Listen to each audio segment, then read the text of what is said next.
Some of them can be misleading. Yep. Peachy peachy.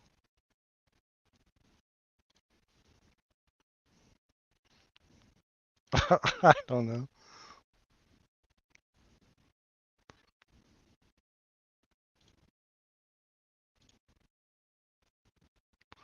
Yeah, she's funny. I think so.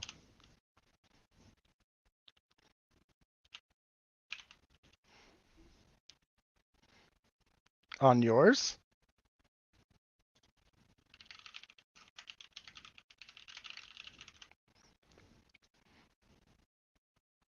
Yeah.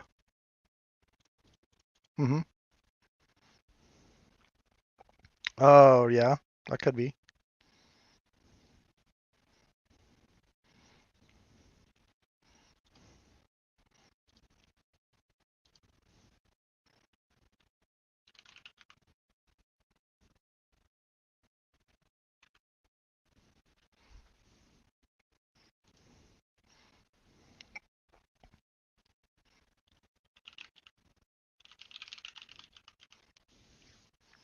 No, well, so when I went to live chat, not top chat, then I could see it.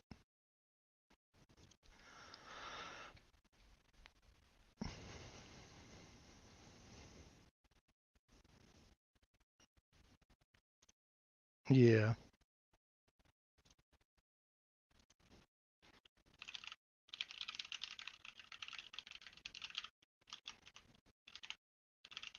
Yeah. I mean, it's funny either way. I don't care. Oh, yeah, that's true.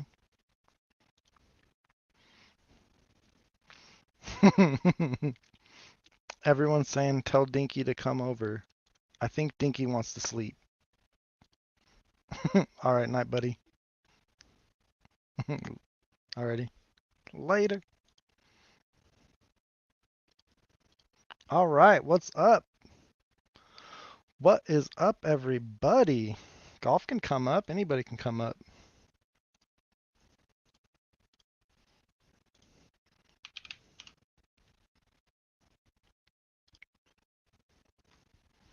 Who wants to come up?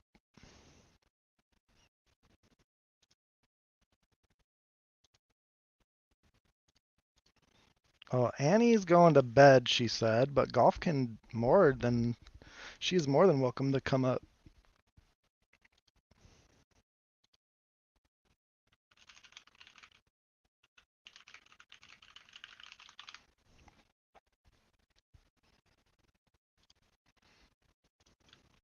If not, I don't really know. We watched Sai's episode today, which I think is good. Turns out that the timing advanced report from AT&T is very important. All right, take your time, golf. Just let me know when you want to come up. If anyone else wants to come up, do it. Oh, yes. Annie, you can come back up if you want. Link is there. Spill the tea about what Ann Taylor said. All right. That's an easy one.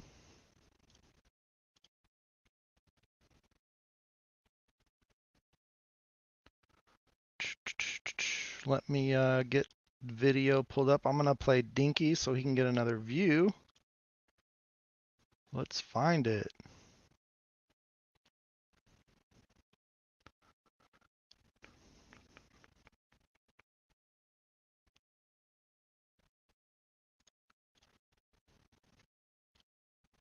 Let us see.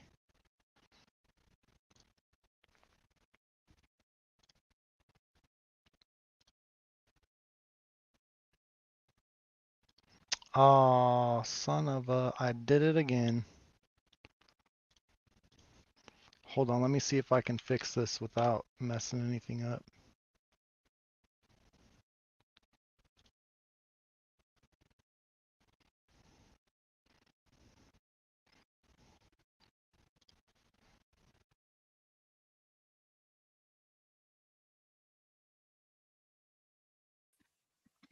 Hey, can you guys still hear me? One's in the chat if you can still hear me.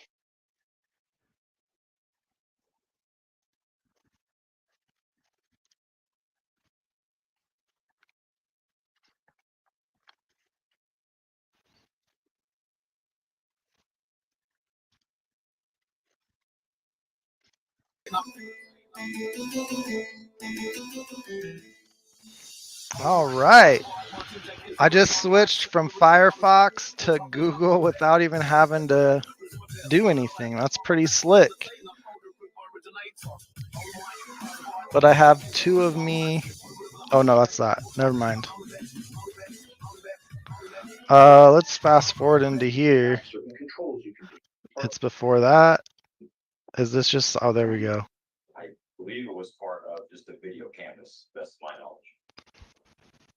Now, I want to talk about some of the specific businesses, and you mentioned that I'd be looking at a police report to tell me if it existed or not. There's not really. As the case manager or the detective, are you familiar? They with want to the hear reports about what Ann, Taylor, and Payne were talking about.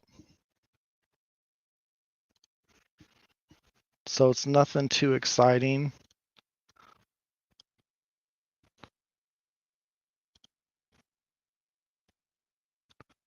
But yeah. I think you missed us on Dinkies though, 12, so you probably missed out a bunch of stuff to watch. But here's the theory as a quick thing. They don't have the timing advanced report from AT&T, so they have no idea where his phone was when it reconnected. I'm saying it was somewhere around this general location, nowhere near Moscow, because Brian didn't do it. And people want to ask me why I think this. You still haven't heard all the hearing. What have you been doing with your life, sir? Oh, you guys can't even see what I'm looking at either.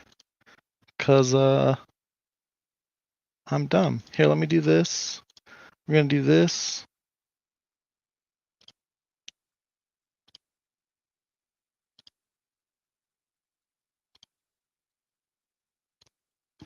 So, yeah. I'm saying Brian reconnected. What the did I just do?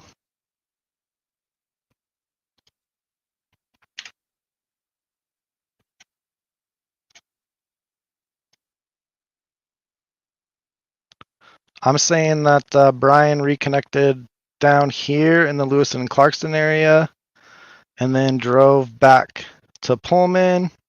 It's about a 37-minute drive, which is how long it says in the PCA it took him to get from when his phone reconnected. And I just screwed it up again. Why has it got to play with me like this?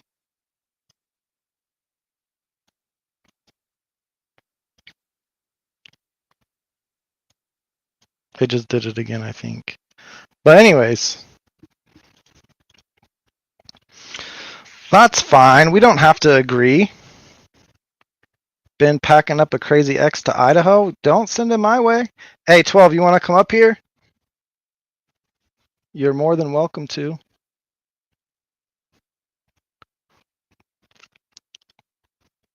If not, we can watch the hearing. I don't know exactly where it's at in here. That may have talked about turning in videos. Can you guys hear me and the video? Some of them, certainly not all of them. Your Honor, I'm going to ask that he be handed two defendants' exhibits. They are RR and SS. No, thank you. Oh my fucking God.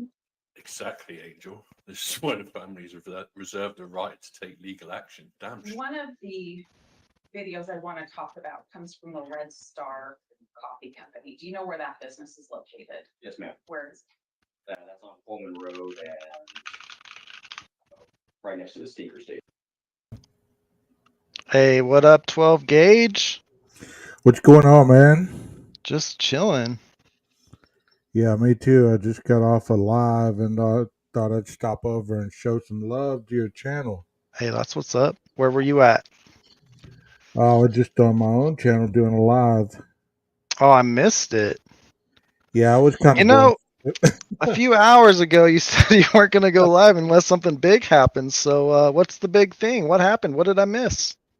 No, I got thinking about doing some therapy stuff that I usually do on Sunday, but this had to do with some counseling stuff that I did a live on, and I wrote a workbook a couple years ago for my practice, and I was just kind of reciting some stuff out of it, just in case some people needed some kind of guidance.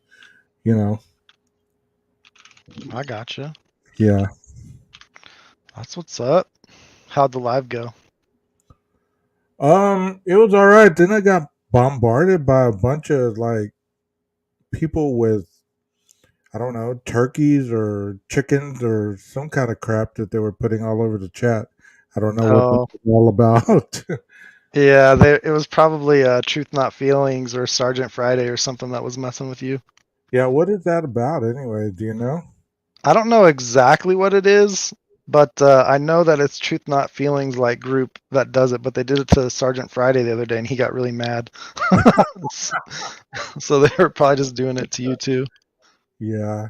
I was just wondering what the hell it was all about. I was like, well, But- be sure to hit the like button on the way out, you know?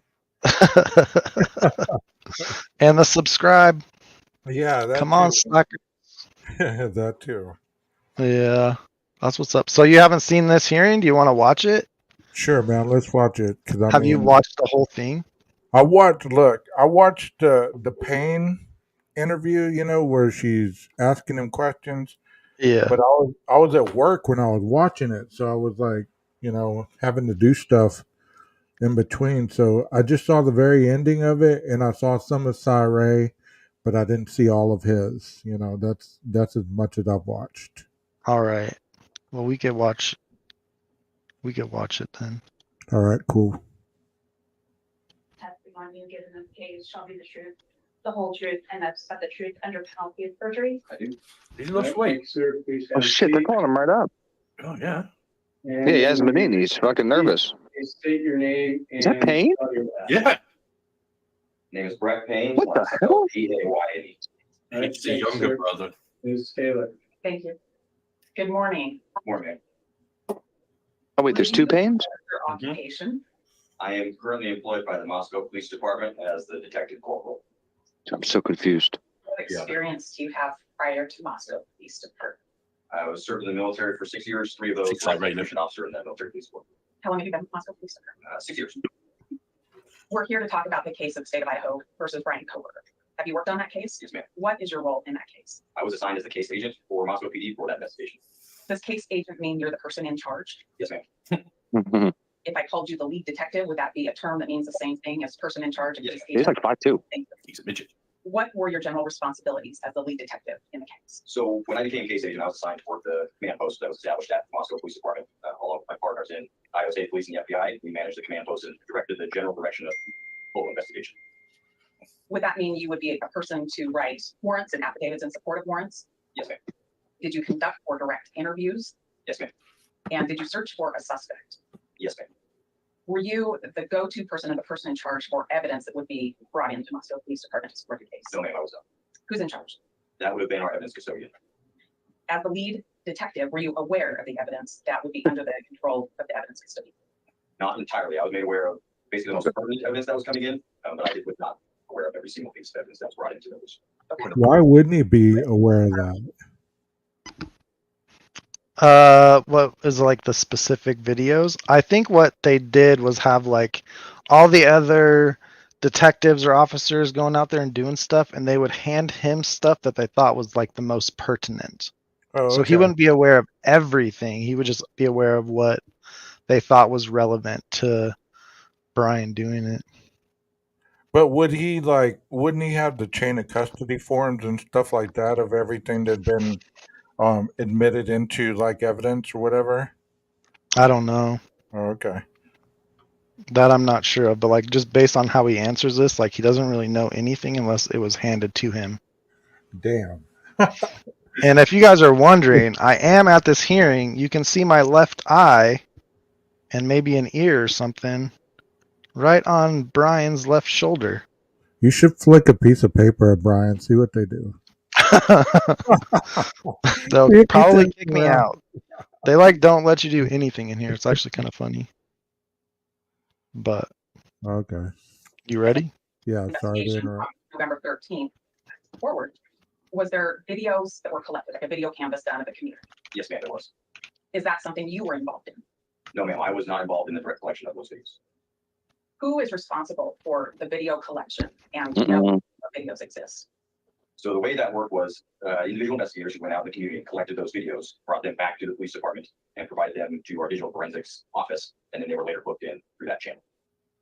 Sure about that? The digital forensics office would be the Sly responsible looking entity over to Ryan's receive shoulder. these pieces of video surveillance. Is that right? Yes, ma'am, I was the dropping off point for those pieces, yes. And who is that person? That was a joint effort between Detective Mallory and several people with the I think Twitch is directly behind Brian. Yeah, Which people within the I see a part of his head. I think so too. I'm, Next to the lady with the I'm asking because Yep. last week Detective Mallory He told us never sits in like plain view. he wasn't in charge Oh, of these that's- videos. And Really? I need to know what they are. Do you have any idea who the FBI agents are that were also in charge of this? And we can certainly find that out for you, yes, ma'am. I don't know off the top of my head. Oh God. Oh my goodness. Okay, well, I'm gonna need to do Judge is that. looking very judgy today. Let's talk a little bit about what surveillance is out. Yeah, he's. Like I said, he's focused, bro. These were cameras from different businesses, is that right? Yes, ma'am, as well as some private residences. Let's focus on the businesses for just a minute. Those would be collected at main points in Moscow where you might find person of interest, is that right? Yes, ma'am, we canvassed pretty much the entire city of Moscow looking for places that were willing to or could provide us video. And was it also important to think about if somebody were to come into or leave Moscow, the kind of video cameras you might find on those areas? Certainly, yes, ma'am. And that would be the east-west road between Moscow and Pullman, is that right? Yes, ma'am, referring to SR-270/Pullman Road. They wanted that to refer to. I know that as the Moscow Pullman Highway. I think that's the same thing, or Highway 8. Works for me. And that goes from Pullman out towards Troy in that area. Yes, ma'am. And also important in that video collection Mm-mm. would be the north-south Highway 95, the north end of Moscow and the south. Look at part. Bill. Was that Yes, ma'am. okay? Yeah. And He's right already. we collected business videos or had that done, but who I need to talk to about this would be Detective Mallory or an unnamed FBI agent. Do you Or understand that? the agents who were the officers investigators who collected that specific video with written reports, to the best of my knowledge, stating such that they collected video from X, Y, and Z. That would be the best person to speak to about that particular video. But if they collected it and gave it to Moscow Police Department or the digital evidence people, isn't it your department that I'd be looking at to say, where is this now? Yes, ma'am. Well, I'm going to talk about some of those specific ones, but you brought up residential Oh, sure. cameras in that canvas as well. Are you talking about things like Ring cameras? Yes, ma'am. Ring cameras and other sorts of private security systems that people may have. Ring cameras have a way of sending out a notice to Ring camera owners to check their data. Is that right? I believe so. Was that done in this case? I do not remember if that was done or not. What? Are you familiar with some of the Ring cameras or home surveillance videos in this case? Yes, ma'am. In That's particular, what's done. It's your Brett's affidavit pain. talked about one on Brett's Indian Hills Road. Do you pain. know what I'm talking about? Yes, ma'am, I do. How did that camera come to your attention? I believe Detective Vargas works for MPD. She contacted the residents at that, the person who lived at that residence, and they provided that camera footage to Detective Vargas. Do you know why she contacted them? I believe it was part of just a video canvas, best of my knowledge. Now, I want to talk about some of the specific businesses, and you mentioned that I'd be looking at a police report to tell me if it existed or not. As the case manager or the detective, are you familiar with the reports from other officers that may have talked about turning in videos? Some of them, certainly not all of them. Your Honor, I'm going to ask that he be handed two defendants' exhibits. They are RR and SS. Oh my fucking God. Exactly, Angel. This is why the families have reserved the right to take legal action. Damn shame. One of the videos I want to talk about comes from the Red Star Coffee Company. Do you know where that business is located? Yes, ma'am. Where is That's on Pullman Road and right next to the steamer station. So the Pullman Road, that's also known as Moscow Pullman Road within the city of Moscow? Correct. Okay. And if you look at exhibit RR, and if I can draw your attention to on page 2 to paragraph 9 and page 3, paragraph 9 continues over there.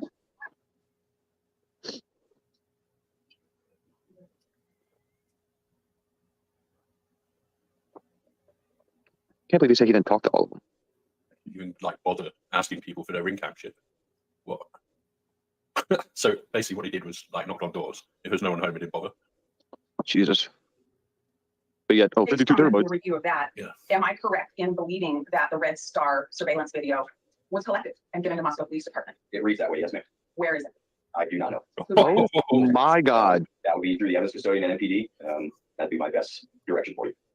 So I need to go to the evidence custodian and ask him to bring all of the videos out so I can watch them all to see if that one exists. Yes, ma'am. Oh my God. Yeah. You think have been collected? Judge. A lot. Thousands? Yes. Judge staring at him. Detective Payne, I want to look at Defendant's Exhibit SS Right, sure. now. What did you just say, bro? Oh, dude. Don't put our away. I think we might go back there in just a minute. But SS, if I can draw your attention to paragraph 1.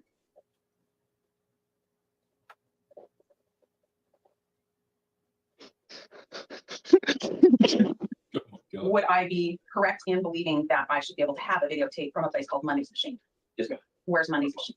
I don't know where Money's machine is, ma'am. Let me It's not familiar to me. Can you see How does he not know that? paragraph 1? Yes, ma'am. Does I that don't tell you know. where It's a Money's little bit Machine of out is? of town, and I assume he It's just south of walks Moscow around City campus limits. and It never serves, harasses but the that's the best I kids can for recall. Yeah. drinking or something, you know?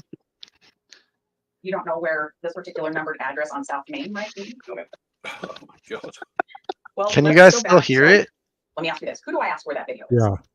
Restate what I did before is go through the Don't say it. evidence Because custodian. Mondays is Oh, right oh here. my God. Don't say it Like again. that's the south And of if you can town. This turn is with me to Mondays, page and then 4. that's Wasankari Construction. So it's a Oh little bit my outside of God. town. I'll draw your attention to paragraph number 21, What's I supposed particularly to do? subparts B, C, D, and G.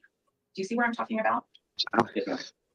And there, we're talking about 4 different businesses all within the city of Moscow. Is that right? That is correct. And those are on Main Street in Moscow. Is that also right? Yes, ma'am. All right. And if I read the first sentence in that paragraph, am I correct in believing that Moscow Police Department should be in possession of all of those videos? It reads that way, yes, ma'am. Where are they? I would have to direct you to the video that have been turned into the evidence lab in Moscow PD. Oh my God. Where is it? This is fucking insane. Bill said he gave him everything. Yeah. I want to talk a little bit. I'm going to move from videos now, and I want to talk a little bit about affidavits and search warrants that you wrote. You Can I ask a question? You're not Uh-oh. asking to admit these exhibits. I do want to get You know, this no, shirt I and haven't. wear it to I- court. I just was Good wanted to idea. make sure. Yeah, I haven't. The court has those in a previous item to the court counsel on notice of things we talked about. I'm not going to ask that these be admitted this way. Detective Payne didn't write them. Lana has to be going nuts right now. So I think I have questions answered. She'll Thank be you. rushed because she won't want to Talk talk about about it. affidavits and search warrants for a minute. What do you mean? Did you author affidavits in this case? Yes, ma'am. And did you use affidavits you authored in support of search warrants to obtain information that you wanted to take a look at? Yes, ma'am. And did you author the affidavit that was used for the arrest warrant for Brian Kohberger? Yes, ma'am. What did you rely on when you wrote these affidavits? Oh boy. Be more specific. Yes, let's focus on the affidavit for the AT&T records. There were 2 search warrants on December 23rd, 2022. Are you with me? Yes, ma'am. Okay, so let's talk about those search warrants and the affidavit. First, the affidavit. What did you rely on in the affidavit you wrote for the first AT&T search warrant on December 23rd, 2022? It was a conglomerate of interviews, data received from cell phones, my observations of some surveillance footage that was taking place, various other things. Go down the line, to be more specific on specific parts. I just happy to tell you what I like. Okay. There was a part of the affidavit where you talked about WSU officers identifying white Elantras. Yes, ma'am. And there was a part of the affidavit where you talked about the 2011 to 2013 Elantras, and then it expanded to 2016 to include the year 2016 Elantras. Yes, ma'am. What I want to know first is what you relied on to expand that search from 2013 to include 14, 15, and 16. That information was provided to FBI Special Agent Imel, who's a vehicle identification specialist. He used snapshots from the previously mentioned surveillance videos, and that was his determination on the types of vehicles we should be looking for, rather the year range we should look for. It would be in his report, would be more specific, but that was what I based the affidavit off of, that portion of it. Whoa. Good Lord. Wow. I understand as far as when we get to 2013, but when we go beyond that, what did you rely on to get beyond that? It would have been his input as an expert in vehicle identification. That's what. Dear. Part of your affidavit talks about WSU officers finding white Elantras. Judge is starting to get really concerned here. Officer that you had No some shit. communication with. Look. Do you recall the date you had that communication? I do not recall the date. Did you have some messaging system exchange with this officer to talk about that? Yes, ma'am. Is that the only means of communication you had with this officer? No, ma'am. I believe I spoke to him on telephone as well. Ooh. When you spoke to him on the telephone, how did that relate to the date of the messaging? It would have likely been, if memory serves, it would likely been that same day. Okay. Does December 20th, 2022 sound familiar to you? Yes, ma'am. And so this December 20th. conversation with this officer from Washington, it related backwards to when he noticed an Elantra. Is that right? Yes, ma'am. But when he noticed it, you didn't know about that. Is that also correct? That's correct. Okay, so you don't know about him or talk to him until December 20th, 2022, correct? Yes, that's correct. What? In your affidavits, did you rely on cell phone information and cell phone location information? Yes, ma'am. Did you work with cell phone records yourself? No, ma'am. Did you see cell phone records yourself? Yes, ma'am. I did. When was the first time you saw cell phone records that were attributed to Brian Kohberger? Do not remember what date that was. Did you not know he was coming to Maybe you can court? give me an Who the estimate. fuck knows? We know on the 20th, you're talking to Oh. WSU about an observation from a month before. And we know on December 23rd, you're asking for AT&T warrants for information. Can you narrow it down? Sorry, Judge. That's a yes. You just want to get the record. Yes. Yes, that's Okay, correct. thank you. So between those 2 dates, does that help you identify the first time you saw cell phone records related to Brian Kohberger? Memory serves, the first time I saw any cell phone records related to Brian Kohberger was after we received the return from the first search warrant. Just to be sure I'm tracking with you, when you say the return from the first search warrant, we're talking about the first AT&T warrant. Is that right? That's correct. And in that warrant, you were seeking 48 hours worth of records. Is that right? Yes, ma'am. So if I call those 48-hour records, we'll both be on the same page. All right. You wrote your second AT&T warrant for a much longer period of phone records that same day, December 23rd, correct? Yes, ma'am. That's correct. How far ahead of Hey, that? Twiz, I got a question. It would have been upon the receipt of the 48-hour records that came in from AT&T. What's up? Immediately after receiving those, I began writing. Hey, the warrant that they were getting for the AT&T phone and everything, those were to be cross referenced with the CAS report, right? Is that the reason they were getting the warrant for that? Were they cross referencing those? I think they use that data to create the cast report. Okay. So this Like, was I don't- before the CAS report, right? Yeah, like I think they have to get the warrant for the data and then create the cast report off of it would be my assumption, because that's like what Cy does. You know, he gets the cast or not the cast, but the call detail record information, and then Okay. puts it in his program, and it pops up the maps and stuff. Hey man, I appreciate you having me up here. Golf is up here now. I'm gonna go crash. Do it, sleep Aw. well, buddy. Have a great live, buddy. Bye, 12 gauge. Yeah, Bye, golf. Nice seeing you again. you too. Hey, Chad. Good Y'all have a night. good night. See y'all later, man. What's up, golf? What's up with you? Just hanging out. I was gonna troll you. Oh, you can troll away. Hey, Troll away. Annie, where are you? Where'd you go? I'm gonna keep playing until you come back. Second AT&T warrant for the longer period. That makes sense. It does. So you get these records and you take a look at them and you start writing your warrant. Is that right? The records were provided to FBI Special Agent Balance, who began deciphering. Welcome back. I guess I just trolled you. No, that was unintentional. I pushed the wrong button. I did that earlier too on Dinky, so I Yeah. understand. All right, what's going on? No, we're just hanging out. Yeah, I wanted to hear more about Annie's theory. I thought that was pretty cool, and it's very close to what I believe is up. I mean, maybe not all the way, but I want to hear more about it. Yeah. There's a lot of things that make sense in that. No, she's smart. Yep, smart cookie. Oh, apparently she will come up for you, but not for me. Oh, It's fine. I don't care. we're both gonna troll you. Hey, that's perfect. Hi, chat. By the way, You're good with the DNA, right? I don't know where you got that from. I'm confusing you with Doc Terry then. Maybe, It's yeah. it's one of the two, I swear. Maybe Yeah. I'm wrong on both counts, but there's somebody who's like super good with DNA, and I just wanted to ask them questions. Yeah, well, not me. I mean, I know the basics, but not everything. I'm not an expert in DNA, so no. No, I wasn't thinking it was like an expert. Weren't you? I swear it was you that's talking about like the picograms or pictograms before? No, I Not don't. you? Must be Doc. Yeah, Maybe I just forgot who actually talked about it. I don't know. yeah. Oh, we got Annie coming up. Annie. Oh, well, hello. Hi, Annie. How are you? Good. How are you? I haven't talked to you in a long time. I know. It's great to see you, Your Honor. Well, thank you. Were you the prosecutor or the defense? I can't remember. I was the prosecution. Oh yeah. We did a game one time, and Annie was the prosecution, and I was the judge. Nice. How did it go? Not too good. Annie's a pro, though. She was like laying it out there, and I was just sitting like, oh shit, I don't know what to say.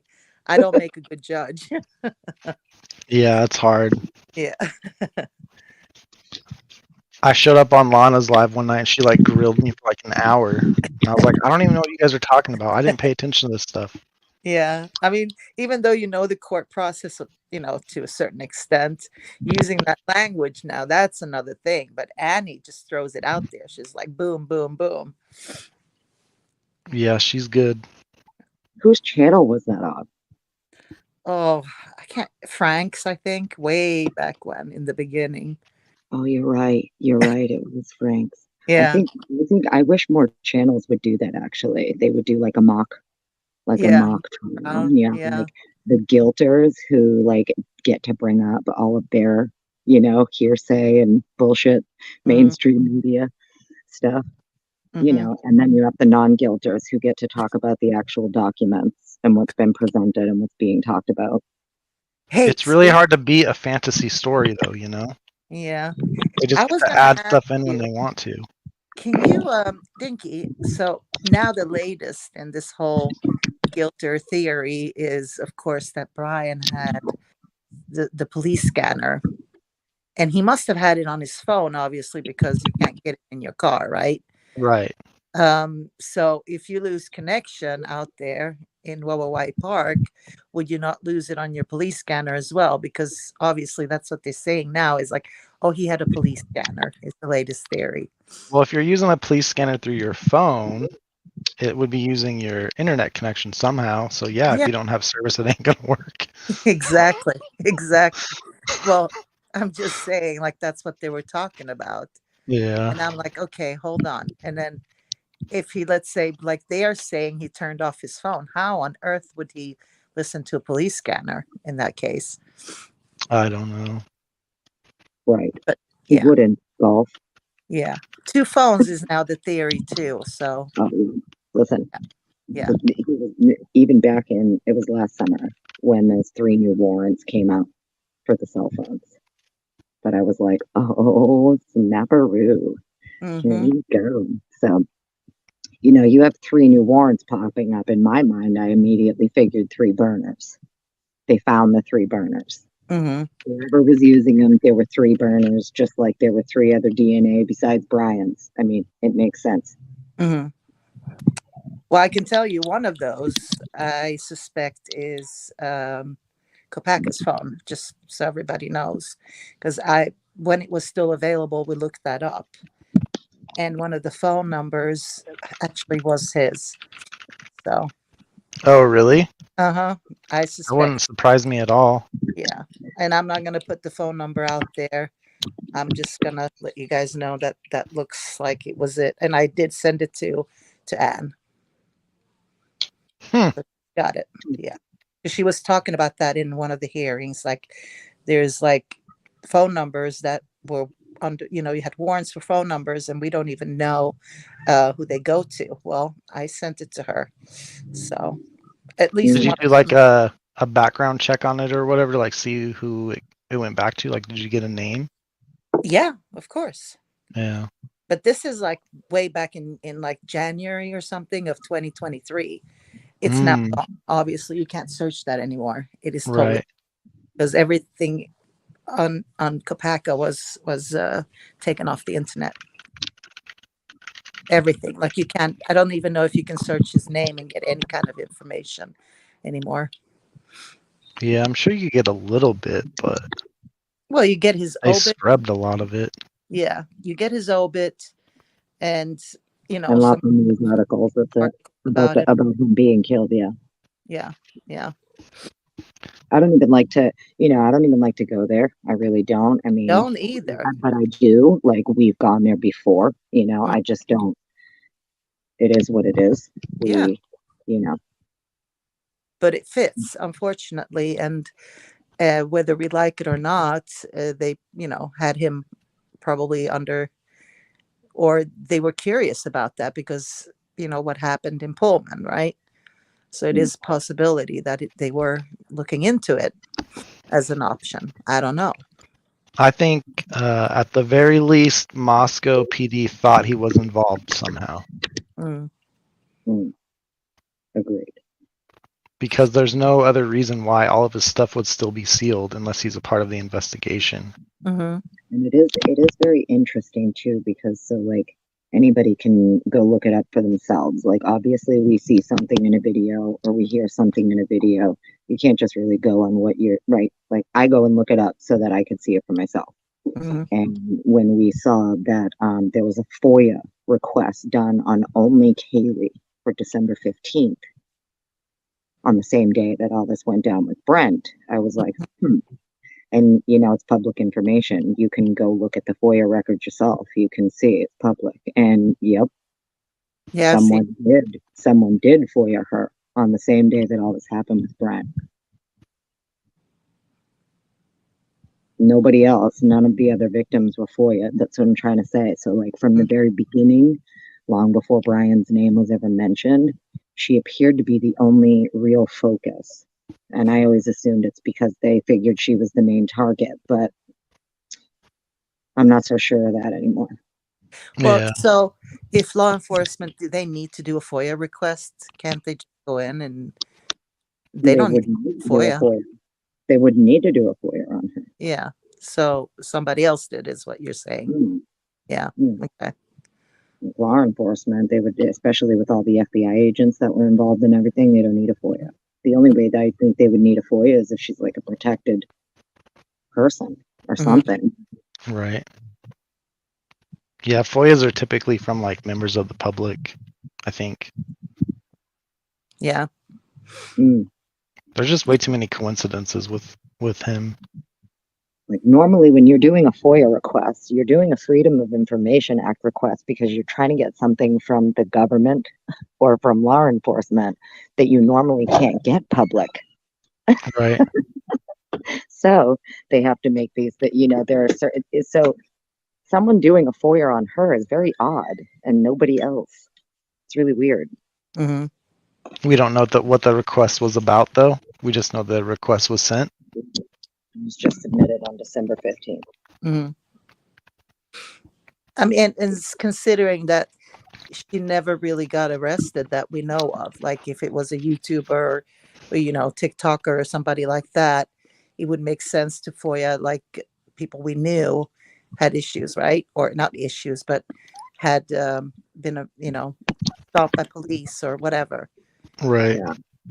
And we never heard of Kaylee being that one of them. So I just always felt like something was up just from the beginning with her in particular, only because it seemed to me that that's, their real only focus.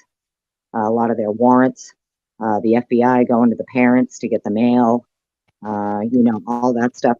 Everything just kind of really appeared to be focusing mainly on her Reddit, her cell phone, her LinkedIn gets deleted. The family says it's not them. The cops say it's not them. There was just a lot of weird stuff specifically surrounding her. Yeah. And another thing I wanted to tell you, Annie, is you were talking about the informant, right? Or confidential witness or whatever they want to call it. And you were, in the, was it in the documents or no, it was in Howard Bloom's article, I believe, that it said that whoever it was had moved out of state. Yeah. So I think It was that's an sort of, out-of-state witness that he was attempting to make contact with, and they told him, if you do that, we will absolutely hit you with federal witness tampering charges. So that has to be Allegedly. Bethany. Yeah, because Dylan's in Boise, so it's not Dylan. yeah, she had moved out of, or whoever it was had moved out of state. Right. Is the first thing I thought about when you said it, because I honestly didn't connect the two until you pointed it out, but it does make a hell of a lot of sense. Mm. Now, how Steve Gonzalez knew about it, I don't know. Well, it always bothered me too that the Gonzalez family, they admitted to knowing Brian Kohberger's name, where he was, and that he was going to be arrested hours before he was actually arrested. And then all of a sudden, that's when the multiple social media accounts pop up that, are following the girls victims and, stuff Yeah. like that. It seemed to be very coordinated, in my opinion. I don't like the fact that he's admitted to breaking into phones. That is a problem. If I would have a problem with that if it was my case, for sure. Like, Right. why is law enforcement allowing a civilian to break into phones and have access to things? They're not part of the investigation. When have you ever heard of a family being allowed to be involved in the investigation to the point that they're allowed to break into phones? And those were his words. That's not my words. Those are the words he used. Right. And it's I not wonder which phone Haley's it was. phone. It was phones. So you would assume it's Maddie's and Kaylee's phone, right? I think it's all of them. Maybe, yeah, maybe. But he'd have to have him in his possession to do it, right? Oh, well, listen. Yeah, maybe that's why you have to break into them. Maybe they weren't in your possession. Maybe nobody had them. Maybe that's why you need someone to hack them, because you don't have the device. Well, they don't. They've said it. You need a back end way into the device to hack it, to see what's on it, to track it, to find it. Yeah. And then all of a sudden you have a warrant out of Coeur d'Alene. You have, forensic lab warrant out of Coeur d'Alene that pops up, which was interesting. You had one for the same department there for Xana, Post Falls. So you have the Post Falls warrant, you have a Coeur d'Alene warrant. It's both for their forensics labs. It appears to me, in my opinion, I would imagine that those warrants are for those phones. Did those devices show up, or somehow were, because you're getting warrants for forensics labs for Coeur d'Alene and Post Falls when the crime occurred in Moscow. Mm-hmm. So either something from the families, something in Post Falls and something in Coeur d'Alene forensically was in those labs. Yeah, because the family, so if the family never got the phones back, which they said they never did, up until at least last they talked about it. I don't know if it's phones or not. What I do know is that you're getting warrants for forensics labs, which tells me that things from the crime, items from the crime, anything connected to the crime is somehow now in Post Falls forensics lab and a Coeur d'Alene forensics lab. Mm-hmm. So they were transported there somehow, some way, and the people Moscow Police Department isn't going to need a warrant if they're the ones who sent it to the lab. They don't need a warrant for it. Correct. Is it possible that Kaylee had a laptop or something at their house, and then they got it from the house afterwards? And I mean by the house, Steve's house. Allegedly, her laptop was at King Road. She took everything with her for the weekend. Yeah, I've had questions about those warrants up in Coeur d'Alene and stuff. I remember people talking about that before. And we don't know if they actually got the laptop, because there was the warrant for her laptop that was returned. That's what it was. That's what it was. Now it's coming back to me. The warrant for her laptop, not the device, the data that was on the laptop was returned to Coeur d'Alene. But Yeah. why would Moscow Police Department, Need a warrant Moscow for that.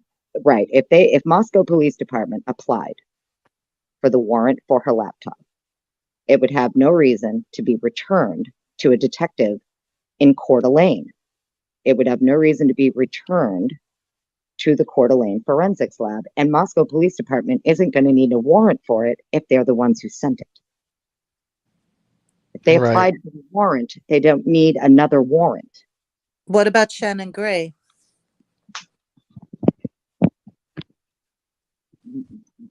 But he didn't apply for the warrant.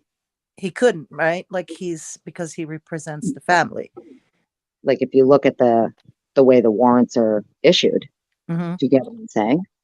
Like it's just weird how the warrants are issued. You have Moscow Police Department issuing a warrant for her laptop, but it's being returned not to Moscow Police Department, and then you see a warrant go out for the Coeur d'Alene Forensics Lab. Mhm. It's weird. Hmm. You know, and then the same thing with the Post Falls with the there was something that was returned to a detective in Post Falls, a warrant that was returned. Is that where Xana lived, or was that Twin Falls before? No, it was Post Falls. Yeah. Post Falls. Mm-hmm.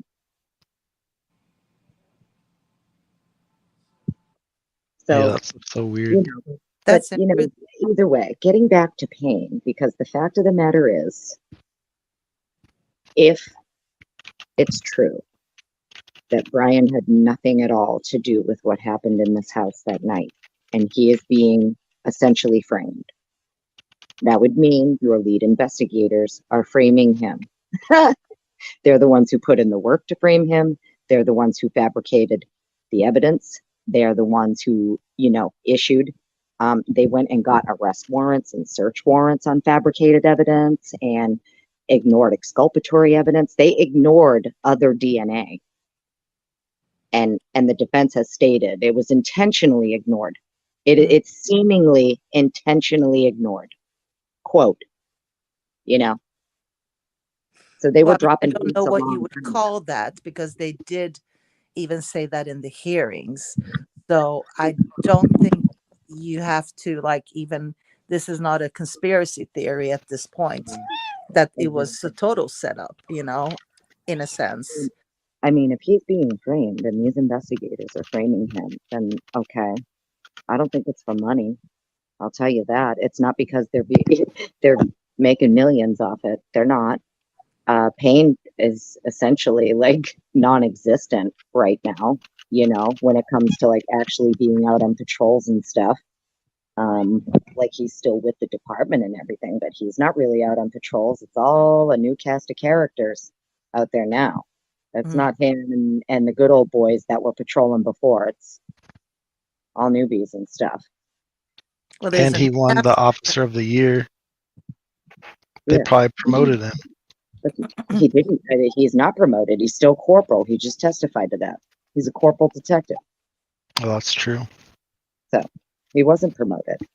Whoop-de-doo. He got a little trophy for doing exactly what he was told to do, which was cover this shit up. Well, he's up on 5-year mark. That's when he'll be. My opinion. Before anybody in your chat loses their mind. Yeah, the only people that are going to hang out with us are the people that like me at this point in time. So I think everyone will be safe. Okay, I'm just saying, before anybody loses their shit, this is, you know, unless I'm like quoting documents, it's usually just me spouting off my brain. That's all. No, but even this goes back, all of this, like the whole setup goes back to the documents, because now we know more. We know what's been withheld, which is a big point in all this, you know, as far as evidence goes. What they're withholding is like exactly what you're theorizing. So it's not outside of that scope, if you know what I mean. I mean, even Elisa Massif is now getting right up there, and I just absolutely love her. Like, she does not speak often, but when she does, oh my God. She, Massoth is a firecracker.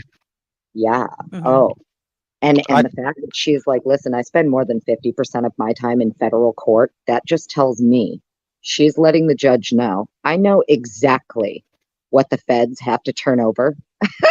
I Yeah. know right. exactly how to get it. And I know if they're not turning it over, why? Mm-hmm. Because it's exculpatory to my client. Mm-hmm. And she knows that. Yeah. Yeah. Well, exactly. And I've said this all along. They're withholding the cast that was supposed to be submitted way before the alibi, by the way. And they're not submitting it because they're building it around Brian's alibi, which is another part of this setup, because it is a setup. If you look at all the things that they're withholding, is to further the setup on Brian. Well, So, the fact that they ignored DNA at the scene that was mhm. near the deceased, found near the deceased, Mhm. uh, you know, forensically, it's pretty basic. They start at the body, they work their way out. These aren't DNAs that they found like on the toaster in the kitchen. These were DNAs that were likely in very close proximity to the body, if not on the bodies. So, Correct. Or you know, even feet is possible or, because or not built semen, out. or right, exactly, like whatever it was, whatever they found, it's their DNA. They Mhm. ignored it. So when they got this DNA back that they ran through CODIS, they have these 4 that they found. They get all 4 back, no hits. Just like what they're claiming with Brian, right? Well, we had to do IgG because we got no hits in CODIS. Well, why didn't you do all 4? Mm-hmm. So that's why the defense is alluding to the fact that they are seemingly ignoring exculpatory evidence. There Mm-hmm. was other DNA that they didn't even bother. Yeah, exactly. As I'm saying, this is not like a setup as far as a conspiracy theory at this point, because if you listen to the hearings, that's exactly what it sounds like. He's being set up.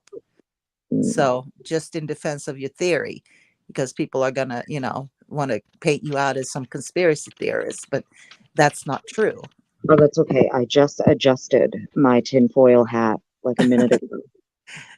Well, then people are not paying attention to the hearings and what's coming out and what's not coming out as far as documentation that the defense have been asking for forever. So anyway. Oh, that's what I mean. You know me. I have my Hmm. theories, everybody does, but I usually try to stick to what they're saying. Well, the And Right. facts are facts. You can't. It's yeah. undeniable, right? At And then this. once they brought Cy in, and I was just once I was like, oh shit. Once I saw his background and like what he does and Mhm. how, I was like, oh, this is okay. So he definitely, unless, okay, there's only one way that this could happen, right? Unless he truly is like digital cloud based mastermind and somehow managed to make his phone look like it was somewhere else when he was somewhere else. Okay. But I don't think that's what it is. I think Sai is going to be able to prove beyond a reasonable doubt Brian was nowhere near this house when they are alleging that these crimes occurred. Mm-hmm. The thing with that is you can't make the radio frequency, which is what Psy does. He's all about the radio frequencies. You can't make that show up somewhere else. Like there's no way to mess with that. No, What you do would you have to get his phone. He would have had to have someone else physically take his phone somewhere else, basically. Right. And that's just stupid if he's a lone wolf in this. That's just not possible. Yeah. how long is it from, well, why? Okay, so do this. Just hear me out because Hmm. we're gonna here. This is how my brain works. I'm literally like, I can use both sides. Let's go play devil's advocate. You'd love the maps. Bring up the map from Well, Wyway Park, if he was to run, and this motherfucker can do what, 6 To miles Moscow? or something? Yeah. How long Oh is the gosh, that would take so Just do long. it. Just It's like 40 entertain miles. No, I know. I got you. I got you. It's like 40 miles. running. He does 6 miles in 6 minutes.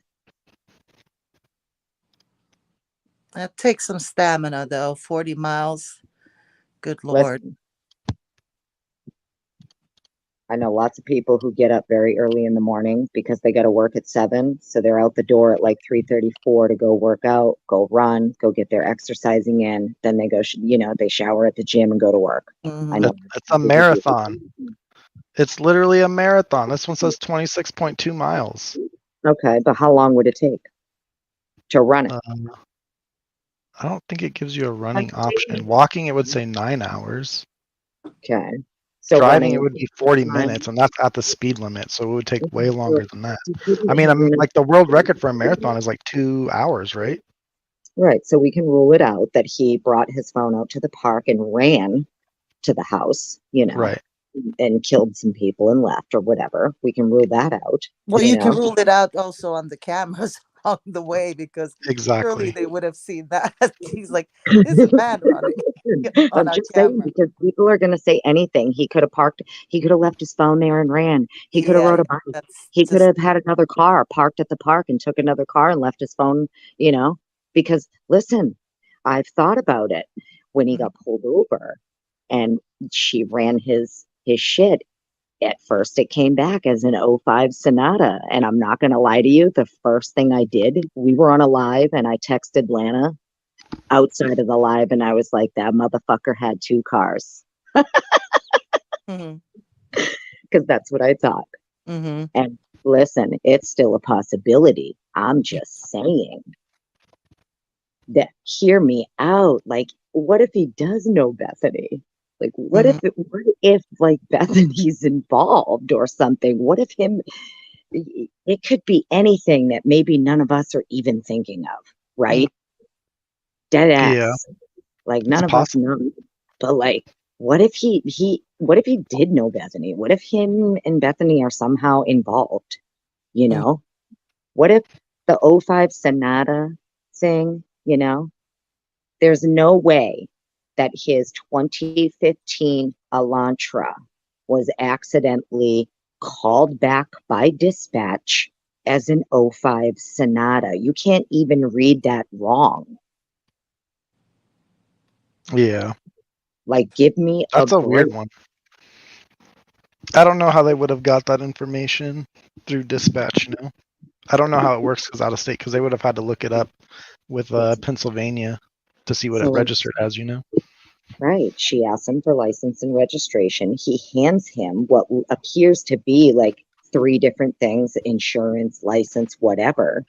But when she runs it, as she's got her little, laminated sheet out trying to figure out what she's going to give him a fucking ticket for,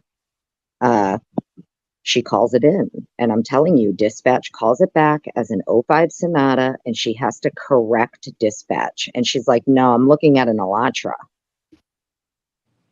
And they're like, oh, yeah, sorry.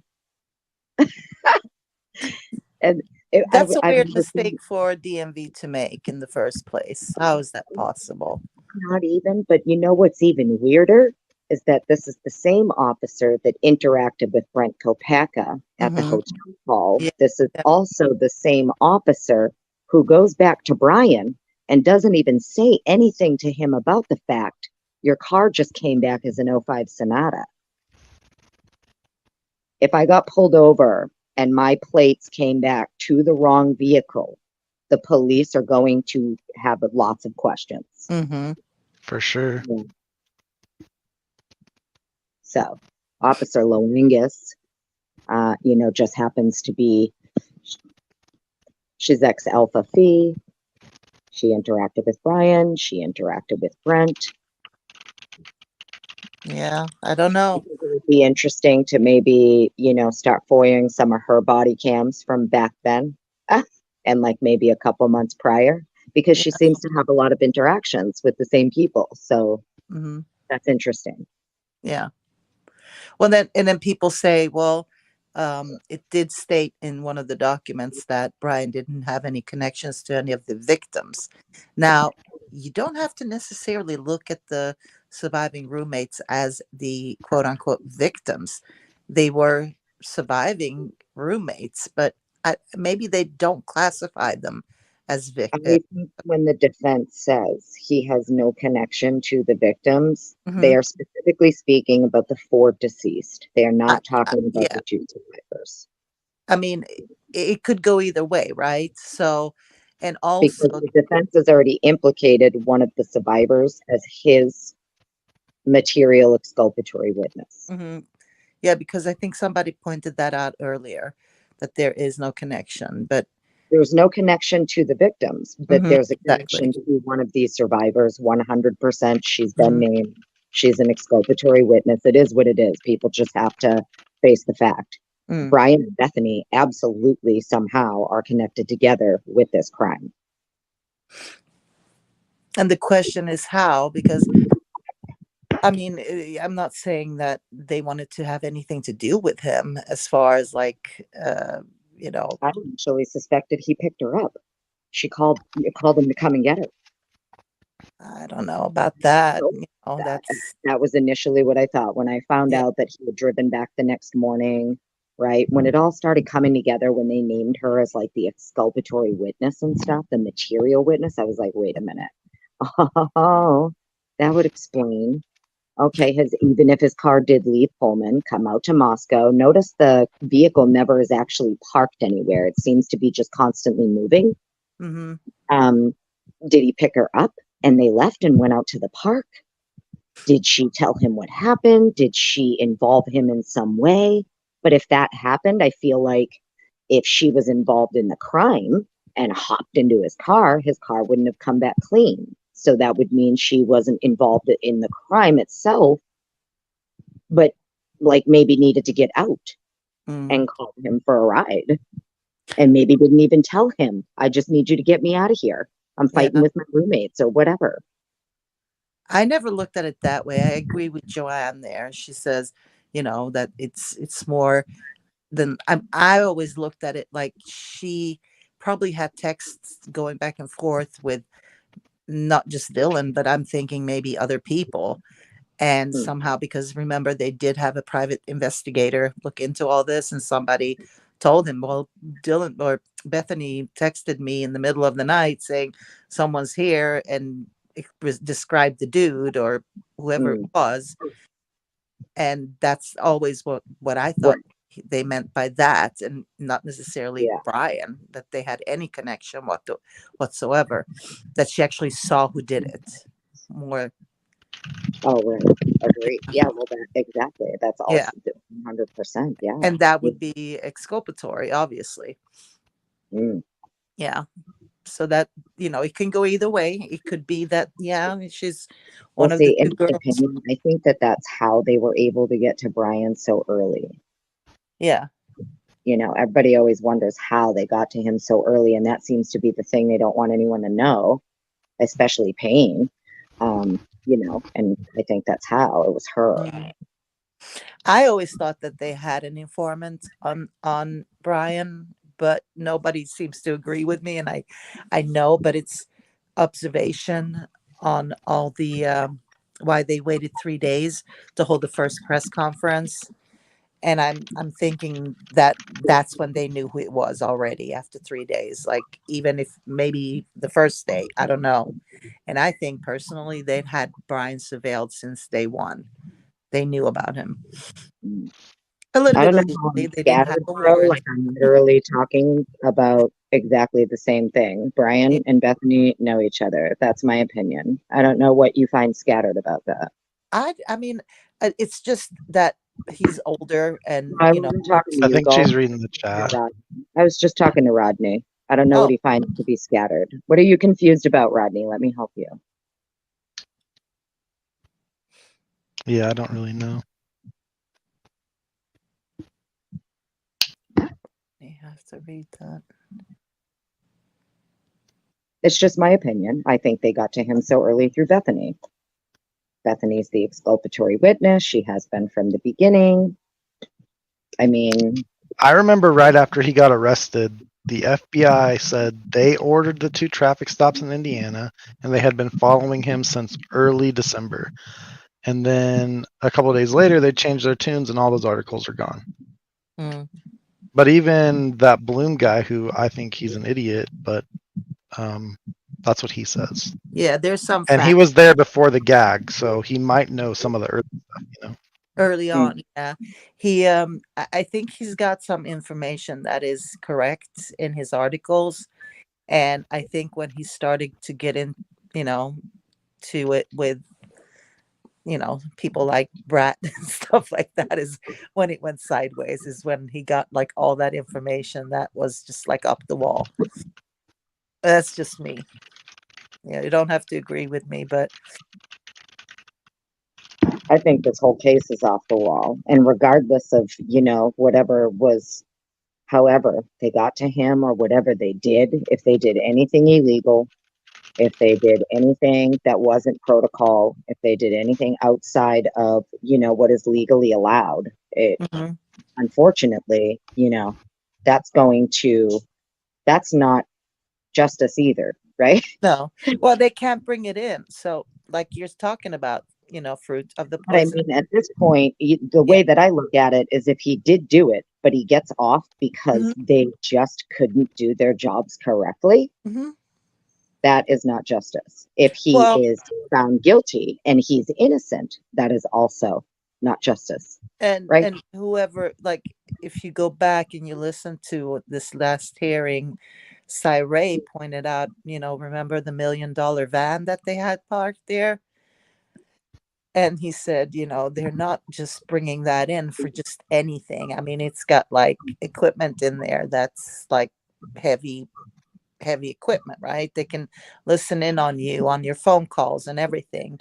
So let's say they didn't have warrants. Because at that point, they already had eyes on him. Well, I want to know the dates when they had that truck following him. It was That's what early we don't on, know, but he sort of alluded to the point that they didn't have warrants. Right. Not only did they not have the warrants for it, but they didn't even need it because they already had surveillance and eyes on. Yeah, they were already following him but with you their still eyes. need warrants to listen in on people's phone conversations. You can't just do that, and that's the problem. Is if they didn't have that, everything following it that they got from listening in on his conversation or followed him around, whatever they gathered as far as material on him, they're not going to be able to bring that in as evidence. A lot of what they did was illegal. That's probably why they don't want to cop it up. It's either illegal or exculpatory. Yeah. Right, for sure. But it'd be really funny because by the 20th, they got from what we know, they got the cellular warrants on the 23rd. He's already in Pennsylvania. Why are they following him around with a $1 million truck and watching him there? No, I mean, that was on the ground before. What are you talking about, Twiz? Well, that's what I'm saying. They got the warrants on that day. Yeah, exactly. They didn't have any warrants before that. Right. Yeah, I see what you mean now. So were they following him there?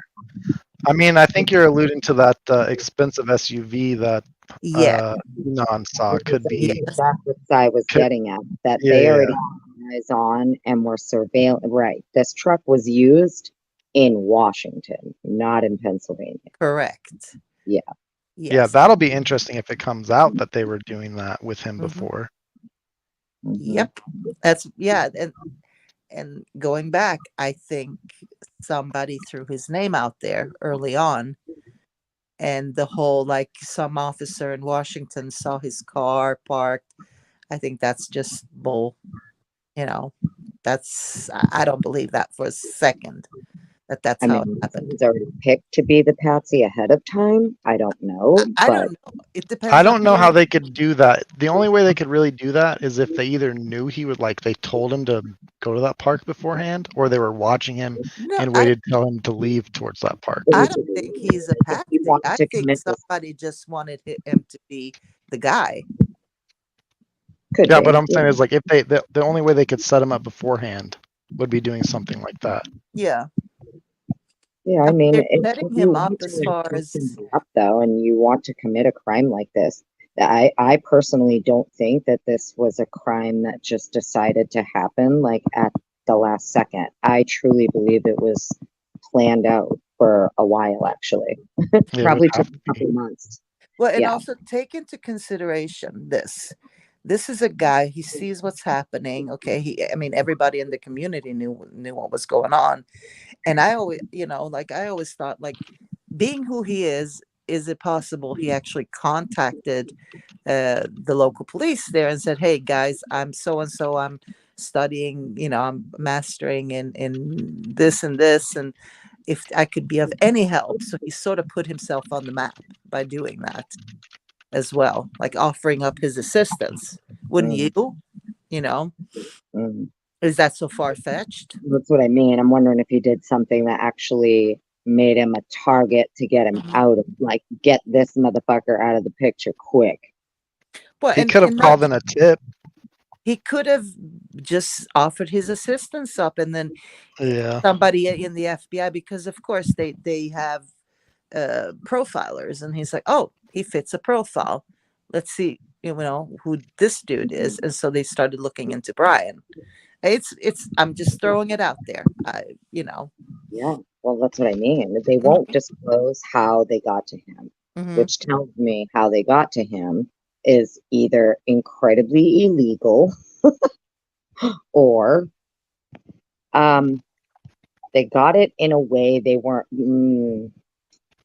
I think the reason why Anne is saying that Somebody- they don't know how they got to Brian is because she knows where Brian was.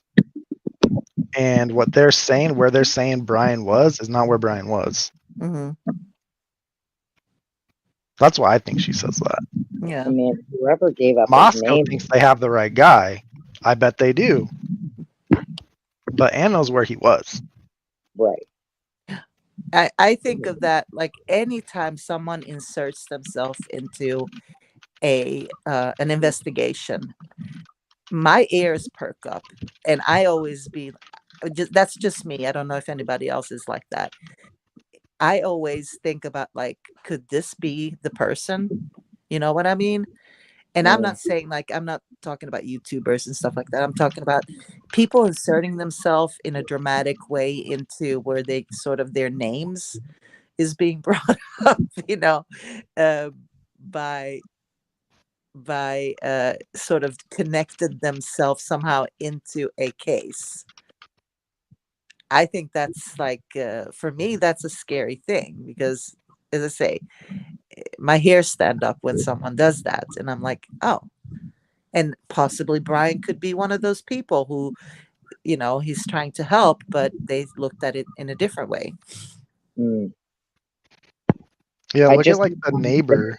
Because right after the killings happened, one of the neighbors was calling in tips, and people said that he was the killer because he had a gun. Like everybody was getting called a suspect. Yeah. Which neighbor? It was like some redheaded kid that lived right across the street. I don't remember his name. It was really early on. But Yeah, there was I think he that was like one. 30 or something like that. He was like He a had, grad student or a little older. yeah, I Okay, think he had a broken arm or something. He had a cast when they interviewed mm, him, I remember believe. that. And I'm telling everybody was you, like, oh, his hand is in a cast. It must be, Then Well, wasn't maybe there that's what it was. very early on though too that someone allegedly claimed they saw him, like they thought they saw someone who looked like Brian out in the band field the next morning? Yeah, look, because it was so the story is one of the Banfield kids dropped his drugs out in the middle of the field and then went back the next morning and saw Brian crouching around looking at the house through the crack in the trees. Oh God. Okay. yeah. And they say he went back out there that morning. The thing is all they can say is that he connected to a tower that covers Moscow, right? But they've also said that they know that he's connected to that tower while he's in Pullman that time. They have no way of knowing where his phone is. They can just see the tower he connects to. Mm, They have like in the hearing, they keep on asking Payne about the timing advance report, right? I don't know if you've seen Sai's latest video, but he talks about how important the timing report is. You can't tell how far you are from the tower without that timing report. All they can do is see what towers he connects to. They have no idea where he was Right. when the Oh. PCA was written, and it sounds like the grand jury. Well, Yeah. so there's another thing I think we have to take into consideration here as well, because we have to the FBI is not that stupid. They know about, doing a timing data report, right? Right. They know exactly what to get. They have $1 million car. But think about what Payne said in that hearing. I Well, now- based it off of what Balance told Now- me was possible. Yeah. However, I agree I don't with think Annie. the FBI even told him that they should write No. that warrant. They probably told him not to write that warrant with that No, that information. man is not stupid. That man is very calculative, and he's doing exactly what he's supposed to do. Act like an idiot. Maury was more, I can believe him not being, that top notch, but Payne is a different guy. You can tell he's not stupid at all. Yeah. And He was definitely better than Maury. And I can tell you, if they went about illegally going after Brian, which I suspect they did gather a lot of information on him. They have the cast report. They know exactly what he did when he did it, but they're not going to be able to give that over. And if we're going to rely a little bit on what Howard Bloom is saying, there was a big rip between Moscow PD and FBI. Yeah, we've heard that since the beginning. Mm-hmm. So, See, I think I'm not even necessarily basing off of just what Payne says, but what Sai says, because Sai has seen the evidence, right? He's seen the grand jury map. He's not seen the actual cast report. He's seen just. Well, that's because they don't have it. Neither has MPD, but he's seen what they use. I'm just telling you, I don't think the FBI is that stupid that they wouldn't have it. They just didn't produce it to Moscow PD. Right. They didn't give it. In that Maury guy, he doesn't know what the hell he's doing. Exactly. He's just sitting there I have to try to manipulate the data, so it fits. And that's all he did. He did his job, right? But the FBI, I think they sort of outplayed Moscow PD somehow in all this. But yeah. I wouldn't put it beyond them not to have a lot of shit on Brian, Well, I really wonder if that federal grand jury wasn't for Brian, and the federal grand jury said, "Nope, not enough evidence." Mm-hmm. Well, what that Maury person presented is exactly what's in the PCA, and they looked at it like, "What the hell is that?" I bet you, they just showed that bad map. Jury asked for more information too, and they were told no. I mean, I can give you a general idea of the maps they were looking at. Yeah. Well, he's somewhere in this shaded area. This is the tower. Even though Cyrey has Brian's phone, he needs, I guess what he was talking about, he needs the original data from AT&T going back to the specific dates. Right. And so I think having the phone is not going to help you in that sense, knowing exactly where the phone is. You need the data as well from AT&T. And I think that they alluded to that Moscow PD didn't have it, but I bet you the FBI does, obviously. Well, the interesting thing with that is, right, the reason why they didn't have that timing report is because Moscow PD submitted the warrant. Had the FBI put in that warrant, they would have got that timing report, right? Mm-hmm. But the FBI had the ability to get that report. Did they do their own warrant, or did they just go with what Moscow PD did? That's what we don't really know at this time. Mm-hmm. But that's the reason why they don't have that timing report, is because MPD submitted the warrant. And I bet you Nick Balance knew that and told him that. Yeah, I don't know. And these FBI agents, their training is on point. It's not the training. No, I don't think the FBI really screwed this up. I think this is all MPD's doing. They did what they wanted to and ignored recommendations from the FBI that they didn't like. Mm-hmm. And exactly. Well, I think it's just like in what's there, Richard Allen, right? wasn't the initial FBI assessment ignored by the local law enforcement? Oh, I don't know. I I'm don't not know. super familiar with that case. Were they Yeah, even called in? yeah, that's what I mean. The FBI's initial assessment in that case was that it was like a ritual cult killing. Uh-huh. The local, police on it said, "Nah, we're not going to go." We didn't find this out until years later. Mm-hmm. So I'm starting to wonder if this is like another Richard Allen thing where like the FBI comes in to help and the local law enforcement are like, "No, we're not gonna do that." I mean, it happened before. Mm-hmm. But then you end up with cases like Reed, where the feds have no other choice than to come forth because no matter how many times you try to get the evidence, they won't give it up. No matter how many times you try to get it, you end up with a case like Reed, where the feds have no other choice than to like come forward with all of it that they found in the beginning. Yeah. The text messages, the private text messages between these cops and stuff. That's the feds that gave that stuff up. Mm-hmm. The defense didn't like get subpoenas and warrants and stuff for that. That's everything the feds coughed up to give to Reed's attorneys, from what I understand. Mm-hmm. Not just Reed's. From what I think, it went to everybody. Obviously, it went to both sides, but because it's Brady material, it's exculpatory evidence. Mm-hmm. Yeah, there's so many things. Like, I'm trying to go both ways here with it, but obviously it's sort of hard to, but I don't believe that the FBI would be that stupid that they didn't get what they needed to look into. They knew exactly what they need to do a cast report. They're not novices. These are people that have like 30, 40 years in the game, right? They're not newbies. So I just don't believe that they would know exactly what to get to produce that. Now, of course, Moscow PD, absolutely. I have a feeling it's going to end up like the Reed case, where once you get about 2.5 years into it, all of a sudden the feds are like, "Hey, so listen, we have all the shit that they ignored. I know they're not giving it, so here you go." Mm-hmm. That's what I think is going to happen. Mm-hmm. And then the real big booms are going to come. But that's just my opinion. That would be so hilarious because there are so many people that are like, the final cast report's going to lock Brian in. I'm like, the final cast report is going to free Brian. You guys are done. Mm-hmm.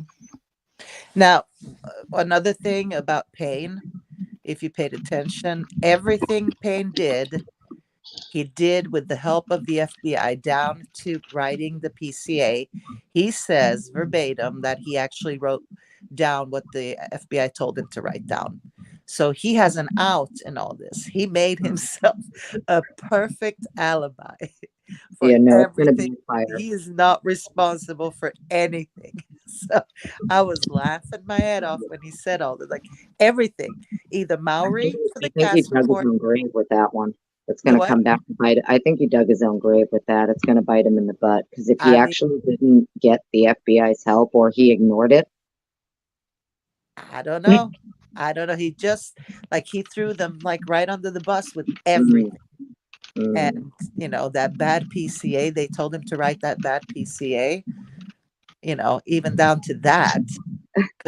I don't think they told him to write that PCA. I think he just used their information on it. There's no way that, especially with the cast, that Balance said, "Yeah, write that shit." Yeah. No, but Anne asked him, like, who helped you write the PCA? And I for sure was going to say probably the prosecution. But no, the FBI. Everything. It was the FBI. Well, he said he based it off what the FBI said. Yeah. He didn't use the FBI to write it. No, but they told him, write this, write that, write this, right? I bet you he cherry picked. Yeah. Oh, for sure. Yeah. Well, think about that. Think about the possible route, right? Well, there's many different routes that he could have taken. Yeah, but you're basing that off what Nick Balance told you. Yeah. And I think he's the kind of guy that's like, well, listen, I appreciate your input, but we're going to do our own routes and stuff here, and we're going to see. I'm telling you, like, unless he was, because you can't be the lead investigator, knowing that you have all of these like hundreds of agents, right? There was like 90 something agents, and then with all the Moscow police and Pullman police and all of the agencies involved, you have like well over 100 and something agents working on this case. They're well into the hundreds. And so that's why it's hard for people to believe there's no way they framed him, because you would have these, like, you would have a few, you would need a few. Yeah, they keep on saying, well, the ISP, FBI, Moscow PD, they wouldn't have all framed him. No, only Moscow did. FBI and ISP aren't in charge of the investigation. Moscow is. It's just Moscow. They just based their stuff off of what they heard from other people, and then they made it all fit. I think Moscow and Pullman. I don't even think Pullman did. Don Daniels is the bullshit. It isn't Pullman. Don Daniels is the one who applied for the search warrant for his apartment using Blaker's fabricated PCA, where Blaker is searching for sheets and knives. Yeah, but she's also the one that said, don't use this for whatever reason. I forget what she all said, but I'm not even talking about DNA. I'm talking about that on December 29th of 2022, Don Daniels is applying on behalf of Sergeant Blaker. Yeah, but do you think other states, like, do you think that they verify what they're being told, or do they just go, hey, you're a police officer, you're asking for this arrest warrant, they just sign off on it? I don't think judges fact check their PCAs. No, Yeah. Them don't, because like they'd be sitting there for hours, right? So I mean, I don't think Pennsylvania tried to frame him either. They just got a arrest warrant, said this looks good, and signed it. But it all came from Moscow at the They beginning. know what to put in an arrest warrant to get Right. attention for, the judge to be like, oh, you got all this, perfect, Right. Because I've also heard that they had to submit two PCAs to Pennsylvania, and the first one got denied because Pennsylvania has a stricter standard for something, and they had to add the DNA in there to get Pennsylvania to sign off on it. Ah, so that's where the two PCAs come in, because apparently Payne wrote two. We've only seen one Right. of them. Okay. That's what I've heard. I don't know if it's true or not, but that's what the theory is, and it makes sense. It was just always kind of strange to me. I understood why they needed Don Daniels to get the search warrant. However, it was very strange to me that at this point, they already allegedly had the sheath. So it makes no sense that they would be looking for a sheath in his apartment on December 29th. I'm sorry. And I think this alludes to how the defense knows that it was placed. And they also said they're looking for more knives. So either the K-bar wasn't used, and that was a bullshit story, or there was multiple weapons that was used. And if he used multiple weapons, then he's fucking John Wick, which is so. Well, he's already John Wick if you kill four by yourself. Heather says that the PCA does not have the DNA in it. What it does have is the name of the what's his name? The guy that brought Katie and Maddie home that night, the driver. Oh. Yeah. But it doesn't have the DNA, but it lists the name of the driver, even though it's spelled wrong. I'm sorry, it just never made sense to me why you would need a search warrant for his apartment to look for knives and sheets when you're already claiming that this is a lone killer with one knife. Mm-hmm. And you have the sheet. It's already been established. Like at this point, by December 29th, it had already been firmly established that this was a lone killer with a single-edged weapon. Right. Bladed weapon. So weeks later, you are applying for a search warrant in another state, and you are lying. You're telling this judge you're still looking for sheets and knives. That right there is insane. They could get that warrant alone tossed out, and anything that came from it is fruit of the poisonous tree, because they lied to the judge to get that warrant. They knew they already had the sheet. Yeah. I think it sounds like they lied about a lot to get that warrant. Right. So I think this is what Massif is alluding to when she's up there, and she doesn't speak often, but when she does, she repeatedly mentions the motions to suppress are coming. Mm-hmm. And she isn't filing one or two. There will be many. Massoff is a fucking firecracker. I talked to her outside of the last hearing, only for like half a second, and she didn't really seem to like me, but I assumed that she thought I was a guilter, so I let it She slide. probably is in fear for her life every time she goes out there. I would be. Yeah. Yeah. She probably assumes anybody coming up to her is trying to, fucking assault her or something. Well, I I didn't would. come up to her. I'm gonna put that out right here. I was standing stationary, and they walked by me.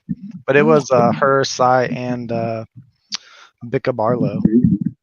I don't even know how they go out there without security. Yeah, Cy's a pretty big dude, and he's trained. I don't think he was worried. But I mainly talked to him. But I asked Massoff how to pronounce her name because everyone pronounces it differently. Mm-hmm. It just blows my mind when I hear people like, "Oh, we're gonna go out to Moscow and blow." I'm like, how are you? I would be. There's no way you could catch me out there. I've been offered to come out. I've been offered to have my flight paid for and everything, and I'm like, you're out of It's not that bad, but I feel more comfortable in Pullman for sure. It just reminds me of like Children of the Corn shit out there. I would be worried because there's Kids are running around with like these huge ass butcher knives, and I get it, it's Idaho, but like, damn, did you see some of the knives these kids alone owned? The weapons they owned? Never mind the perp. Have you seen some of the knives these kids were flaunting on their social medias and shit? Well, there is a killer on the loose, so you better be careful out there. Yeah. I mean, I still think it's a targeted thing either way, so yeah, I'm not too worried about it. It just always blew my mind that nobody talked about the fact that almost all of them at some point flaunted or played with or held or had a video or something of them playing with fucking knives. It's insane. Or like around dudes who are playing with knives and machetes and they're throwing watermelons at each other to see who can cut it in half with their big ass bushcraft knife. It's insane. Right. College kids be doing some crazy things. Well, it wouldn't be so crazy if we didn't just have 4 people stabbed to death, right? Yeah. And no one's looking at the knives that were actually in the house and in the other homes that they were always in, and people from those homes were always coming to their house with those knives. Well, yeah. And It's it is a the personal thing. Like it was very, very personal because you can shoot a person in like 2 seconds, right? From a distance. I would believe that one person could do that, like those minutes, right? But knife is always very personal. And then you get into the whole rumor of like, oh, well, Kaylee was stabbed like 58 times. She got it the worst. Like even they said the points of Steve said the points of damage don't match and stuff. But then I'm thinking, well, wait a minute. So you're telling me that he was able to kill all 4 alone and take extra time with one victim and still get in and out in like 15 minutes? Oh, it's faster than that. 8 minutes. And it's like 8 minutes inside the house. Yeah. And I'm sure you could, somebody can do that, but you can't it's one thing to do that in 8 minutes, but you're leaving without any form of evidence left behind. Except for latent shoe prints. That's some bullshit. Well, I guess what I'm getting at though is if you're going to have this extra time with a victim enough to stab them 58 times, at that point, you're essentially like gutting them. Yeah. I'm not trying to be graphic, but like 58 stab wounds from a K-bar, if that was the weapon used, or God forbid it was actually not a K-bar and it was one of these bushcraft fucking knives that these kids are always playing with. Okay. I mean, that's no, you are going to need, you're not getting in and out that quick. You're not taking all that extra time with a victim while you also have other victims. Do you understand? Like other people, like no fucking way. But now we don't know. I mean, obviously, I believe that the only two, like, I don't even know why they showed him Maddie. I can understand why they showed Steve, his daughter. But Maddie, I don't know how he could see, though, when he says, the wounds don't match. Would they allow him to do that? I'm guessing he just talked to her dad. Yeah, I think that the other family could have given them permission. Yeah. Well, no, I just think if anything, it was probably whoever, had to identify Maddie. I would imagine, like, it was either her mom or her dad, right? Or both. I would imagine the family spoke to each other. They've known each other since the girls were like 12. Yeah, and he might have gone in with her dad. So as well. So you don't know, but Yeah. I know if it was me, I would ask, I'd be like, listen, I know that this is going to be tough and this is rough for me to ask, but like, can you tell me like what her wounds look like? Because we know what Kaylee looked like and we just want to know if it's the same or like, right, because it was pretty obvious, I think, from the beginning, according to the parents and everything, that like she seemed to get the brunt of it. Yeah, I mean, we don't know about, downstairs. So that's what I'm saying is we only know what's like upstairs, right? Because I don't think that Gonzalez speaks to, Xana's family. I wouldn't think so. I'm not sure that, but who knows? There's just a lot of wild shit in this case. And if it Yeah. goes to trial, it's going to be absolutely insane. Have you guys seen when we were talking about the infrared cameras the other night? I caught a little bit of it, but and it was like towards the end or something. But that was interesting. That how it, of course, black and white. There are so many colors that show up white in an infrared camera. Mm-hmm. Red, blue, green, orange, yellow.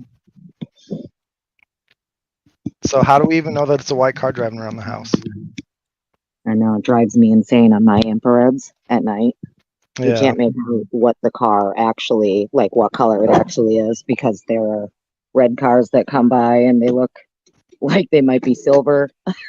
But you're talking about the Linda Lane footage? Well, I mean, that's the only footage that we have that's close to the house, right? Well, so there is a part in that Linda Lane footage, and this is why I'm saying I believe that's actually recording in color, because there's a part where it's changing to color. Yeah, it switches the color when the headlights are on it. It's based off of light, right? It has sensors in it. So like during the day, it's going to show up as color, but at night it switches to the infrared mode. That's why it changed over when that car drove by, because its headlights shined at it, and it thought the sensors thought it was daytime. Because I always assumed, they turned that black and white. No, okay. No, it's switched between infrared and the color mode, like daytime mode. Okay, that makes sense. Yeah, but if all their footage is infrared cameras, you can't even prove what color that car is.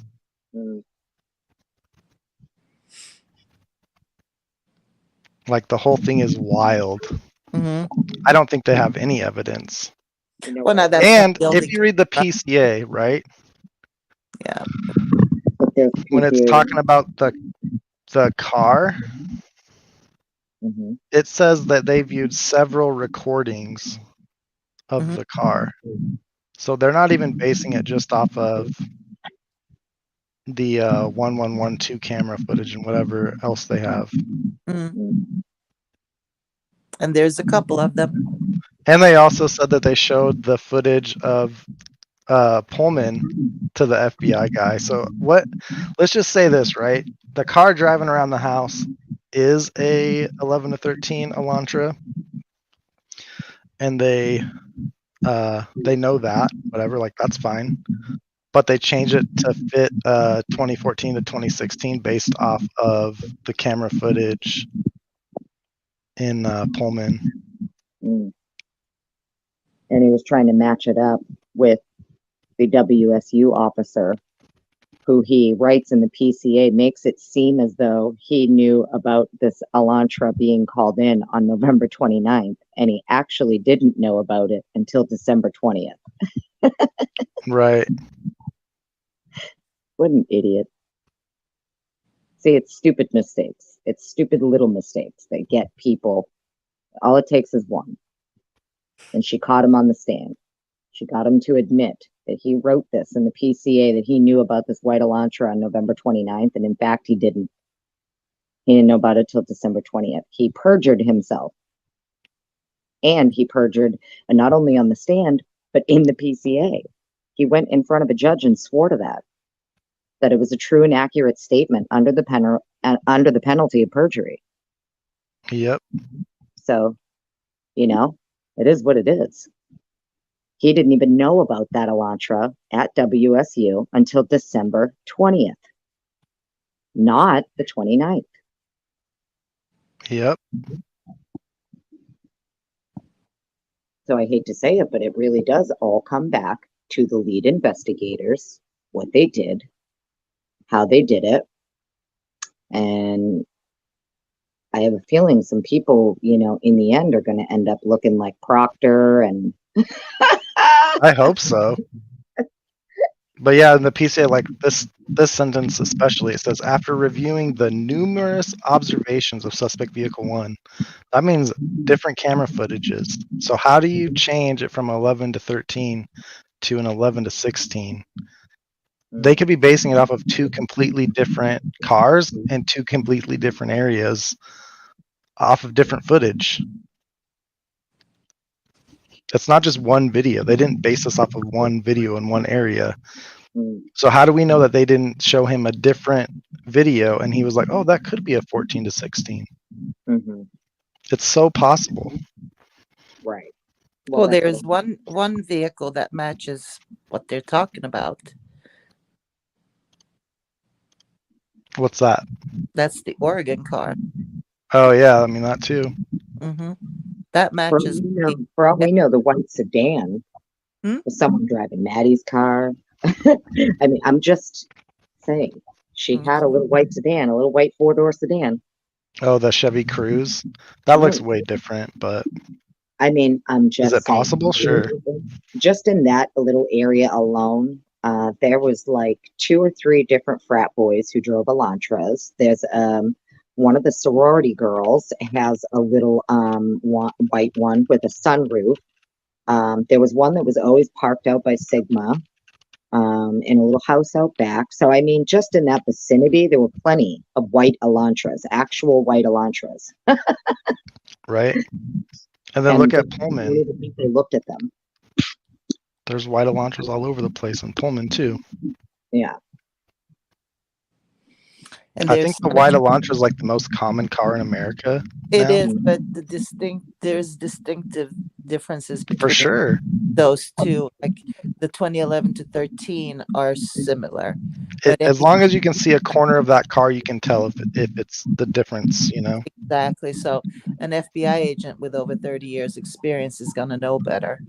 I think unless the footage is very bad, then maybe. Oh, they have ways. Come on now. I mean, if it's bad footage, it's bad footage. Yeah, they can clean anything up.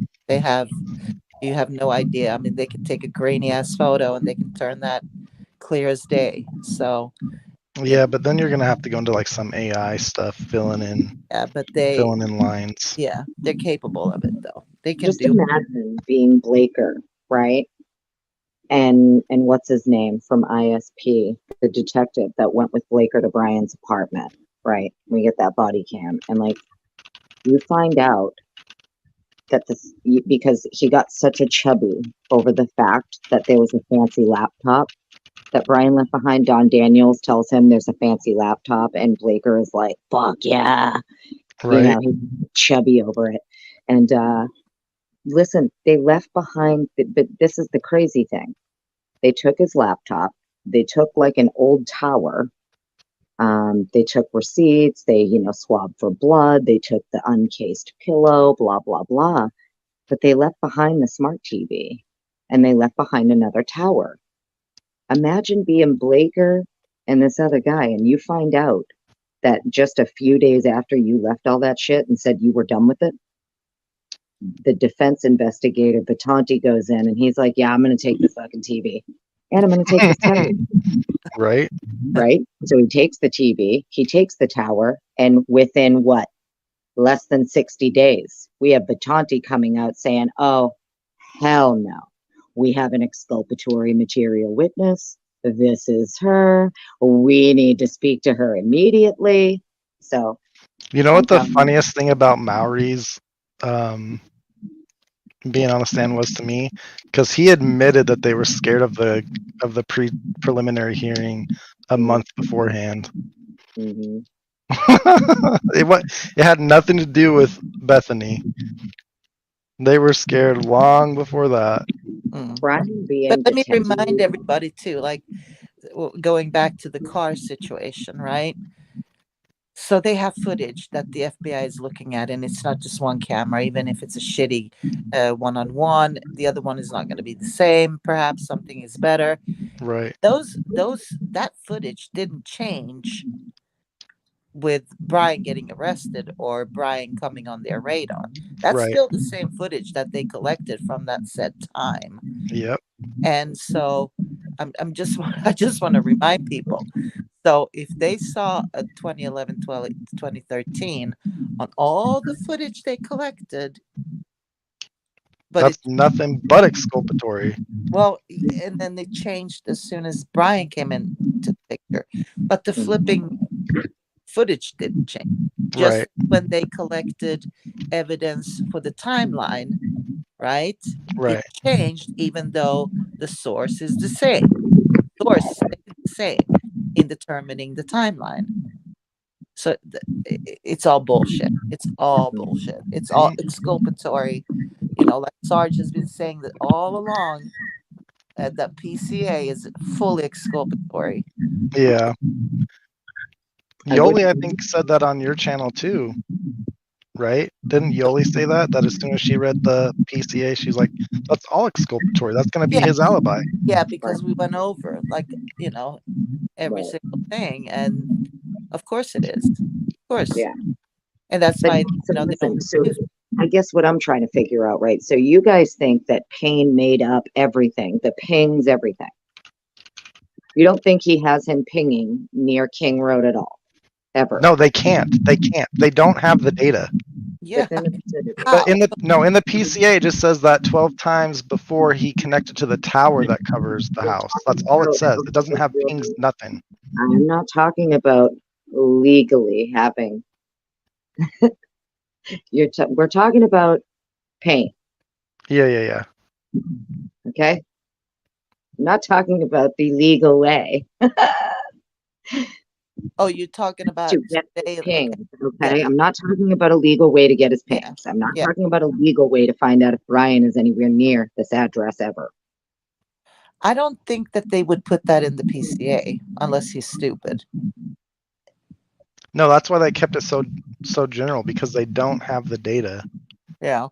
No, but or he does know if that Brian was visiting this house and meeting up with someone there, or picking someone up, or dropping someone off, or I'm just saying. Well, so if you're, hear me out, if you're, okay, you're gonna think I'm nuts, and I don't even give a shit. I'm just gonna say it, I don't care. Y'all can think whatever you want. Yeah. There are multiple calls, either to King Road, Queen Road, in that area, where other officers respond to these calls. However, your lead investigator also arrives immediately on foot, and he does not log himself into the call in the CAD notes. So this tells me that this lead investigator at some point was already surveilling this home. That's my opinion. I don't care what anybody says. It would be very strange that the call comes in, and if he's already there on foot, he doesn't take the call. Other officers do. He arrives, but he doesn't log in. Okay, and you know he's there because he's on their body cams, but when you look at the CAD notes, he's not on the call. So, in my opinion, this lead investigator had already been watching that house multiple times, already on foot. This is how he knows who was going in and out of there. That is, it would make sense. That's how he is able to say, oh, well, we know he went there 12 times. And he has to attribute it to these bullshit cell phone pings, but he really knows how he knows that Brian has been to that house. He cannot come out and say that he was like secretly watching this house out back in the woods and shit. He can't say that. That would be there would be a lot of questions asked, because if you're not assigned to do surveillance, why are you being creepy, hanging out in the woods back there, watching this house, showing up on foot and not logging yourself into the call? Internal Affairs would have a lot of questions about that. True. Okay. So if Brian was going to this house, has been to this house 12 times, maybe that's how Payne knows that. He may be lying about the cell phone pings, but he does know he was going to that house. So he has to lie about how he knows he was going to the house. Well, I mean, that would be interesting. What we don't know is And this is the same guy setting him up and framing him, right? Yeah, we just don't know what the timing report would say, because they definitely have it now. I guess what I'm saying is, if this is the guy who's framing Brian, he's got to fucking lie about how he knows a lot of this stuff. I would say he has to lie about how he knows it. May not necessarily because it was done illegally. It may be because he knows, because he was watching that house for a while before this happened. And in my opinion, that house was under surveillance for months prior. That's just my opinion, based on all the body cams and everything that I've watched. And it's not just what's on YouTube. Like there's, lots of things that I FOIA'd that's not out on YouTube. They're just not going to be out for a while. They'll get out when they're supposed to. That's the point. You know what I mean? There's a lot of body cams that go on around that place that were going on before the murders, where these cops were surveilling that house. This house was under surveillance. So my question is, whose job was it to be surveilling that night? Well, so if, like Liz just said, if that's true, they're going to have to give the dates to those 12 times, right? So you can't just say it. You have to say the dates. You can't just say, oh, he was there 12 times. Well, what day was that? I think they did give dates, right? They gave like between a certain date to a certain date, these 12 times, right? Well, yeah, but I mean, they didn't give specific dates on in between. Yeah, they're going to have to be very, very specific. And that means that if they had a cast, report on that, they could tell if he was there or not. And we don't even know when that started. It just says, I actually have it pulled up right now at that exact spot. Well, I mean, that's in the PCA, but as far as handing over evidence to Anne and company, she's asked for the dates, obviously, like precise dates, what time of day was he there, and stuff like that. So she's of course entitled to that information. And judging from what Cyree said, I don't think that really is a match. But we'll know better, I guess, come trial, because you could be right that they did surveil the house and that's how they know. I mean, it's just my opinion, but based on what I've seen from all the body cam footage, and I've watched literally hundreds of hours of body cam footage out of Moscow PD for months leading up to the murder and after. What's going on after the murders? What calls are coming in after, right? What are they being called for? It's insane. Okay. There's so much craziness that goes in and on around, and months prior to this murder happening, those cops were crawling all over that area, not just that house. It appeared to be their house, and then the house that Jack D lived in, the like undercover frat house over on right across the way. Yeah, like Queen. Or that would be on King. Yeah, it seemed to be those two that got targeted the most, that got called on the most all the time. And a lot of the body cam is pretty wild. Like the cops are all over that place, and they're rolling up, with ride-alongs, quote, air quote, ride-alongs, who look like I mean, they look like That guy's in the Banfield as a cop later on. Did you know that? Yeah, well, that's what I mean. They look like Yeah. It's weird. And a lot of the people they hire and stuff, they just kind of got sketchy backgrounds and shit. It's just weird. Well, it's an easy target. There are two party houses that are outside of the university, so to speak, not frat houses, or they're not connected to the university. So they're easy targets for them to like, okay, let's go and scare the kids up a little bit, or let's go Yeah. our authority or something like that. So it's an easy target in that sense. Yeah, agreed. I just thought it was crazy. Some of the body cams are wild, even the ones we've seen, just the ones that have been put out there. I think they're all crazy. Like no matter what, there's something weird going on in them. 100%. And when you have, I'm sorry, but I promise you, internal affairs would have a big problem knowing that there are officers who are out there on foot, immediately responding to a call at the house. We're talking within a minute. You're there within 60 seconds. How are you that close by already, but you didn't take the call? You let others respond to the call. And once they arrive, that's when you pop out. Hey guys, here, but you never log yourself in. It's a huge red flag because it's basic protocol. You log yourself into the call as soon as you arrive.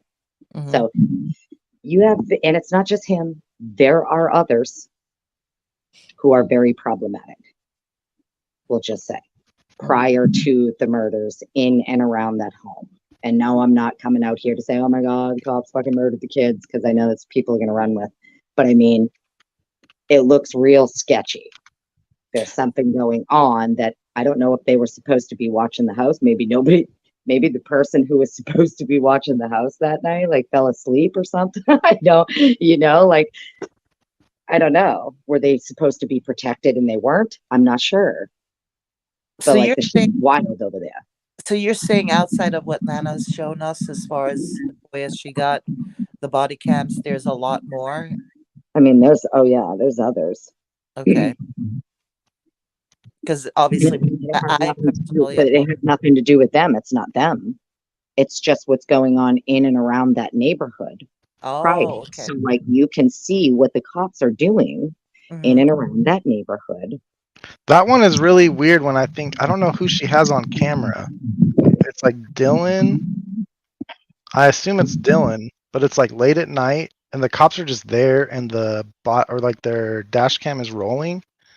And then all of a sudden you just see one of them walk by. It's super weird. Oh, I know what you're talking about. I thought it was somebody who lived in that house. Yeah, I think it was Dylan. I have no clue who it is. No, but I it's mean just like so weird. The house that they're going to, which is on the side streets. I don't know. Do they leave 1122 or do they walk to it? They're coming like down from it or from that part of the street. So they're coming down 1122 King to that other side street. I can't remember the name of it. And walking into that house. I just assumed, I don't know, it could be. But I know what you're talking about.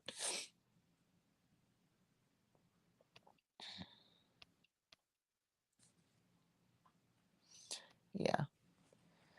All right, it's getting late, my friends. I'm gonna Go to hop bed. off.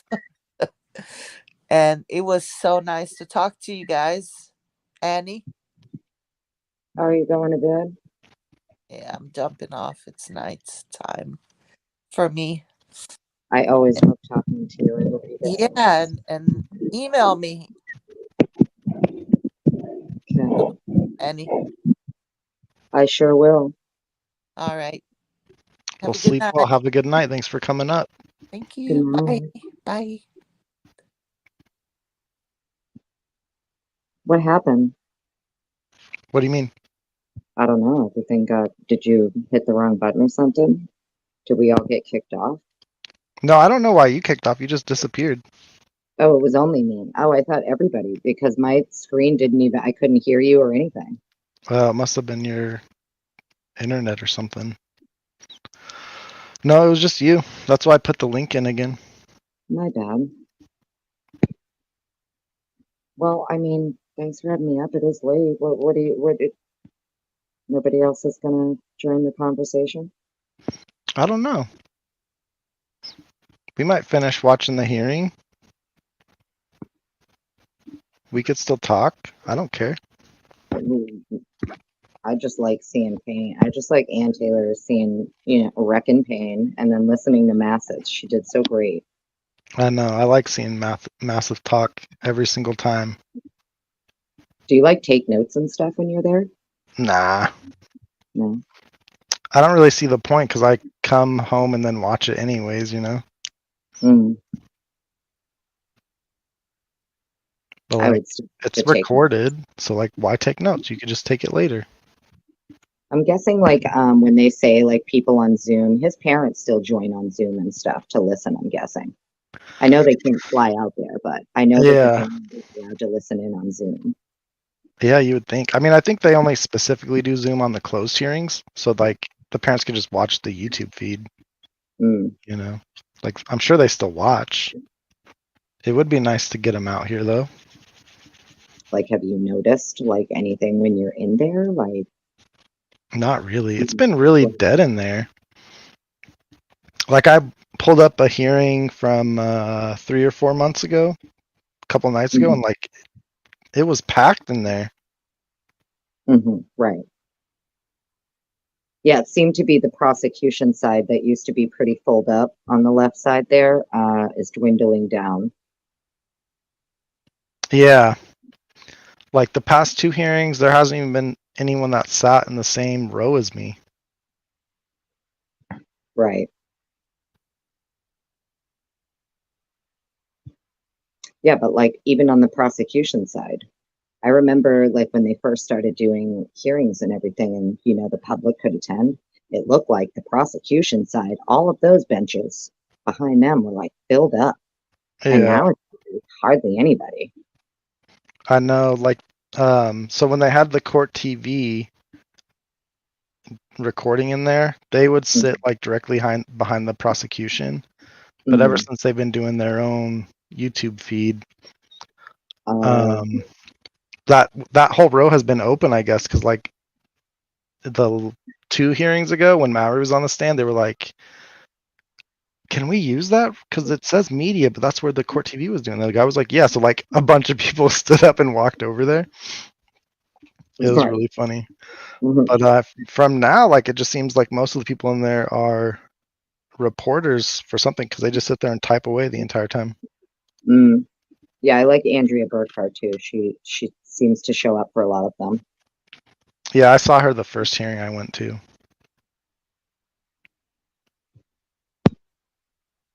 But like, are you noticing anything about people outside? Is there like anybody's demeanor, like people shifting, having questions now? Or they still just, you don't talk to people when you leave, or there's nobody outside? No, not outside. There's been a local mom that I've talked to the last couple of hearings. I talked to Andrea the first time I was there, and then this other reporter lady who was sitting next to her. And then before the last hearing, I met the truck flag guy. That was interesting. Well, But I just noticed, like with Reed, right? You have all of these, not only just reporters and media people, but you have the actual public out there. Like, no, look, there's nobody out there. we're gonna ever get to that. I don't know. Well, I mean, Canton is right next to Boston, right? So there's millions of people in that area. Like out here, it is not like that. Nobody. Mm, Even like Spokane, I think is like 400,000 people. mm. Right. I don't And see then I don't know anybody. how Coeur d'Alene is, but it's probably about that same size too, you know?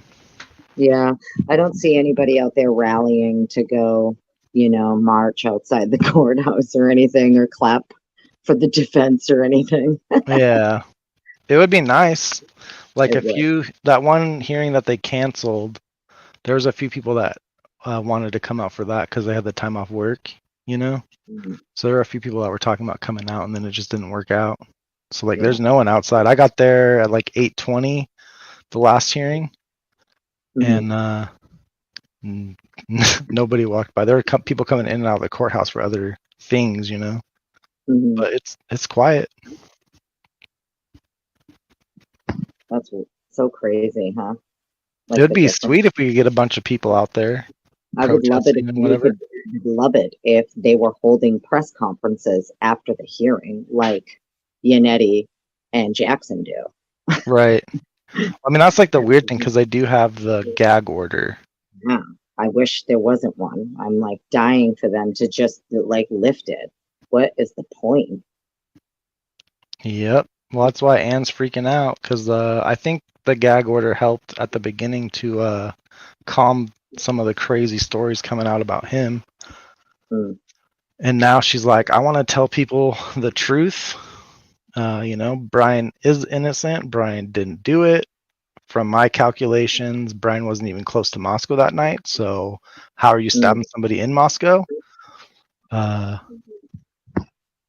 I don't know. It's crazy. It's wild. It makes you really think. Like, what did they? They either just ignored FBI. There's no way the FBI is what led them to Brian. They were on to Yeah. Brian before that. They got a white car by the house, or what they think is a white car, because if it's infrared cameras, there's no way they know. And then, his phone wasn't connecting to the towers at the same time, and that's suspicious somehow out in the country where there's lots of places that you lose connection. Mm-hmm. Well, see, now here's why I say that there is potential. He could have been at the house, and here's why I say that. Because there is a body cam video that we've all seen, and it's the infamous daytime body cam where Rosie is walking up to the house with Green, and for a brief second, as he turns up the driveway, there is a white Elantra parked there. Oh, and it was like after the murders. No, this is before. This is the day that Rosie takes a pic of Kaylee's ID in the body cam where he takes a picture of Kaylee's ID. So they go walk. They weren't called to the girl's house. Right. Yeah, the initial That's the one call where was- they had just like a general noise complaint, so they went to both houses. Yeah, exactly. So as he's walking from the one house to the girl's house, as he's coming up the driveway for a brief second, you can see it. You can pause it, try to zoom in. Maybe somebody has better. I can't make out the plate. I don't think anybody can really make out the plate, but there is a white Elantra parked in that driveway. And it's like, so if you were to pull into the driveway and then immediately turn right and park, that's where it would be. It's not parked up in the parking spots near the house. It's immediately right as soon as you pull in. Oh, interesting. I'll have to watch that body cam again and see. Yeah. So there was a white Elantra there back in August. And that's interesting. That is, if I remember correctly, that's around the time of the pool party, yes? Or no? Am I getting my dates mixed up? Yeah, I don't know the date of the pool party. I'm not sure. August, but I'm Heather sure might know. Heather knows everything. Heather, when was the pool party?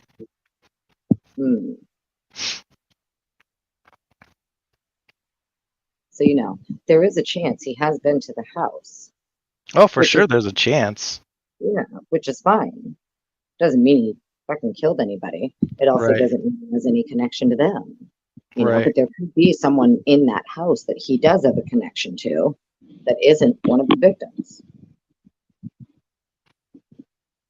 Oh, look at that. 8/16. See? August Well, 16th, same day. Isn't that that's the the same thing as the meet the body? roommates party. Meet the roommates party.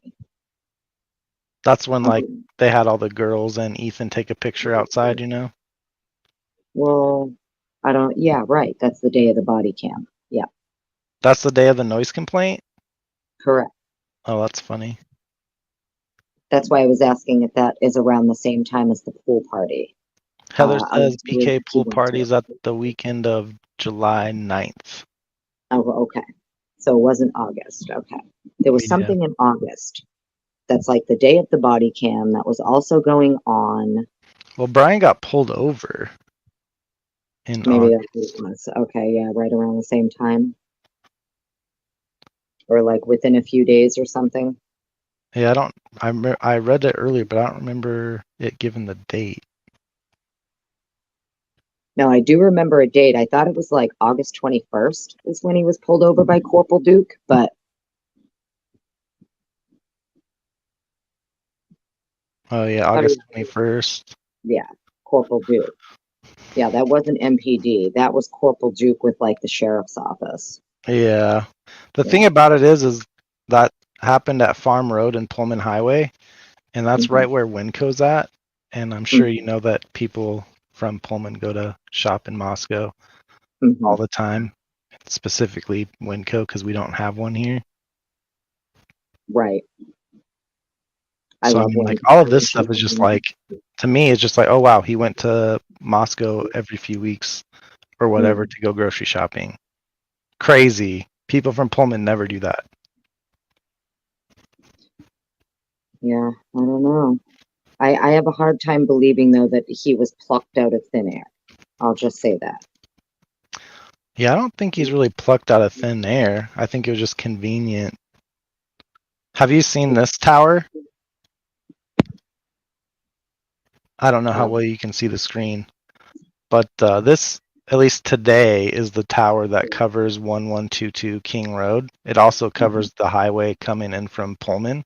So every Okay. time you drive to Moscow on the Pullman Moscow Highway, you connect to the same tower that covers 1122 King Road.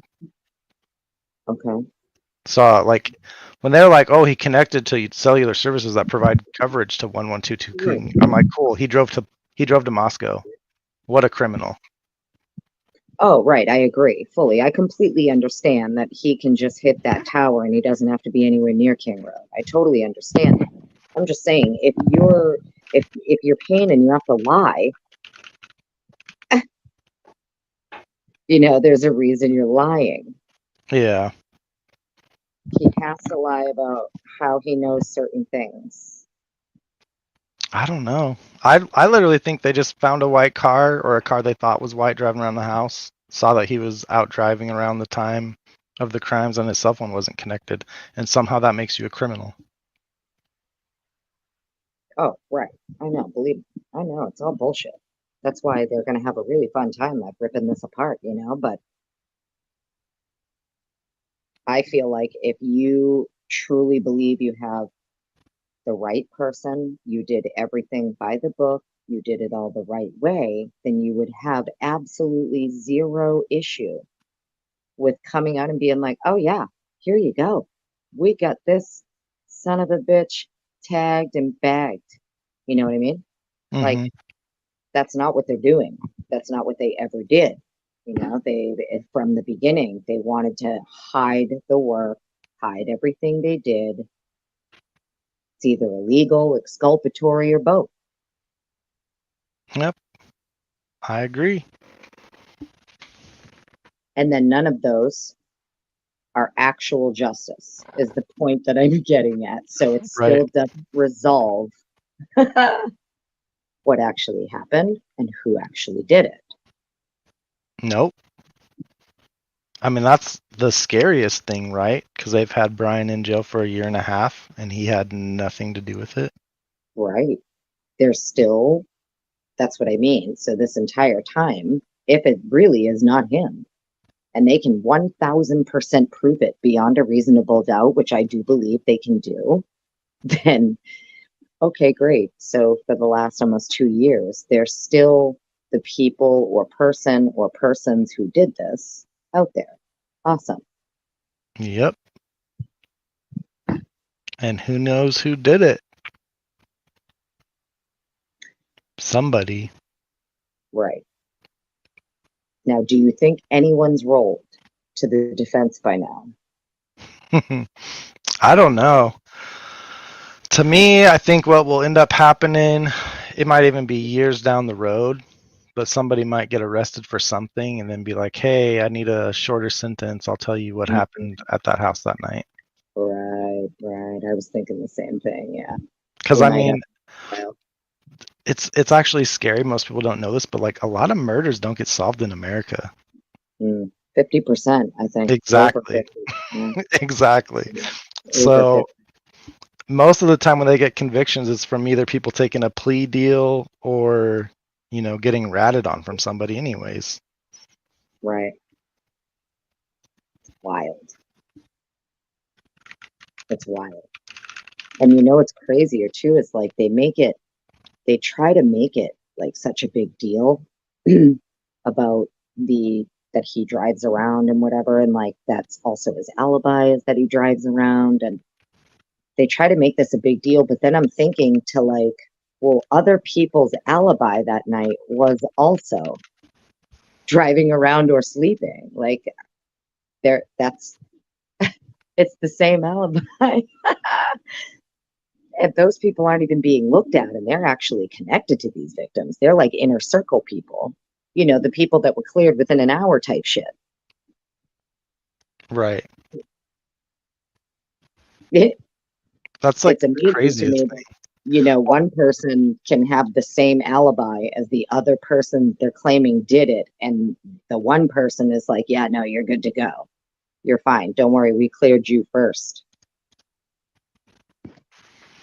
Well, the funny thing to me is they've always been looking for the unknown DNA because people are in and out of that house. Well, what if the people that killed him are known to be in and out of that house? They wouldn't even be looking for their DNA.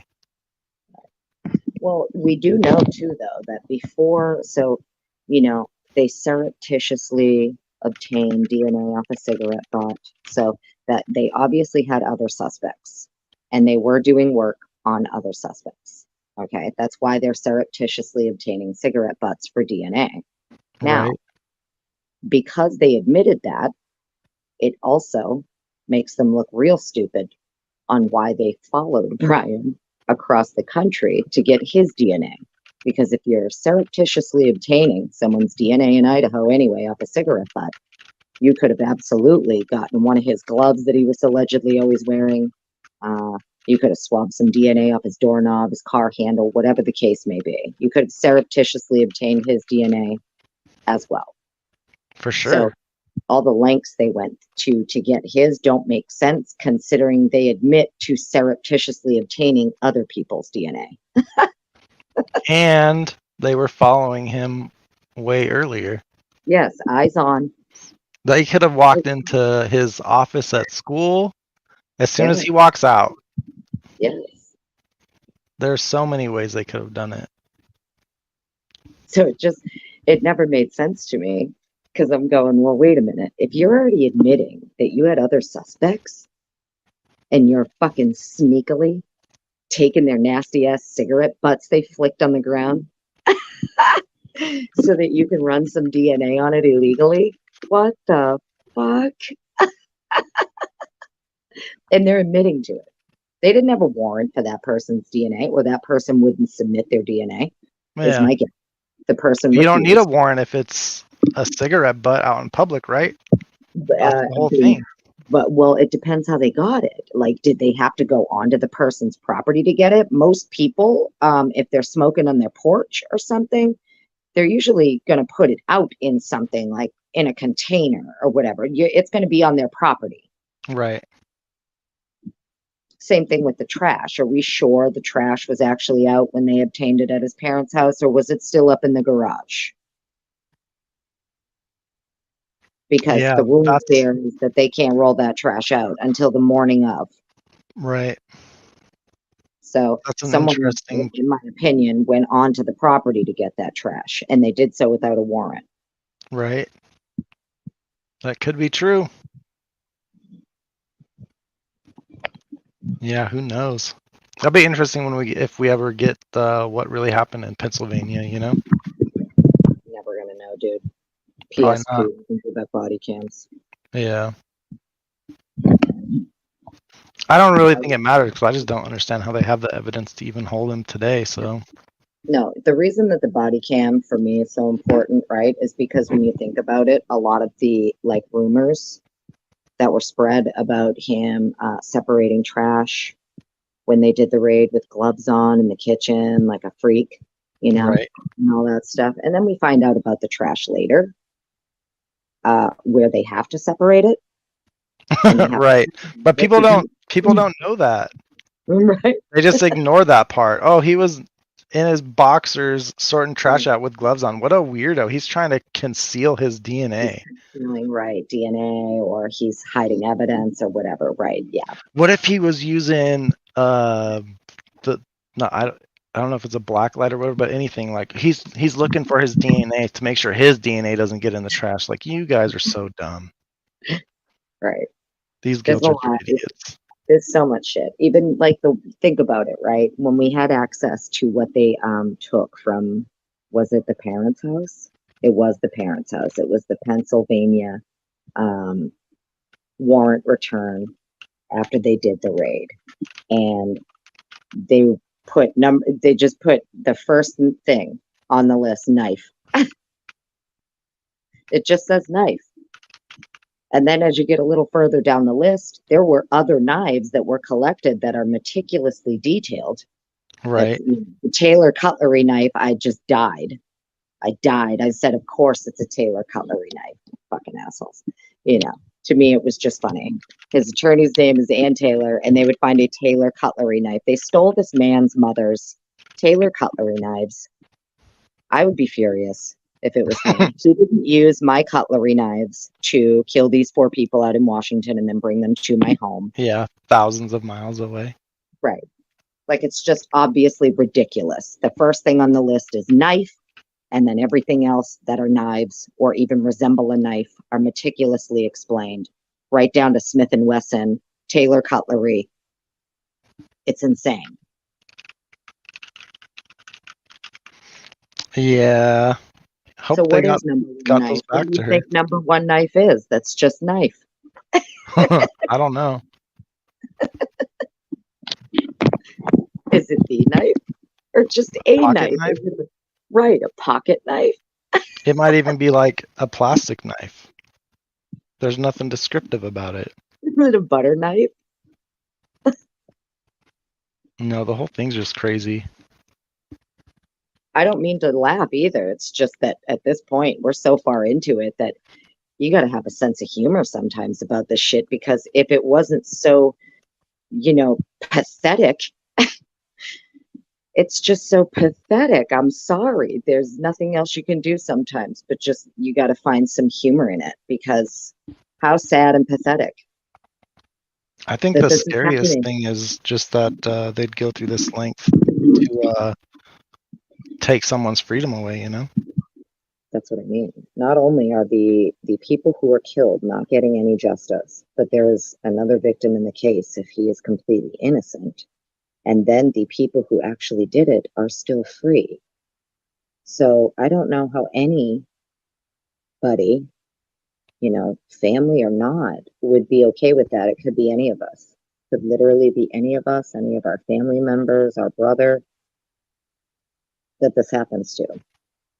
And it's insane it's allowed to occur. Yep.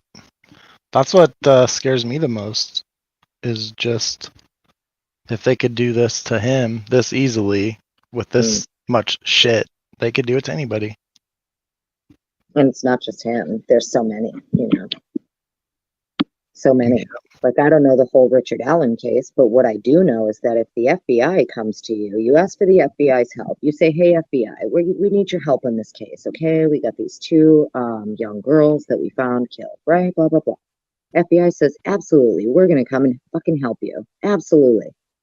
So, here's our assessment. We believe that this was a ritual cult killing carried out by Odinist cult members. Blah, blah, blah. They give you the evidence. And you're like, nah. Thanks anyway, though. And then from that point on, the FBI is not allowed to really do anything because normally they're not lead anyway. Like, it's always like local LE that tends to stay lead if it stays a local case, unless the feds themselves pick up the case, you know? Right. They tend to stay hands off, but they'll still be in the background collecting evidence, monitoring everything, you know? So it's going to be interesting to find out exactly what feds did even after their initial assessment was given, whether or not that initial assessment was followed. Was it carried out on? Was it, you know, or was it ignored? Because imagine if the FBI's assessment of the crime is entirely the opposite of anything that we've been told. Well, I wouldn't doubt it. They ignored it and allowed Payne to and Blaker and ISP to just conduct their botched investigation. Well, I mean, even in Green's book, he says that he's glad it was an outsider or something, right? Mm-hmm. So the university pays the police somehow to like police the university, right? Like they don't have it. Like WSU has its own police force. U of I doesn't, but they have like a section of MPD that does the college, right? So like they're on the payroll, and the university president is somehow a part of the investigation somehow. Like, how does that make sense? Well, a lot of their campus police officers are MPD officers. Right, that's what I'm saying. Like, they're all MPD officers. They don't have their own police force like WSU does. No, they do have a couple of security that are not MPD. Yeah, but that's security. Yeah, they're not armed or anything like that, but they do work closely with MPD, and that security reports to MPD. Right. Mm-hmm. It's kind of weird. Their drone mapping program is pretty wild too. I always wondered if MPD was allowed access to the drone mapping program. Because, like, so hear me out, right? So, like, if MPD is so heavily tied to the university and they do all of the policing on the campus, they're the ones who are called for everything. It would make sense that they would get access to anything really in the criminology department or anything that the criminology department may use, their labs, their technology, their drone mapping system. They may have access to the GIS software that's on the campus. I mean, I don't see why they wouldn't if they're so heavily hand in hand doing all the policing and everything. I could see they would say to the university, well, we need all of your technology if you want us to police better. Right. And then I'd want to know who had access to that technology. So do any of your officers have access to the drone mapping software that's on campus? If so, when do they access it? I need the logs. I'd be wanting the logs for everything, who accessed what and when. The GIS software, everything. Because that geospatial software that they have on campus is wild. It's wild. You can locate anybody in an instant. Just walking around. Well, it's for students and staff. Right. For students and staff that have access to it. And the geospatial software, it was to be able to make it easier because the campus is so big, to coordinate, like meeting up with people for projects and stuff. Do you get what I'm saying? Mm-hmm. So all of this geospatial software that they have integrated with their drone mapping technology, and then the little robots that like deliver food on campus and stuff, it's wild. So in my mind, I'm saying, okay, well, if they have all of this technology, clearly the police have access to it, even if they aren't supposed to. I'm sure Green gives them access to it because they do all of his fucking dirty work with the policing of all these kids. It's their job to keep these kids under control, right? So I would imagine that he would give them all the tools they need to do that. And who's to say that there aren't a few, people who have access to this stuff and maybe they're doing some nefarious shit with it. Oh, no doubt. They always do. There's always somebody.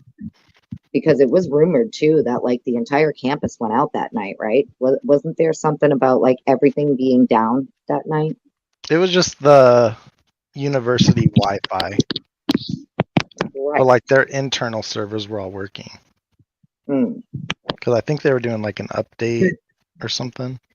Well, even when the forensics teams were there though, and like the news cameras were outside, there was one video where they're up in the room and like the windows open, the curtains open or whatever. The TV says no connection, and it's just a blue screen.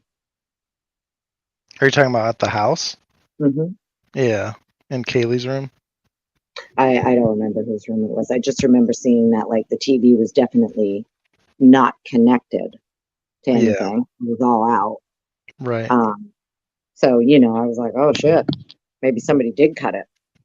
Yeah, I don't Because think that would have anything to do with. a lot of these most people just kind of have their own Wi-Fi at home, right? Most people don't have like a landline or anything like that. But if you're running your phone or your TV, say your smart TV, you've got it hooked up to your Wi-Fi or whatever, and it gets cut, it goes down, your TV's out. If you have your phone running on that same Wi-Fi, your phone's not going to work either, right? Right. So I don't know. We have like phones not being utilized. I think that's why they had to lie about the times about the phones. I think that's why it had to be made to look like someone was still on their phone later on when they weren't. Because if you say all the phones stopped being utilized at the same time, it's going to look real suspicious. Like, oh yeah, something was cut. Right. It's possible. The other theory is now that, especially ever since Cy was on the stand, if they had one of those trucks, right, in the neighborhood already monitoring that house, because apparently that can stop phones from working correctly sometimes. It can, yeah, it can like jam the signal. Yeah. And like that was the other thing that I did some research into too, because I'm like, people, jammer. Like if you used a jammer, then you wouldn't cell phone, people wouldn't be able to make calls, stuff like that. And I'm like, civilians can't own those. The civilian population is not allowed to own a cell phone jammer at all because it has to do with like domestic terrorism laws and stuff. Like so the only people that have them usually are military. There are some law enforcement agencies that are given them, drug task forces and stuff like that, but they are not to be used all willy-nilly. They're for very specific types of, like if they know they're going to serve a warrant where they may have a person who's heavily armed or something. Do you get what I'm saying? Like they're not going to just use them for anything. And if there isn't someone in law enforcement who has access to one that uses it improperly or without permission, because they're not as big as you think. Like a cell phone, you can jam some cell phones, from a good laptop with the right It's insane. Like when you actually look into this stuff, it's bananas. Civilians can't own it, but the technology is there amongst military and law enforcement, and they use it. And there are people who have access to it You in can those make fields. your own fairly easy too. I forget what's like a Flipper 2.0 or something. Mm. They've got all sorts of stuff you can do. I mean, if somebody used a jammer, that's a problem because Yeah. it's not a civilian. Just saying. I mean, most likely not, Most likely not, in my but opinion. you can make them. Mm. Yeah, but I don't think it's going to work like what they got. No, I mean they'll have like bigger ones typically. Yeah. You know, They I don't can know do- how long the range would be on those truck Stingray things, self-flight simulators or whatever they call them. Mm. But I'm assuming it goes out pretty like a decent range, you know. Mhm. The whole thing is just crazy though. I've never in my life seen a case like this. No, and we won't see one for a while. Hmm. I mean, that's like the funny thing because if he did just go down to the park that night, which at this point in time, I don't not believe it at all. I think 100% he went to the park that night. And Taylor said, I will prove to you that you are either withholding or destroyed evidence, you know, as part of the alibi. Well, she proved both of those were true. It wasn't Yeah. one or the other, it was both. They destroyed it and held it back. Why would she not be able to prove that he was at the park that night? Right. Oh, I agree with you. I always leave my mind open, right, to anything. Yeah. Okay, but I do, as far as what we see now, and then with the, Cyray joining the team, I was just like, oh yeah, okay, this poor dude. He probably like 90. I'm now 99% sure he likely didn't do it. I've been that way Wasn't. since the alibi came out. I'm always open to, some, like Cy said, I'm open to changing my mind if you show me something different. Right, for sure. Give me some evidence. The thing about it is, after 4:48, his phone doesn't lose connection again, right? Right. And the only way you can make that fit in the timeline is for him to go to the park before the crime. Now, technically, you could get to the park and right when you get in there, you turn right around and drive straight to 1122 King Road. You could get there right around 4 o'clock. Mm-hmm. The issue with that is that's not his car driving around Moscow then. So what do you have pointing to him? Because your evidence is him driving around Moscow and then going to the house. Well, if he goes to that park, it's impossible for him to be that car driving around Moscow. Mm-hmm. Mm-hmm. So then what do you got? Right. And if his phone connects back to the service where I think it does, there's no way to drive there from 1122 King Road after the time. Like, it's impossible to get where his phone reconnects after the crime. So there's no way he was there. Like, Right. it's not super rocket science. Mm-hmm. I know. And it's when you start back from the beginning and you hear just how the police were talking, then you hear how the families are talking, well, some of them. Then you hear how it's being reported, right? Like you have that, what's his name? I love him, Ted Williams from Fox. He was like one of the first people out there, day 1, day 2, day 3. And I mean, he's being told day 1, day 2, day 3, this house was a bloodbath. Okay. I know people are saying there was no blood outside besides just the rooms. That's not what was initially reported at all. Even the coroner.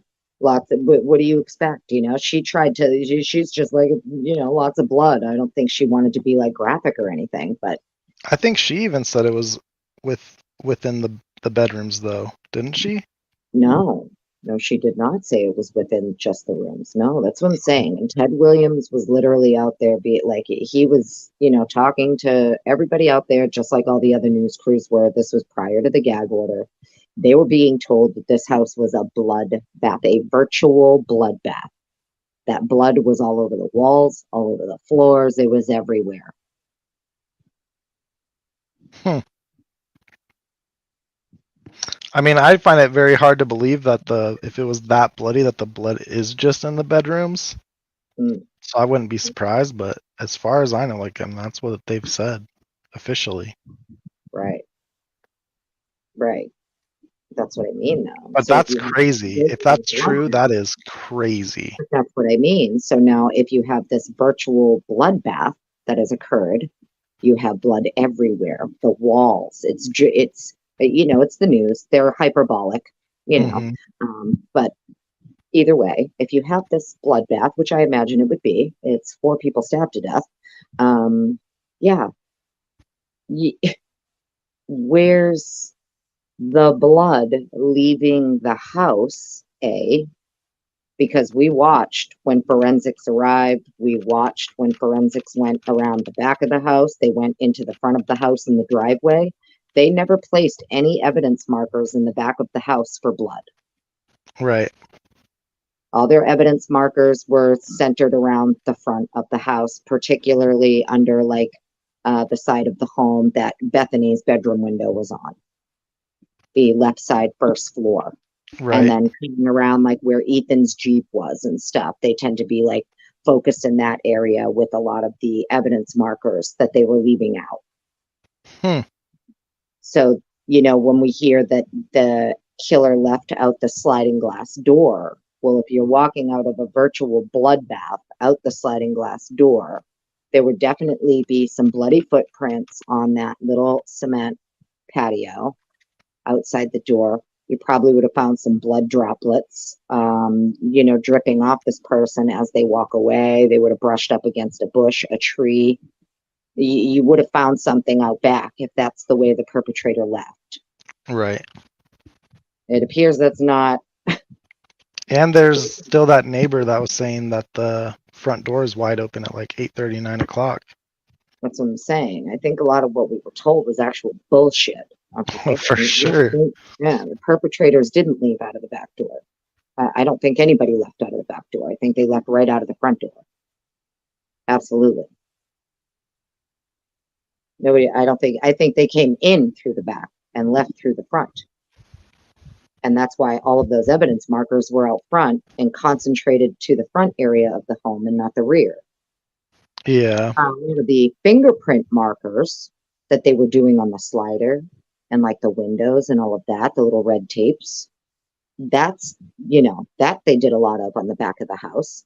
But all of the evidence markers themselves were like out front. So how are you going to say that the perpetrators left out the rear door after they killed everybody, but all your evidence markers are centered and concentrated to the front of the home? Yeah, that's odd. The whole thing just doesn't make sense to me. That's what I think is really annoying, because people, well, if it's not Brian, then who? Like, I have to prove who did it in order for Brian not to have done it. I'm like, there's no evidence that says Brian did this. What misinformation am I putting out? I don't know what Tara's talking about. What did I say that was misinformation? Go back and watch the footage. She's not saying that there aren't any evidence markers in the back. She's saying that there are more in the front. They're concentrated to the front. I'm talking about the yellow evidence marker tags. I'm not talking about the little red tags that they put all over the slider for the fingerprints. No, she's talking, there's like a boot in that paper, that folded up paper in the back. A what? There's like a boot print in the back and then like a folded up paper that people think is like a map to the house. Oh. I thought the map, the little map with the yellow tag, that was in the front. But I thought it was in the back, but I have no idea. Boot print, there's no evidence marker on that that little retainer wall, the little stone wall where the boot print was. There was no blood evidence marker placed there for that boot print ever. Yeah, I have no idea. I've just seen the pictures. I couldn't really tell where they were. A lot of it was in the front. That's kind of what made me question, like, well, what do they mean they left out back? Because it appeared to me that most of their evidence markers that would normally be placed down for blood were concentrated to the front. Yeah, she's saying that the paper was in the front. I have no idea where the evidence markers were, so I am not the person to talk to about that. I just don't know what I said that was misinformation. I'm not trying to give misinformation. Mostly what I'm giving is just my opinion on what I've seen from the beginning, but okay. Yeah. I'm just doing what everybody else does, which It's is all give opinions. my opinion and my thoughts. No worries. People disagree with everyone's opinions. Well, we can disagree, but don't tell me I'm spreading misinformation. It might be late, but I know this case pretty darn well. I've watched and seen a lot of things, just like we all have. You know, it's okay. We can all be friends. I said there was hardly any evidence markers out back, the yellow ones. There were a lot of the red ones on the sliders and the windows, yes. But most of the yellow evidence markers are concentrated to the front of the home. And I think I only know of 3 and 4, which is the boot mark in the paper, so. But that's in the front? I always thought it was in the back. I don't know. And if the boot print that I think they're talking about is the boot print that was on the little stone wall that looked like a little bloody, could have been a bloody boot print, there wasn't an evidence marker placed there. I thought That she was talking about the one things- next to the paper. Yeah, no, that's what I mean. People were like, well, what the fuck? That even on the drone footage, that looks like a bloody boot print, but no evidence marker was ever placed there. Not for blood. So that's what I mean. It's kind of wild when you kind of go back and look at the photos from back then, and you look at the drone footage and you look at the news footage, and you kind of like, you go day 1, day 2, day 3, you know what I mean? And you kind of compare. It's like wild because none of it really makes sense. Like what's being said, it doesn't appear that that's what they're doing. Do you understand what I'm saying? Yeah. Like it almost looks like what they're doing is the opposite of what's being said, is the best way that I can describe it in their work. Their work is focused differently than what's actually being said. That's just what it looks like to me from the beginning.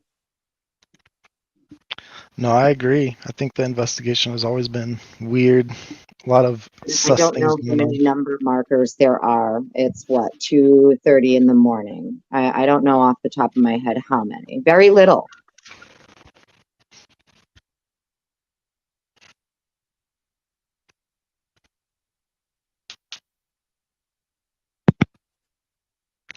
Why did they get killed? Who knows? Oh God, I mean anybody's guess, really. I don't, there's probably only a few people who know why.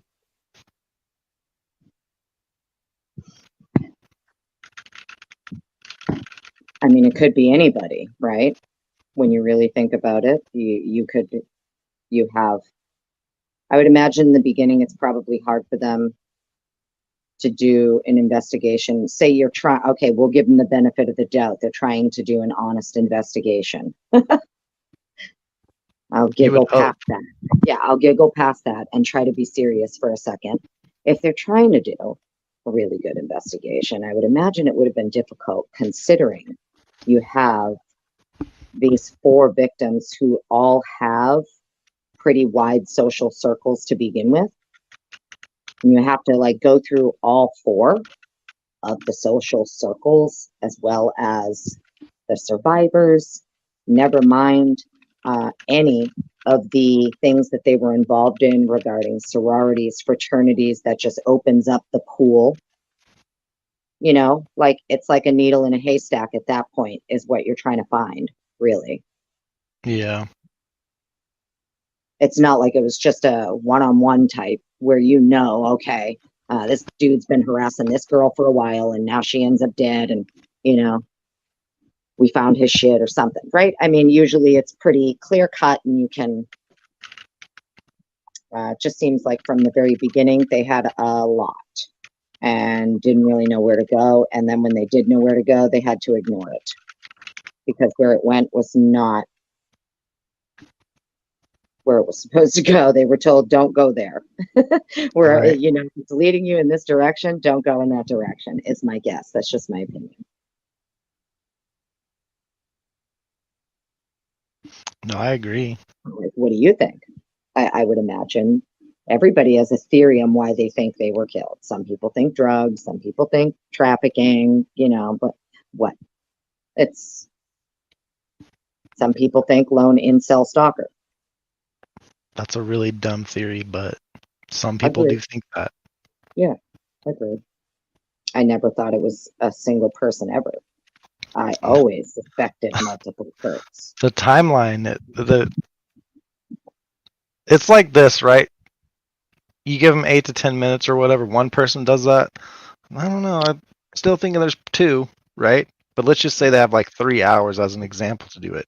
You're telling me one person walks in the house 3 hours, it kills 4, and they didn't wake up one other person in the house? Right. So even that doesn't make sense. Right. And like the only way you'd probably be able to do it if you're one person is, and I don't believe it's one. I've always believed it's multiple, but I'm willing to entertain the one killer theory. If it is one, you would have had to have gotten there and handled 1 or 2 first, and then the other 2 walk in. Right. Do you get what I'm saying? Because it Yeah. appears they got home around the similar time, but it appears Xana and Ethan may have arrived earlier, as well as Bethany and Dylan, but then Kaylee and Maddie get dropped off. You know, it all kind of converges around 2 a.m. Everything seems to pop off, in my opinion, right around Right. 2 a.m. So, you know, it could be a situation where it could be one person who could take out 4, but I feel like they would have had to have 2 already out of the way first Right. and get the other 2 when they come home.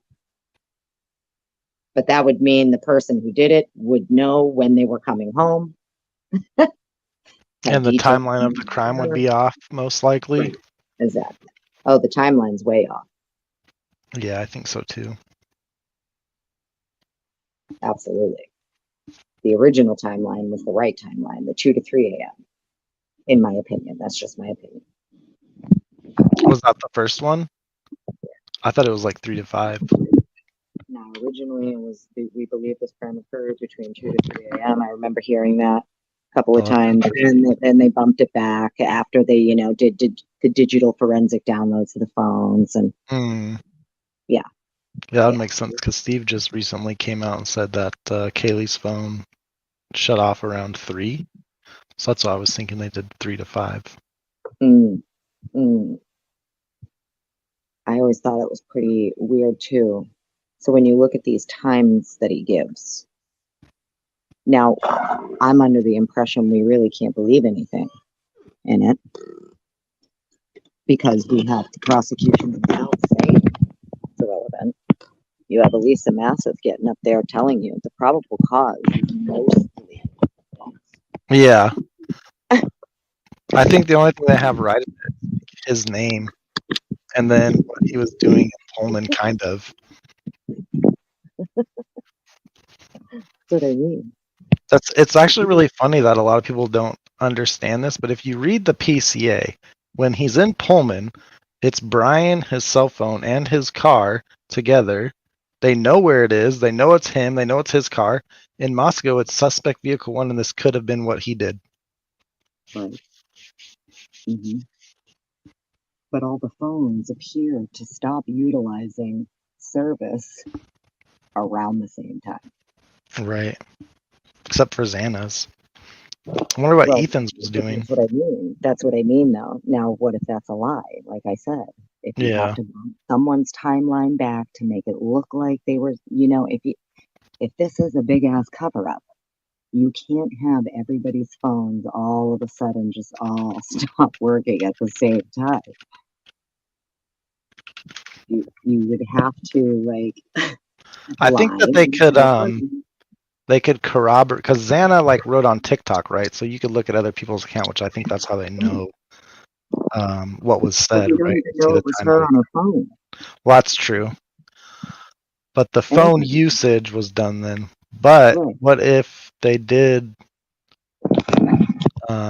turn off her phone and then turn it back on or something later? But I think it was like an inside joke or something. That's what I heard recently, that what she wrote out was like some inside joke that like someone else probably wouldn't know.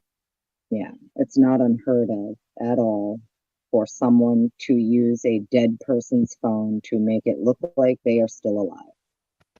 Happens all the time. Yeah. Killers, people who kill their wives, kill their girlfriends, boyfriends, girlfriends who kill their husbands, and you get what I'm saying, right? Yeah. Like, they do it all the time. They'll access the phone, they'll make it look like they'll send texts to family members and shit to make it look like the person is still alive. Oh, I just need some time to myself. I'm sorry, I just needed to get away. And the person's like been dead for days. Right. And it's the person who killed them using their phone. So it is not unheard of. That's why I've never believed that it was her using that phone. I've always believed it was to deviate from the timeline, which would be the 2 to 3 a.m. Yeah. And the phone stopped being utilized at 2:47.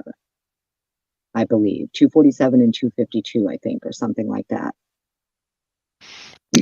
Brian's was 2:47 the last time it reported to before, they say. I personally think he just walked into a concrete building on campus. It's strange. No, the whole thing's weird. There's like so many coincidences, or at least what appears to be a coincidences to what we know right now, Yeah, if I remember correctly, he's 2:47. Kaylee was 2:52, and the last call to Jack from Maddie's phone, I think, was like 2:56. Yeah. So all before 3 a.m. Now, in the Murdoch trial, that was one of the big things, right? When their phone stopped being utilized is when they were dead. Right. Okay. So it's going to be a big thing, too. The accelerometers are going to come into play because the accelerometers in the phones. So if we have in this fucking probable cause affidavit where it says allegedly Kaylee's up at 4 a.m. still playing with the dog, right? Supposedly. Right. Now, the phone is going to show that she would be up and moving. If she was up and moving, it's going to be interesting if they were able to get the data, the accelerometer data from Bethany and Dylan's phones. Was there any movement for them? How many steps did they take? Right? So if you can find out from their phones exactly who was taking steps and when exactly stops were, like, nobody was, we're talking specifically the victims, when they never moved again. Everybody can, there's no way that the two girls passed out at the exact same time. Right. So the phone stopped being utilized because they both passed out, but Kaylee was still up playing with the dog at 4. That doesn't make any sense. Nope. No, there's so much about this story we've been told that doesn't make any sense, but I think they just tailored it to make Brian look guilty. I think all their phones stopped being utilized by 3 a.m. Between 2 and 3. Imagine, I don't think this will go to trial, but imagine if it does and we actually get to see the evidence. I think it was closer to an hour. And it started around 2, went right till about 3. Yeah. That's just my opinion. No, it could be. And I think it was multiple perps. I think it has to be. The one person thing is just crazy. It's possible. I mean, Bundy did it, right? Well, yeah, possible if if you actually can get in and everybody's sleeping, but they weren't fucking sleeping. So, yeah. That's out the window. They fought I back. bet Bundy had blood on him when he walked out of that sorority too, though. Right. That's what I mean. This is not a Bundy thing. No, I think if you think it's a Bundy thing, you got some issues. Bundy ain't got nothing to do with this. Yeah, have you heard the rumor that people are saying that Brian went down to Wowawai Park because that's where Bundy dropped his 1st victim? It's fucking insane. They say he's a cannibal too. But that park didn't open until 8 years after that girl died. So The vegan, yeah, I know. Isn't that some bullshit? It didn't. how do you do that? They're fucking out of their minds. You know, they're saying he's a cannibal too. I'm like, yeah, the fucking vegetarian. Who wanted to go That's just his cover. You know, he's smart. He was setting everybody up for it. They'll never expect me to be a cannibal. He allegedly threw a fit and wanted his aunt to get new pans because he didn't want pans that had meat cooked in them having his food cooked in them. That's the story. So you're trying to tell me that this person who wouldn't even eat out of the same pans that anything meat or blood was cooked in is all of a sudden also a cannibal. I think that's a crazy story too. But that is what they say. Well, that's what I mean. He's John Wick. He's fucking Jason Bourne. He's a cannibal. He's Dexter. It's insane. But the girls just don't like him. He's an incel too. He's Ted Bundy. He's what's the other one? The BTK. I remember when they had his daughter up. Yeah, because he studied under Ramsland. Yeah. So a lot of I think it was News Nation who was milking her and bringing her on, BTK's daughter, to talk about Brian's case. And I'm like, oh my God, I can't watch this shit. Yeah. No, anything that connects him to like a serial killer, I just think is really dumb. Because he doesn't fit either one of them. Well, Ford died the first time he did it. Okay, but when BTK did it, it was an accident. He was going to kill the mom, and then the dad and the 2 kids came back when they weren't supposed to. It wasn't supposed to happen like that. Right.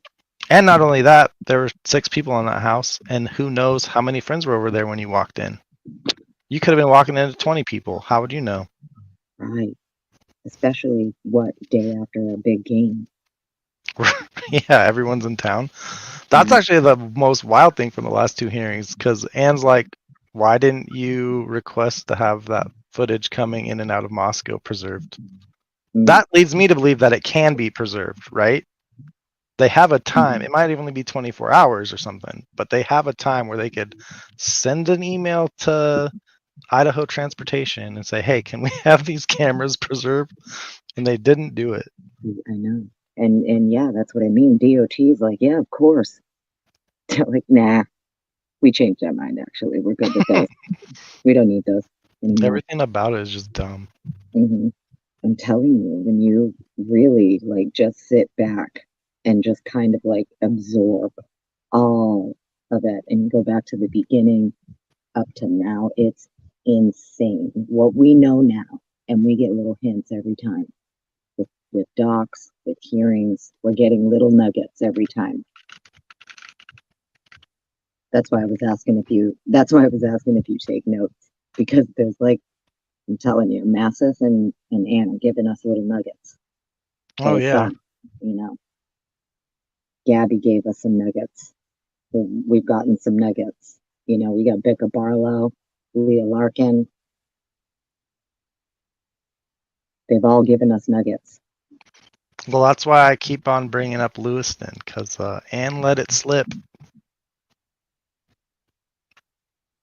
And when she was questioning Payne, she said, are you talking about the trip back from Moscow to Lewiston? I mean, Pullman? Why did she say that? Because that's where Brian was. There's a road from the park to Lewiston. Just saying. She told us where Brian was. Right, exactly. Yeah. It's kind of insane. I've been telling people on May 30th, Anne proved his innocence, because you can't make it from Lewiston to 1122 King in enough time to connect, or you can't make it from there in enough time to have your phone connect down in Lewiston from the house. Like it's not possible. There's not enough time. Right. If his phone reconnects in Lewiston, Clarkston area, he didn't do it. Right. It's just a fact. There's not enough time. It's the thing that they fucked up on too. They handcuffed themselves to their timeline and to Yeah, their version of events. And now you can't go back from it because you use that timeline and that exactly. version of events to obtain all your warrants, to do all of your fucking bullshit. And now you got to eat it. Now you got to roll with it. Exactly. But that's why she was asking about the cameras south of Moscow. No, we don't have him going that way, but he could have gone other ways. Guess what? You just added more distance he would have to cover to get to Lewiston in order for Yeah, his phone to connect to services down in Lewiston at 448. right. There's a reason why she said, good enough. Right. Good enough. I know, right? Good enough, thanks. Oh, you just handed her case to him on a silver platter, Payne. So here's Watson Kari, here's Mundy's. They don't have camera footage this way, so he has to go some weird back way. That adds time. Mm, It adds time. What exactly. is Moss like MPD's biggest enemy in this situation? It's time. He has to have time to do the crime. He has to do time to get from point A to point B. His car has to actually park somewhere for him to get out of it. It can't be just described as constantly moving and making Right. turns, but never parked. It's Like, so funny. did the car continue to drive around while he was inside? Was he dropped off? Is that what they're going to try to claim? Do you get what I'm saying? Like, what Yeah. was he? Well, it wasn't his car. I Okay. agree. No, I agree. But what I'm saying, if you're these idiots, you're trying to say it is his car, but you're also not describing where the vehicle actually parked and where, like, you believe he got out of the vehicle and went to and proceeded to go to the home. You're describing this vehicle as just constantly moving. Right. So, was he dropped off? Is that what they're claiming? Like, because it doesn't make sense. That's the only way that the vehicle would still be apparently in motion. Right. But you're claiming while this vehicle is still in motion, he's inside the house killing people already. And they moved the time of the crime back to approximately 4:30 is where it could ended, right? But you're claiming that he drove away at 4:21. Right. At 4:04, the vehicle is still making a 3-point turn. So and they're claiming by then people are already fucking being killed. Right. No, the whole thing doesn't make any sense. Like, nothing about this makes sense. I'm just trying to figure out what they're going to try to claim. Was he dropped off? That's how they're claiming he's like, the lone actual killer. Maybe there was somebody else, like a fucking driver or something. I don't know what they're trying to go with here, what their angle is, because it doesn't match up with what they're saying in this timeline. How exactly is he still trying to park the car at 4:04 a.m., but also in the house stabbing people? I don't know. I need it spelled out to me like I'm in second grade. I literally think, we talked about this a while ago, right? Most murders are solved by people admitting that they did it. I literally think that they just came up with a bunch of bullshit to try to get him to admit to doing it. That was their one hope. We got your driving by the house. We got your DNA. Just admit that you did it, bro. Sorry, I wasn't there. Is they won't give up the video. She keeps they've mentioned this video a couple of times. No, she said last hearing that she got it. The video around the house. No. I'm talking about this alleged video or interview with Brian. Oh, like his first interview or interrogation or whatever, like right after. I can't remember if that's been given over yet, but I do know that's something that was requested quite a few times. There is an interaction with him and investigators apparently that is not, it was recorded and not given over, or maybe not video recorded, just audio or something, but like nothing's being turned over, including like the notes or anything from this interview, if I remember correctly. Something they were asking for a while. And I'm like, well, when did they interview him? Is it before he left? Or Yeah, was it in Pennsylvania? I've heard people ask about that too, and I have no idea. Because if it was in Pennsylvania, there was, the lawyer in Pennsylvania did say that there was a brief period where for 15 minutes, Brian was interviewed And then he invoked his right to counsel.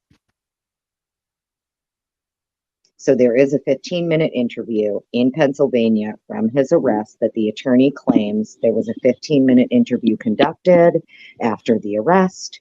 And then he, that was it. He terminated the interview and asked for a lawyer.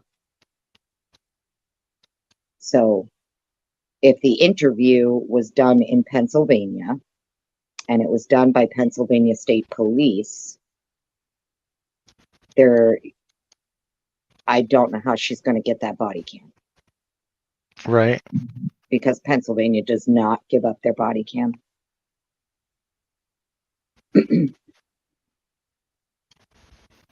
Good luck. Pennsylvania State Police does not give up their body cam. And the only way that you would be able to get it is if there was an FBI person, because FBI assisted in SWAT raid. FBI has to wear body cams. That's per DOJ policy. They have to wear body cams when they assist another agency in a SWAT raid. So if there was an FBI agent present with the body cam on when he was being interviewed, that might be the only other way you could possibly access how that interview went down, because Pennsylvania State Police is not going to give it up. Right. And did Idaho, if there were Idaho investigators interviewing him in Pennsylvania, did they have on body cam? And if they didn't, why not? Like, how are you going to raid someone's house, take them into custody, proceed to do a 15-minute interview with them, but none of it is, you're not documenting it? And if so, you won't show it to anybody? Yep, it's crazy. I don't think they have shit on this kid, and they've kept him in jail for 1.5 years already. Right. Dude, are you also in Insomniac? Is like everybody here in Insomniac? Oh, it's midnight for me. Oh, it's only midnight. It's not that late. I'm an Insomniac already, and they got me on these crazy meds for this freaking respiratory virus that I have, and like I'm wide awake. It's 3 in the morning. That's no good. It's wild. No good at all. So what do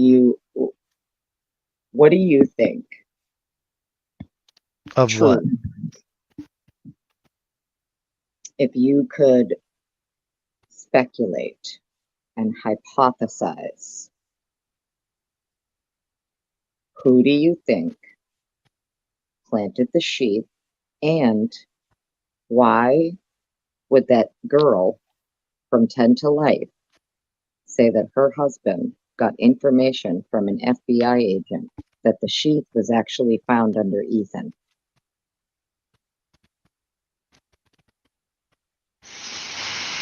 I have no idea.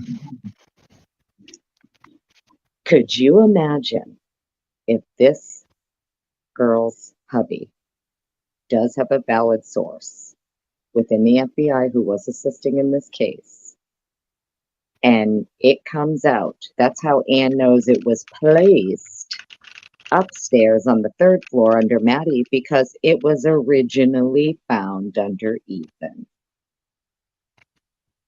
Yeah, that could be crazy.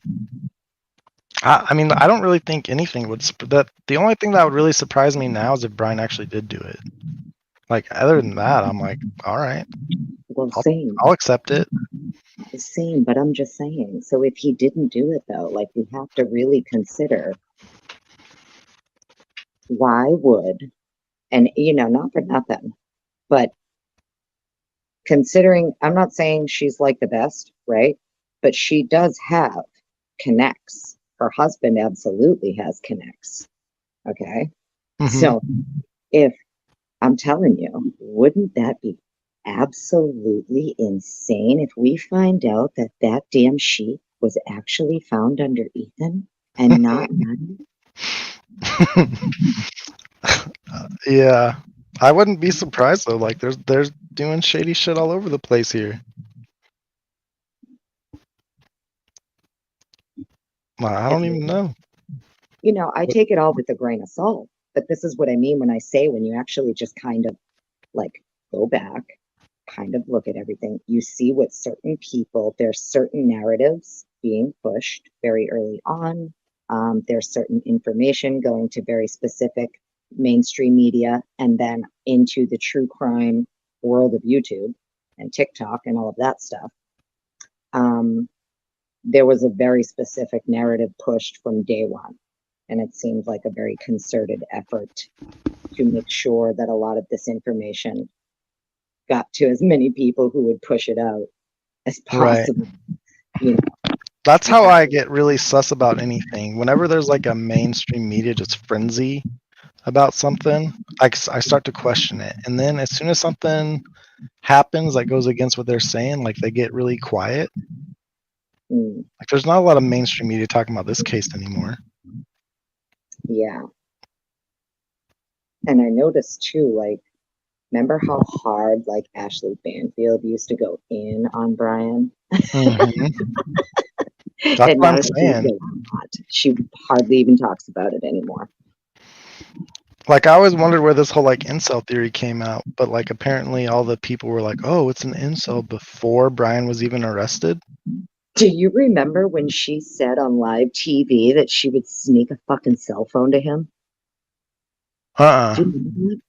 No, I don't watch mainstream TV. God, I forget who she was talking to or if she was interviewing somebody, but she came out and said that she would love to be able to get a cell phone to Brian Kohberger in jail. And I'm like, God. She literally just admitted that she wants to like commit a crime and try to smuggle him some contraband so that she can have fucking secret conversations with him and shit. Just to like admit that he did it. Like these news people went wild. I think that's actually like the funniest thing about this whole case, because everyone that thinks that Brian did it makes him out to be some sort of super fucking hero, Jason Bourne, John Wick type figure. And I'm just like, that's just a regular kid. Like he just went out for a night drive. Like he's just a regular dude. I think that so like if you think about it, right, he was still a teacher's assistant at the time. Right. It would make sense that we know, you know, if I would imagine if he's up at 2-3 a.m. at his parents' house, he's up at 3 a.m. at his house, and we're up at 2-3 a.m. where I am right now.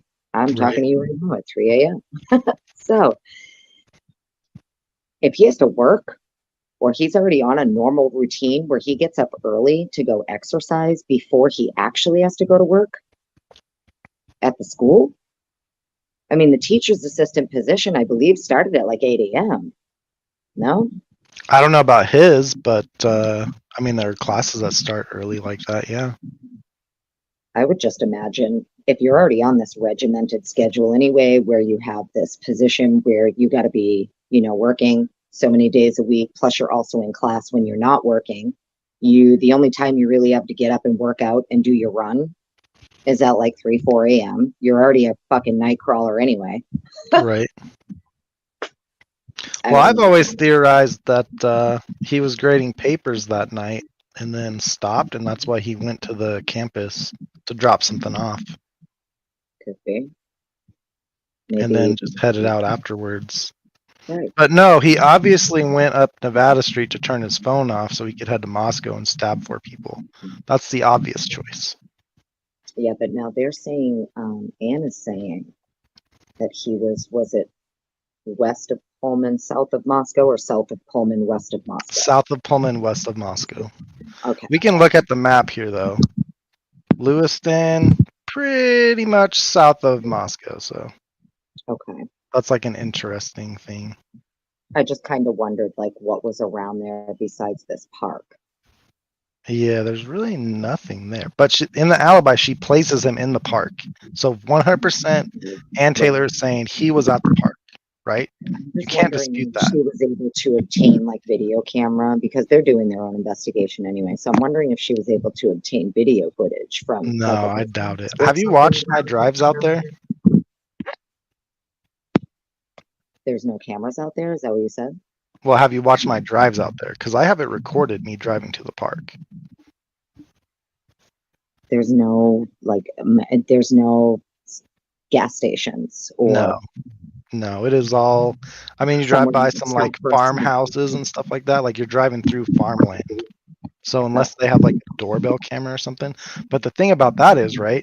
Typically, most of those things will save the footage for like 30 days. By the time they arrest him, it was 6 weeks later. So all that footage would most likely be gone anyway. I was just wondering if they maybe were able to, you know, get something from a gas station or something like that that can corroborate he's seen going this way actually at this time. Yeah, I doubt it. Mm. I doubt even the park has anything. I mean, this is country, Gotcha. Washington State. This is wheat field territory. There's not cameras on everything. So I drove out 2 times at night, right? Because people were like, "Well, the park closes." Well, I went out and checked. Well, guess what? That gate is wide open in the middle of the night. But in between the like me leaving Pullman and getting to that park, there's that one intersection on Highway 95 that has streetlights. Other than that, I think it's pitch black until you hit the stop sign, which is just a blinking red light telling you to stop. Okay, gotcha. Like it is dark out there. Okay. Sounds like he was on like a blunt ride, to be honest with you. He could have been. That's what a lot of people have said. He just went out to smoke some weed. Well, cool. And like, Good for listen him. to music and shit. Yeah, good for him. Take a breather. Yeah. I The mean, whole thing is just crazy. I think it's just like the whole narrative. Oh, he came out here to murder kids out in the country. Like, why? There's thousands of kids that come here from out of state every year, typically not to murder people, right? We don't hear a lot of murderers coming out of Pullman, Washington, or WSU. The chances are a lot higher that he just came out here to go to school. Yeah. See, I always assumed that maybe too, because he was a teacher's assistant, he couldn't obviously date students at WSU. He's a Well, guy. for sure he couldn't. He would have to go to Moscow or date He wants to meet non-students. people. I'm sure he wants to meet girls.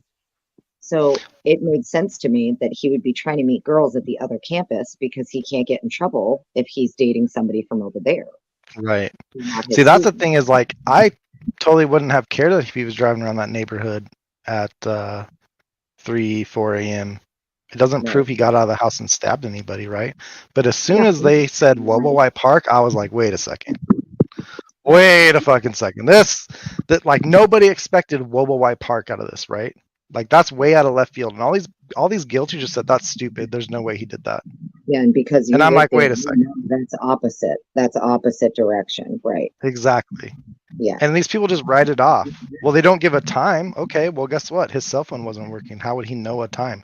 Could I ask you 6 weeks later if you knew the exact time you drove somewhere in the middle of the night, the exact moment you got there, and the exact moment you left?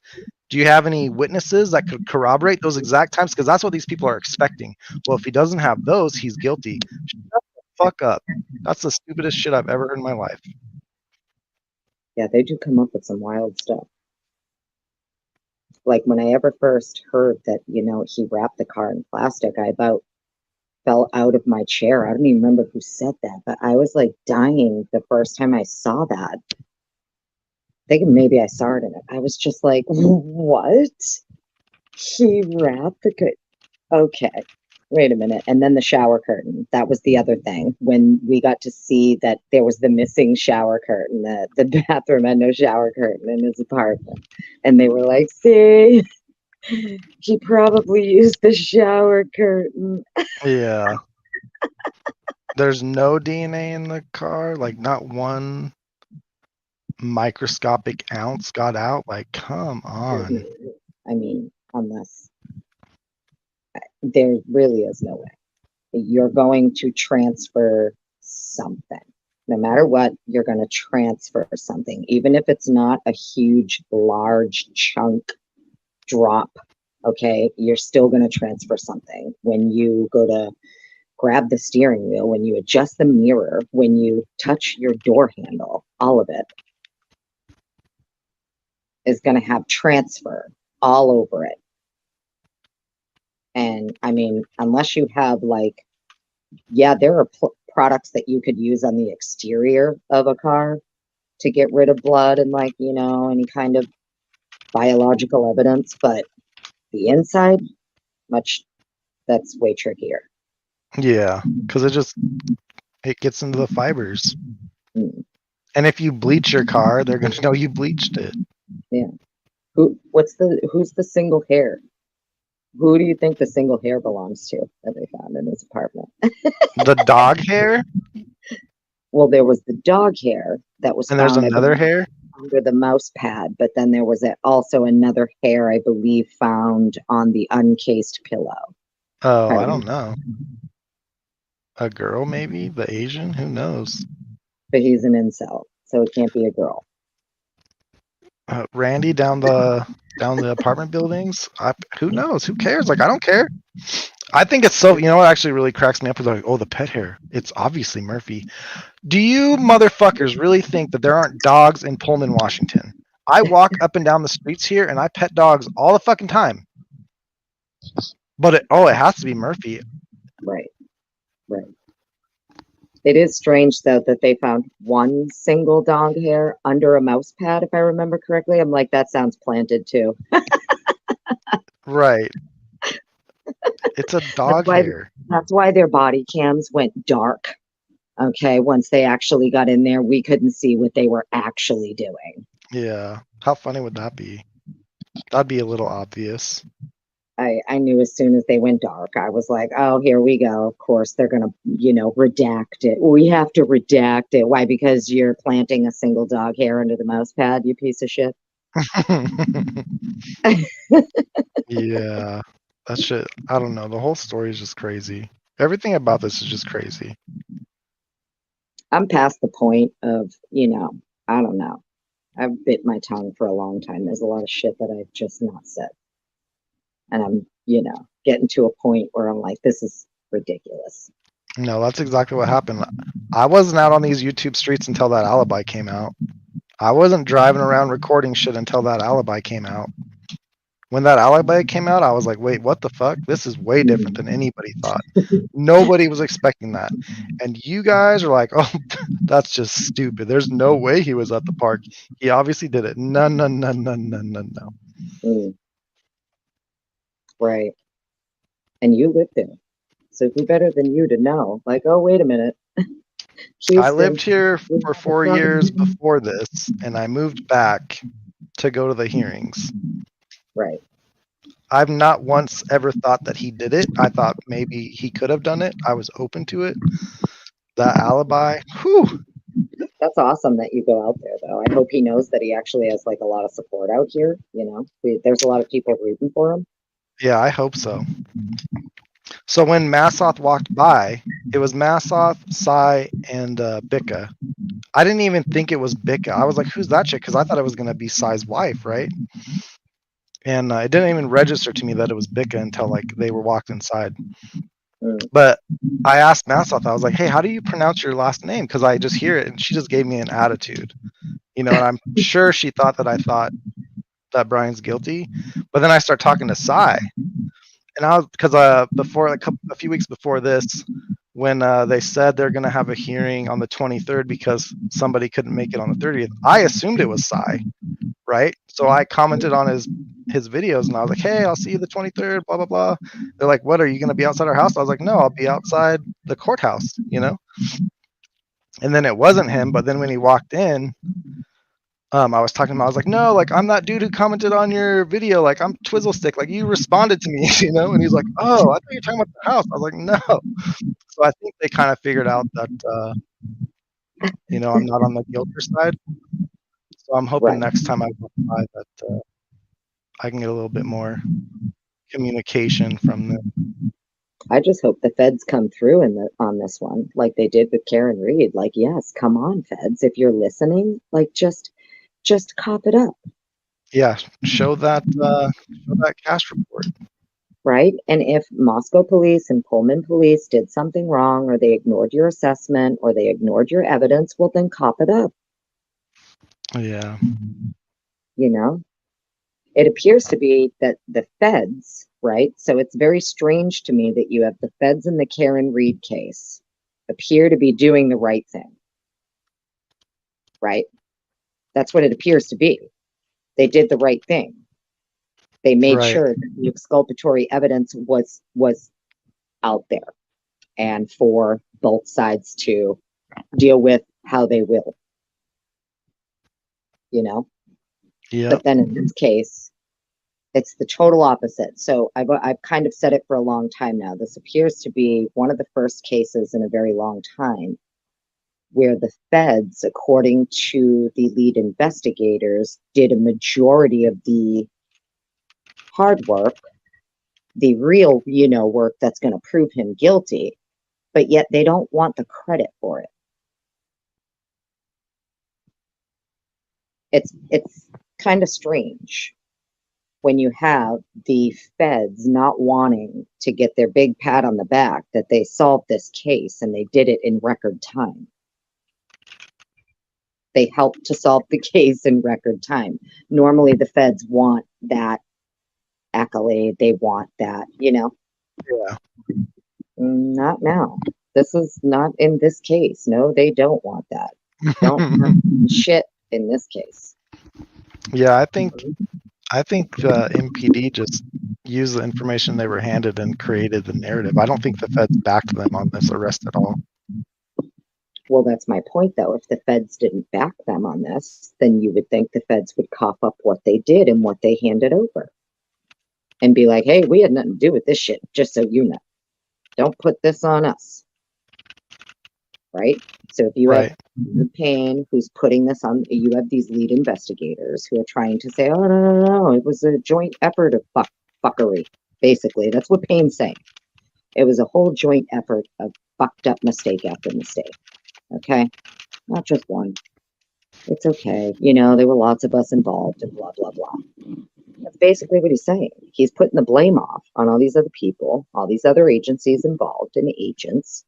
Oh yeah, that guy just told me, and I just wrote it down and said it was my experience.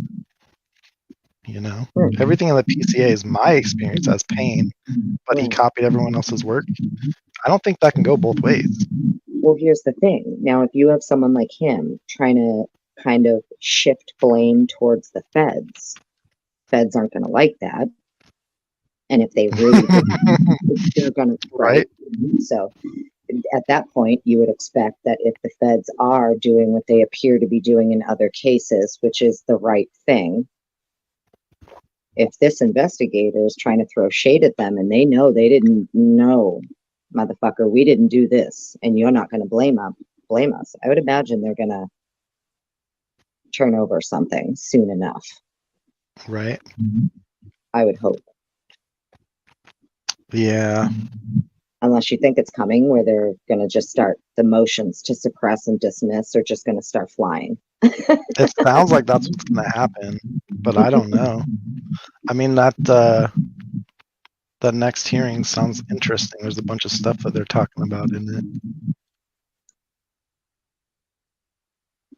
Have you read it?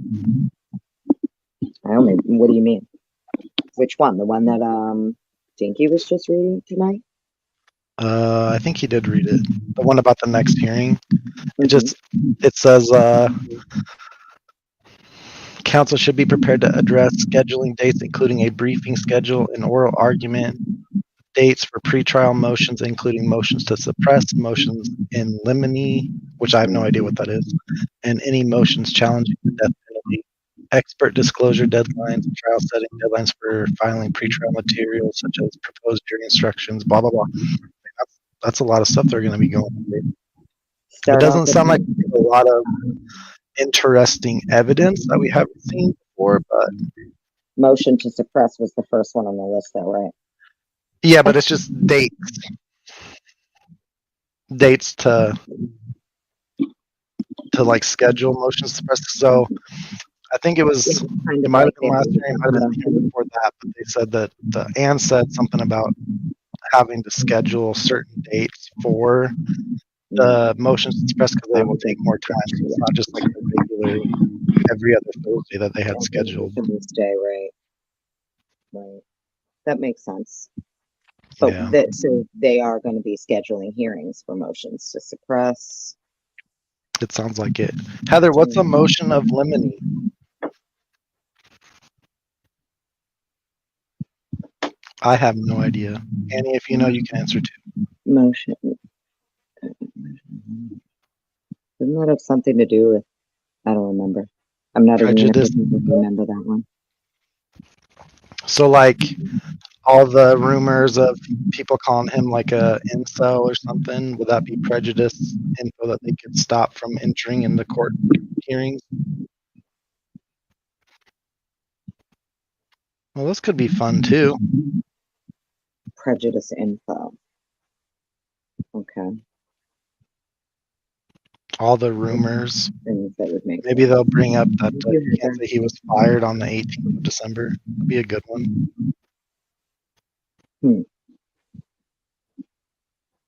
All I know is that I'm really hoping that some of the next witnesses called. So I don't know about anybody else, but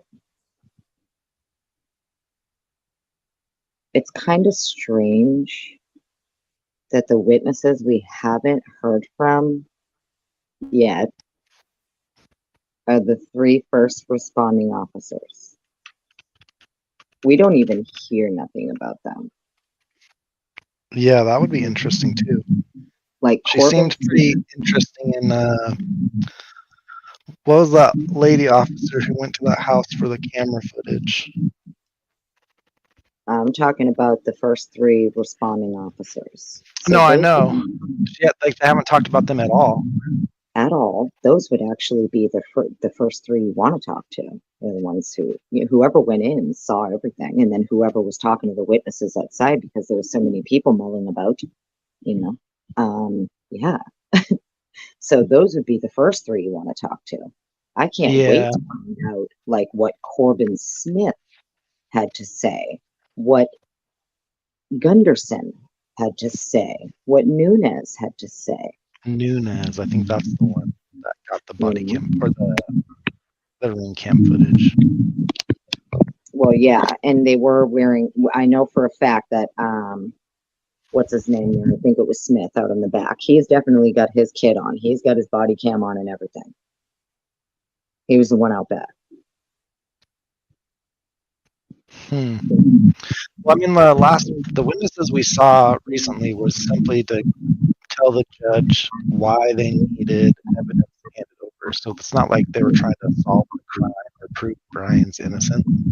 You know? So it'll be interesting when we do get to hear from the first officers and everything. You know, if you think about it, right? If you have these first responding officers going in and they're seeing it exactly how it was, there's no way that they didn't go upstairs, because he's the one who walked them around. So Smith is the one who actually escorted Payne and Blaker through the scene. Right. Okay. And then you have Tolson from ISP who's there as well. But like, so Smith is the technically first responding officer. He has to secure the scene. I would imagine the other officers are trying to talk to the people outside. He has his body cam on. I mean, he definitely had his body cam on. I know he turned it on. They turn it on, and it's usually you get that first 30 seconds of like nothing. Right. But it is what it is.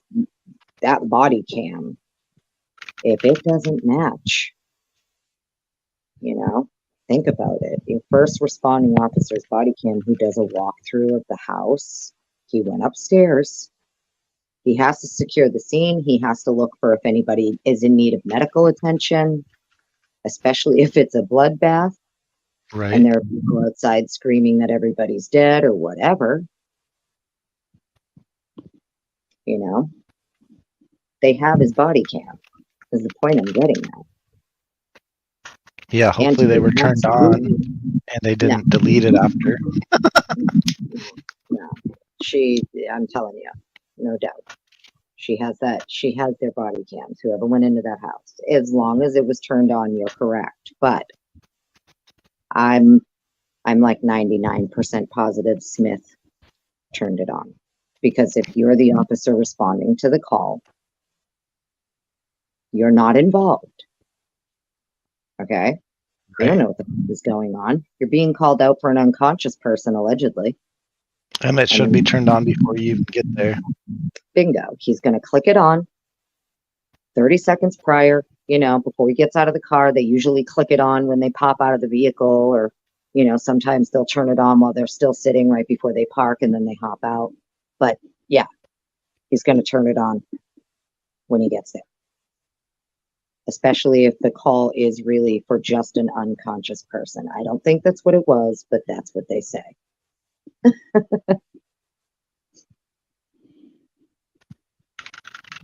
Right?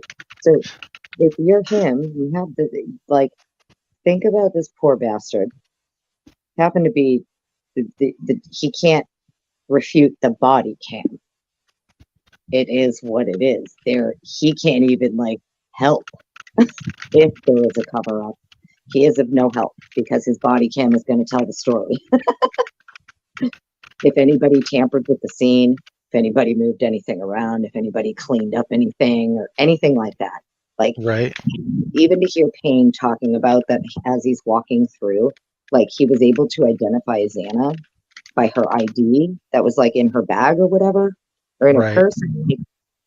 Thinking to myself, you're not supposed to be fucking touching anything. Well, I think they said it was later identified as Xana through her ID, so we don't know what later means. But you are right. In the crime scene, they shouldn't be going through shit. They're not supposed to be digging through purses and stuff. Not until the forensics team I understand if someone's wallet, but you have to look in someone's wallet, it's on the counter or it's in their pocket. You're trying to identify, right? You found this poor guy in the street unconscious. You got to check his wallet for his identity or something. But no, normally an active crime scene, you're not supposed to be digging through nothing, moving nothing around until it's cleared.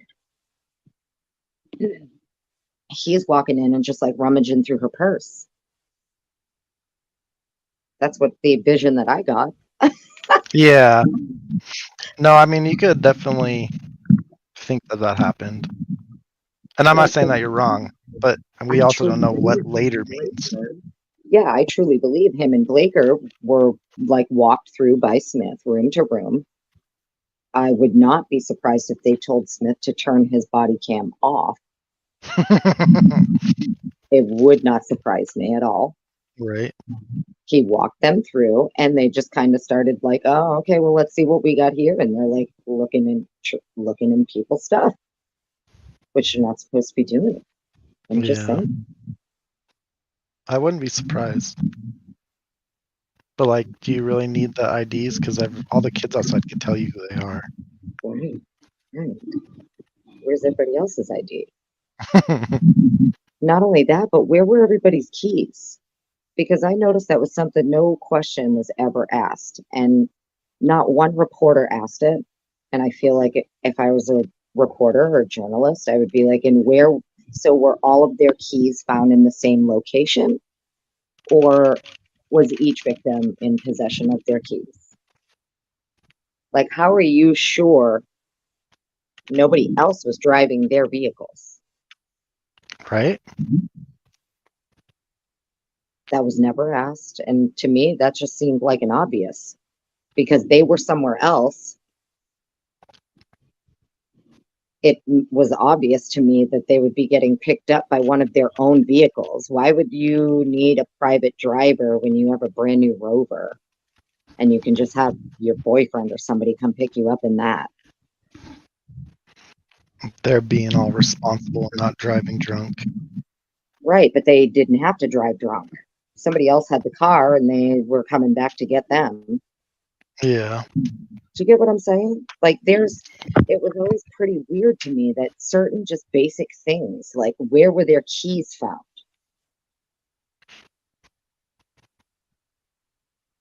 That's a basic. Yeah, I don't know. There were multiple vehicles there that were considered part of the crime scene. Where were everybody's keys found? And I know people probably think that's a stupid question, but it's not, depending where the keys were found or if they were found at all. Yeah, maybe they were gone. Right. We They don't know. still, well, at least they haven't told us when Xana and Ethan got there. Right. That's what I think like would be interesting from Sai, because he can track the phones, pretty dang well. So Right. he'd be able to, well, should be able to tell us when they got home, at least a general time, Mm-hmm. Mm-hmm. I just have a hard time believing anything anymore in this case, other than what we know that they're saying. Yeah.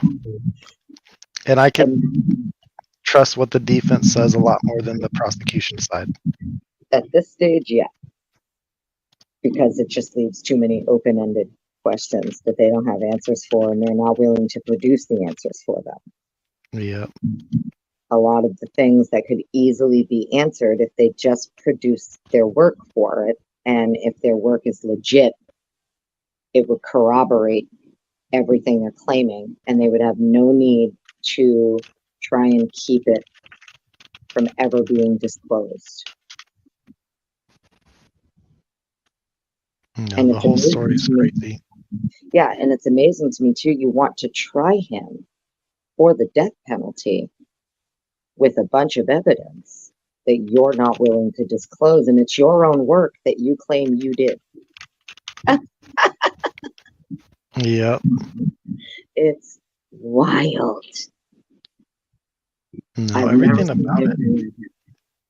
Have you? I know someone, maybe someone in the chat knows of a similar case, but like I've tried to look and see if there were cases that were like this where you have so much secrecy, withholding on the part of the state.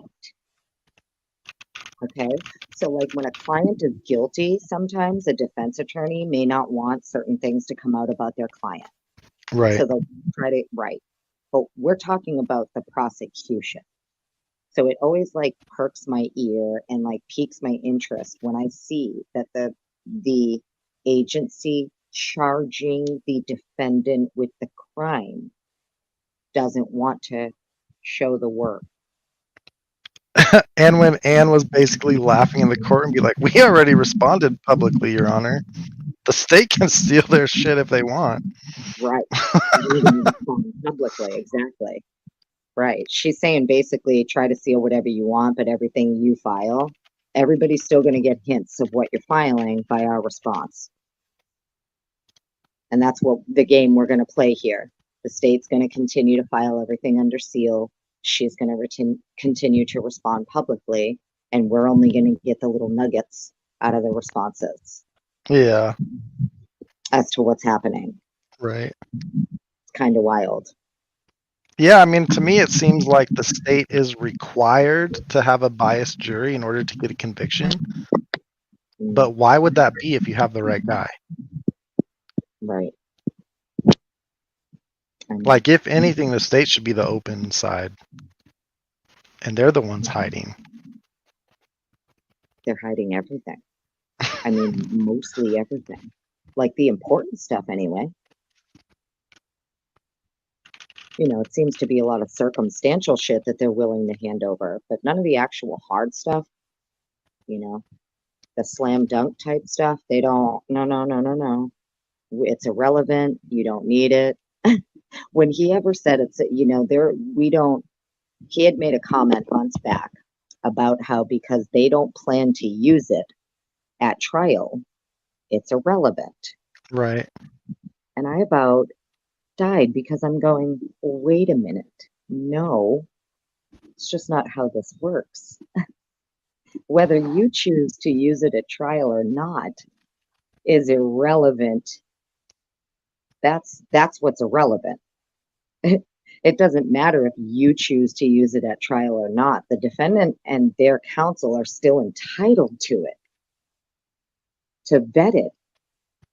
They have every right to see every single thing that you used to arrest them, whether you plan to, you know, enter it in or not. I was blown away by that because I was just like, no, that's You did. Who is the state to tell the defense what's relevant and not in the defendant's case. You understand? Mm-hmm.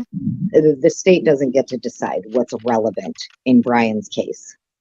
It's not, that's not how it works. No. But they're not using it in trial, so what does it matter? Well, clearly the defense thinks that it matters still. And then all the shit that they were supposed to use, had they gone to trial, he's now saying it's irrelevant or doesn't exist. Right? And then it turned out that it was relevant and it did exist, and Maury had it in his folder the entire time. Oh my God. Huh. Right. And we asked for it from him the day before. That's what I mean. Like, oopsie poopsie.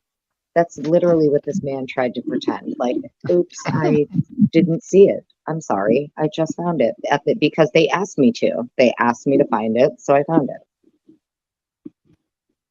It's bananas. Yeah. Oh, and we just didn't save our logs. Oops. I'm telling you, I think that for the most part, this case will probably obviously end up a movie, some kind of documentary. There's going to be many, many books written about it. I have a feeling that if for some reason it doesn't go to trial, charges get dropped, everything gets sealed. We probably won't know for like a decade what actually happened in the house. Yeah, because like the records will all be sealed for a certain amount of time, and I think it's like 7 to 10 years or something before you can start FOIA, on it, but maybe less. But I could have sworn it could be up to 10 years or something that they can ask that it be sealed. Yeah. I hope people riot if that happens. Well, that's what I mean. Let us solve this shit. If you guys can't do it, maybe the online sleuths can. Right. Well, you know how like even like the CIA vault, the FBI vault, all that stuff, you can go back and look at like all of these declassified documents from cases way back, and it usually takes a good 10, 20, 30 years before you're gonna. And even then they try to stop it on some things. It's a matter of national security. That's their magic word. National security. Oh, can't know that. National security. You know what they do is they release it, and then it's like, say it's 100-page document. It's like 48 pages are all blacked out and redacted. Right. Well, you got the document, so you guys can't cry about it. I'm pretty sure we're missing something here. Yeah, and it's sad but true. Sorry. But yeah, the whole. I could talk. We can't hear you right now. You can't hear me? Yeah, you like got away from your microphone or something. Oh yeah, sorry. It's because I came outside, get some fresh air. I'm wide awake. I'm literally wide awake. What's the temperature over there? Like 70. Dang, it's 46 here. What? Yeah, it was warm the last like week and a half. We got like a week of it getting cold. Like today, the high was like 60 or something. I would literally cry if it was 46 degrees right now. It was wonderful outside like 2 days ago, like 78 and sunny. Like, what time is it where everybody else is? Like, who's in chat? What time is it where they are? Are all these people like on a different time zone too? Is that why everybody's up? I don't know. Up? I know we got some Australians and some East Coasters. I'm not sure where a lot of these people are from though.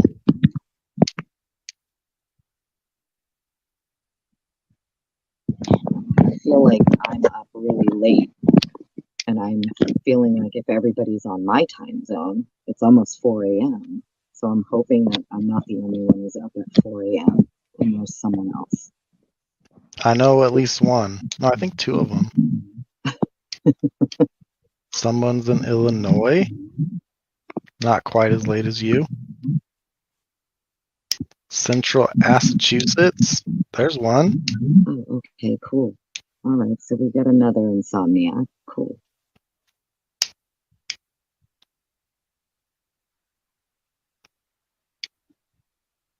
Lots of late people. There were a bunch of Australians earlier. I don't know if they're here still. But it's like, I guess it's getting dinner time there. Because we're up so late. What's America's haunted? Oh, New Zealand. Oh wow, what time is it there? What time is it to know? Oh, so I missed that. 7:40 p.m. and 11 degrees. Ouch.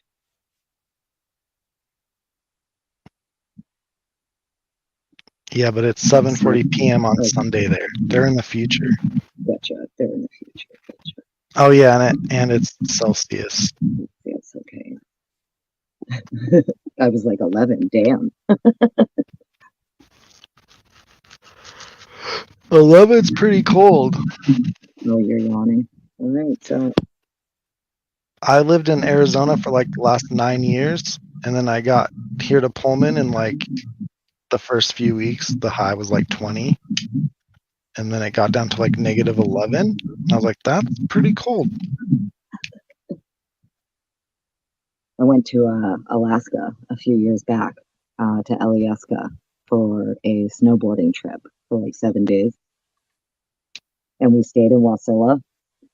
And it was during the Iditarod. It had just kicked off when we got there. And dude, when we flew into Anchorage, it was negative 32. The entire Plus a time, wind chill. yeah, the entire time that I was there, it did not get under like negative 25. That's crazy. It was bananas. I walked outside, it was like negative 8, and every time I breathed in and out, like I could feel shit freezing in my nostrils, and I was like, this is not okay. Fuck Like this. 0 wasn't bad, but stuff freezing in your nose every time you breathe, like not okay. Yeah, I'm saying. I just went walking around and like I had stuff like freezing to my mustache under my nostrils. I'm like, people think that I'm like have a runny nose or something right now, but I don't think that's what was going on. So now, all right, I'm gonna propose something to you. Ready, go. Just give me your honest opinion. Who do you think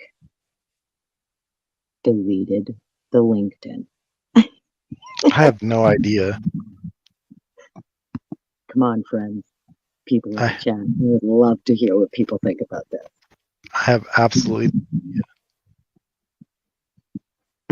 because the cops say they didn't do it because it would be illegal for them to do it. And the family says it definitely wasn't us, motherfuckers. It was you. Who would have access to it? Mm. That's the weird thing. And why? Exactly. Better question. Yes. I said, what does that say? Cheese? I said cheese. Maybe her sister, Olivia. I said cease. Good question. And why? Mm. Why would you feel the need to delete only hers? Why nobody else's? Isn't that odd? Nobody else's was deleted. Yeah. Right? To this day, nobody else's anything has been deleted. They'd have to be able to know that because, like, what's the IP that it logged in on? Right. Yeah, somebody had to, whoever had access to it. The forensics, the cloud forensics people would know. Brian could figure it out, probably. Do you remember, like, at one of the first trials, too, when they were having, it was one of the first hearings, not trials, when they were having all of those technical issues with the Zoom, and he looked like he wanted to, like, jump up and give a tutorial.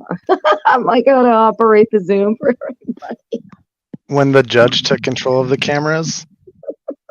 I don't even think I watched that, to be honest. It was a while ago, but it was freaking hysterical. I was dying laughing watching it. It was when the cameras were first like pointed directly on like him and like the defense table. Yeah, it was a while ago, but they were having all these problems with the Zoom, and it was like when Massive was first coming on, and he looked like he wanted to hop out of his chair and like help. Yeah. They and were everyone so freaked out. Don't stab me, Brian. Right? They just were so lost on how to even operate Zoom. Yeah. A couple of hearings ago, they were trying to get another camera that was on the prosecution table to work, and it wouldn't. So, like, they're still having issues. I don't even understand how, considering all of these courts for like 2 years did everything by Zoom and by contactless. Yeah, I mean, that one, I don't think it was the Zoom that was the issue. It's probably something to do with either hooking up the camera to the computer, or maybe there were too many cameras hooked up. I don't know. Yeah, I think this was back when cameras were like they still had the media cameras in the courtroom too, if I remember correctly. Or maybe it was right after the media cameras were removed and they started with the court cameras. Yeah, it's kind of funny because everyone's like, why is it so blurry? Like, I'm pretty sure that they're blurring those cameras on purpose so people can't zoom in on Brian. And they have the cameras like on a little tripod sitting on a desk. But like, if you look at my picture on here, you can kind of tell that the camera's pointed up.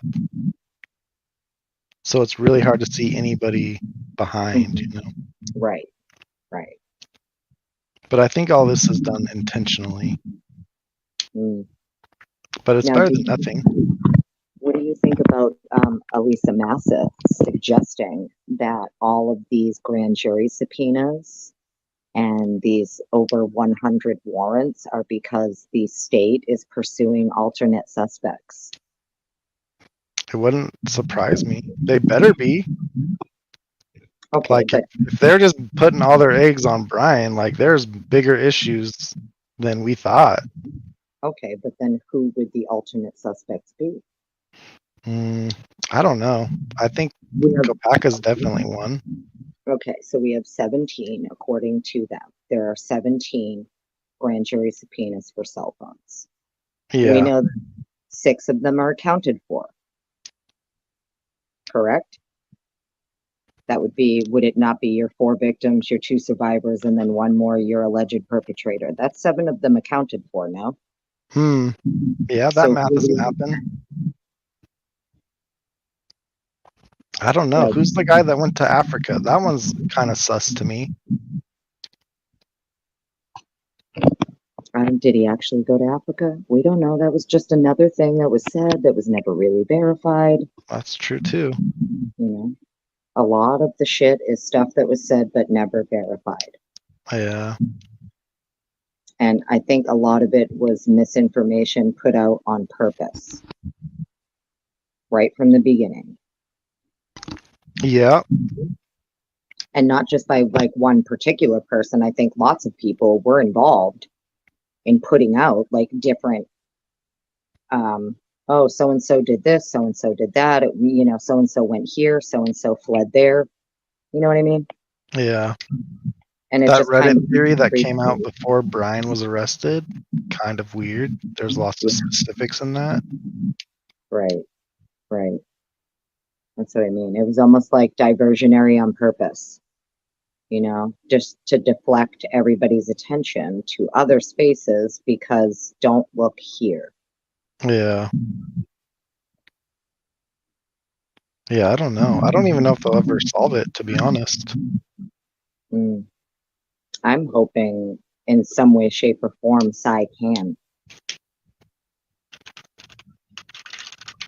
If given the full discovery, I believe, if given the proper what he needs, I believe he could actually fully determine.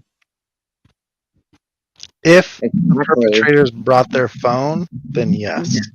But in the last hearing, he said he has all the phone stuff released to him. Now, is that all of Brian's or is that everybody's?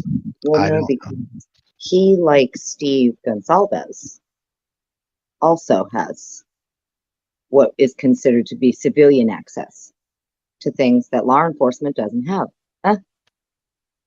That's why he trains law enforcement. That's why he did all, you know, he's the guy who trains all of these people in this stuff. So if I can't imagine that there are 17 subpoenas for cell phones that produced nothing that would connect an alternate suspect or suspects. Do you see what I'm saying? Yeah. So, like, they didn't bring their phones technically with them. You know, you're going to see other things regarding the data on the phone, where it went, things like that, right? Like, you have, if there's someone who definitely, for instance, we know that there was a lot of people who muddled about at the crime scene, right? Right. We know that allegedly a roommate's phone was used to call 911, but it wasn't the roommate who called. So that tells me people did show up without their phones. Right. Is going to send up a red flag, because why are you showing up without your phone? Who goes anywhere without their phone? Right? Yeah. Like, So they now, would have had to have been called, right, and in order to know to go over there. So you're like, there's an emergency at the house, and then you're like, okay, cool, I'll be right there. And then you set your phone down and don't take it with you when it was just in your hand when you got the phone call. But that's what I mean. So if you Yeah. left your phone after receiving a call like that, you likely left it intentionally. And, you know, you can look at the data prior, you know, the night before, day before, like what was this person's patterns, things like that. I feel like, you know, with the stuff they do now, they would be able to solve this as long as the right people were investigating it. Right. You know, Everything about it is weird. And now people are saying that the people at the house when the cops showed up all had like knives and shit on them because they thought the killer was still there. yeah, I heard that too. I'm like, wait a minute. So wait a minute. So you have like 10 people standing outside the house, all with knives. You walk inside and there's 4 people stabbed to death, and you just let them all walk away. Like, what the fuck? Right. That's what I mean. Now, Brian the next day drove back to Moscow, obviously to look at, you know, what was going on from the carnage he just started, but you let those guys walk away? Right. Exactly. It's bananas. I mean, we've heard all kinds of shit. We've heard that there was trail cams out back. We've heard, you know, the house was bugged, which honestly, there is a part of me that thinks there were cameras in that house. I'm sorry. I just do. It could have been. You know, like, I've always kind of believed that there was definitely cameras in that house. Whether they knew they were there or not, I don't know. But I Right. feel like there was cameras in that house. Well, especially if the homeowner is shady and they were dealing drugs out of that house. Why is there an empty room? That's not what drug dealers do for a drop house or drop room, you know? I figured there had to be 1 or 2 cameras, only because when it was talked about that, like, the weekend before during parents' weekend, Xana had her dad change the lock on her door, allegedly. That kind Right. of like piqued my interest, because I'm like, okay, well, that tells me she felt unsafe. There was something that must have happened that would trigger her to do that, right? Only change the doorknob, so like the lock. So we know it wasn't like the door got busted from a party, or like, you know, somebody busting through the door, like drunk or whatever, falling into the door and breaking it. It was just the lock. Right. So, you know, something tells me that something happened where obviously her lock was picked, or someone got in her room. It made her feel unsafe. If she really did have her locks changed, I would imagine if you're going to change your locks, you're probably going to put up a little spy cam somewhere. Right. Like, imagine that. If these And girls had Kaylee spies, just moved away. So right? you have But Kaylee move away, and then you have Xana change your lock. But Might be imagine if something these weird girls going did on. have like little spy cams in their rooms that nobody could see, that nobody knew were there. Right.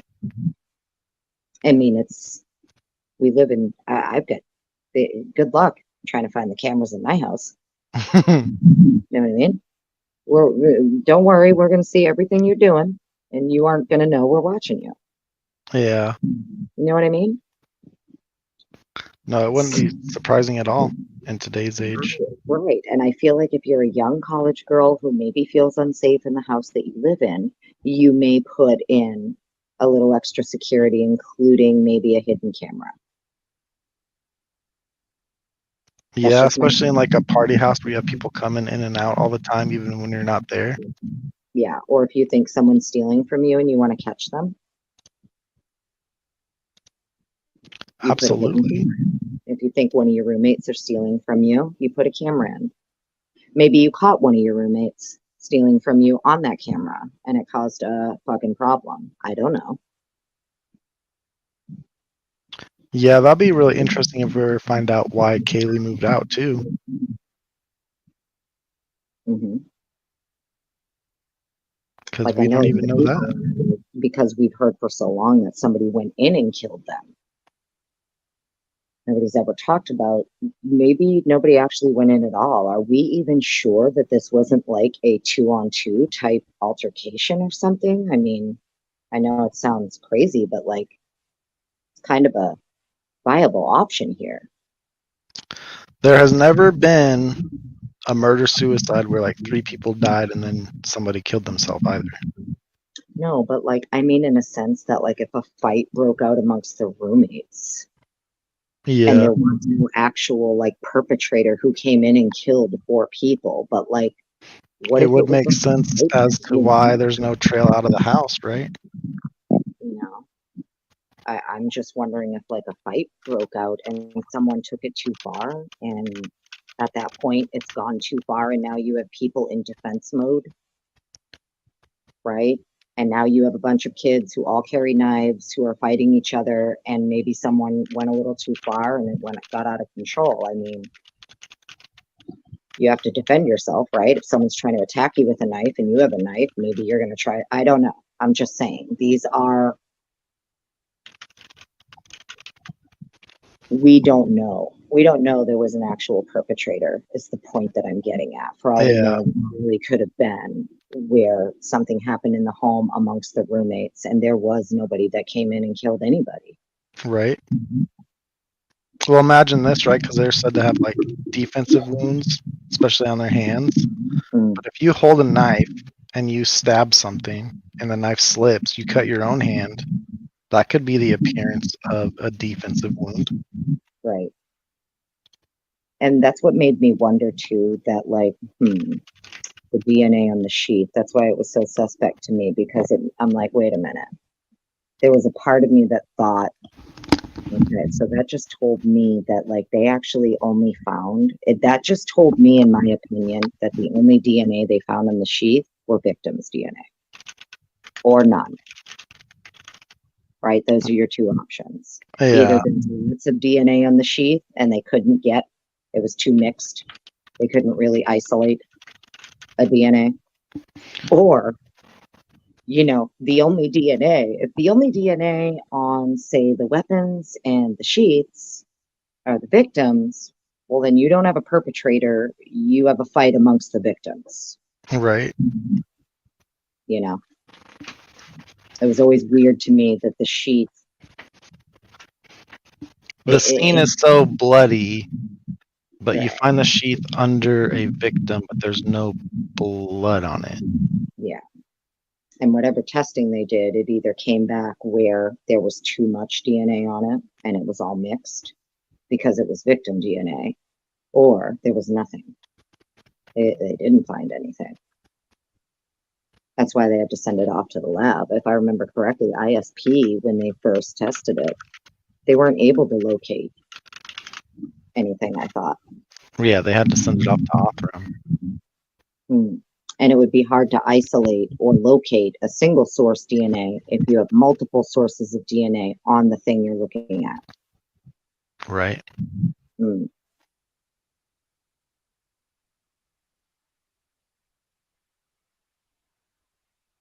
The whole thing is wild.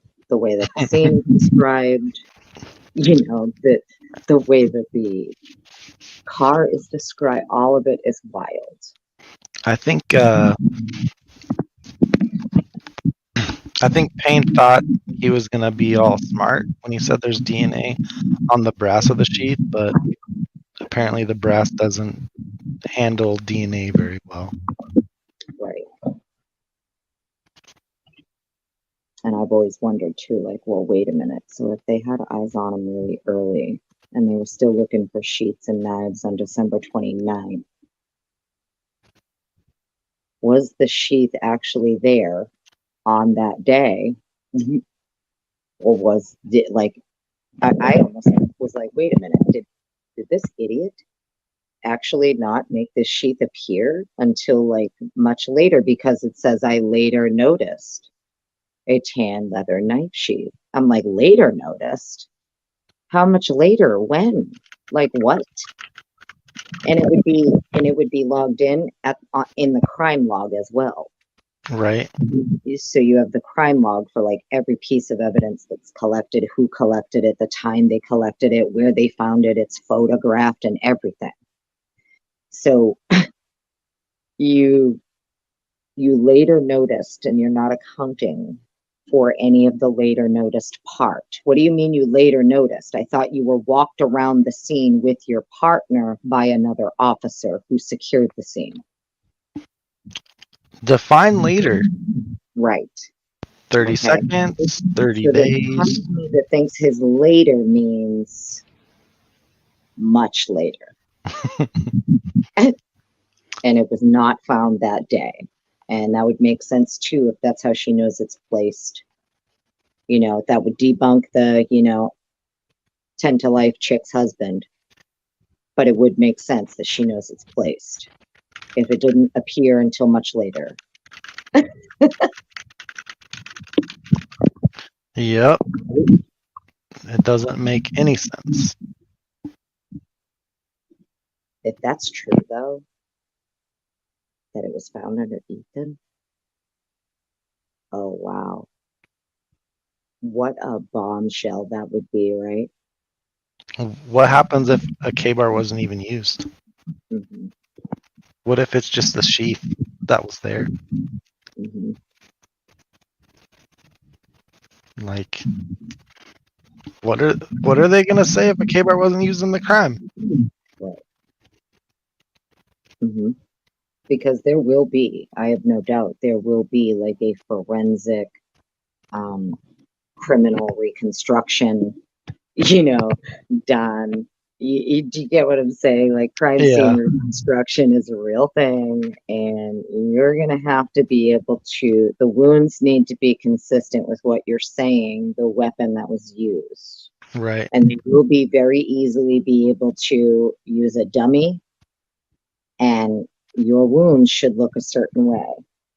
Period. If you are stabbed with a K-bar, the wounds are going to look a certain way as opposed to a machete, as opposed to an axe, right? They're all different. So, I don't know. I don't know how you have officers showing up for autopsies and they're not documenting anything and they don't have body cams on and they're not recording any of it. It's unheard of. Yep. Everything about this is just crazy. Mm-hmm. I don't get it. I'm pretty confident Brian ain't the dude. Okay, same. But now, really, what would be the motive of these officers? They aren't getting paid. They're not getting promoted. I mean, it could be a promotion not in Moscow, right? What if you do a great job, you solve this crazy case, and like the FBI wants to scoop you up, or the Secret Service or something? Well, like, why do the cops in Massachusetts allegedly want to cover up the murder of John O'Keefe? Well, there's an officer who probably murdered John O'Keefe. Mm-hmm. That's an interesting theory. Maybe even a couple of them. I don't know, that Higgins dude be looking sus to me too. Right. So I'm just,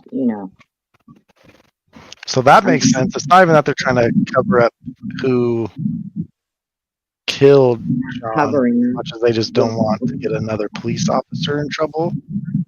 You know? Or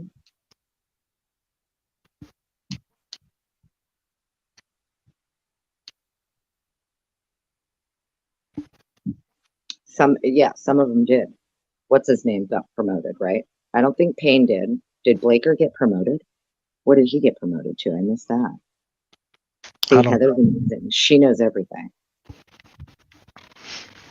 I knew Dollinger got promoted, I think, to Fry's position. Is he supposed to be taking Fry's seat when Fry leaves? Or did he leave yet? Fry's gone, yeah.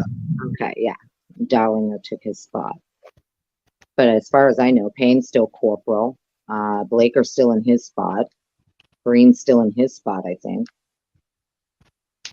Blaker did get promoted. What did Payne get promoted to? He's still just corporal detective. That's what he said at the hearing. The Brotherhood. They got promoted in the Brotherhood. Yeah. The That's Blue funny. Line Gang. It really exists sometimes. I ain't even gonna lie to you. My tinfoil hat for a while there, I was like, it's a cult. Fuck it. Forget trying to figure this shit out. It's a cult. You're never gonna figure it out. Yeah, the Odin shit. I don't even know Odin. I have no idea. I don't know what cult. I just know it feels like a cult. It feels very culty. You know, it actually could be the church if they just didn't like the drugs or whatever was going on in that house. I don't know, because what's his name there? The head of the church. God, everybody hates him. I can't remember his name. I can't either. Heather will tell us. Yeah. It's on the tip of my tongue. He doesn't think they got the right guy. Really? Yeah, I don't know how you can think they got the right guy. Like, this is crazy.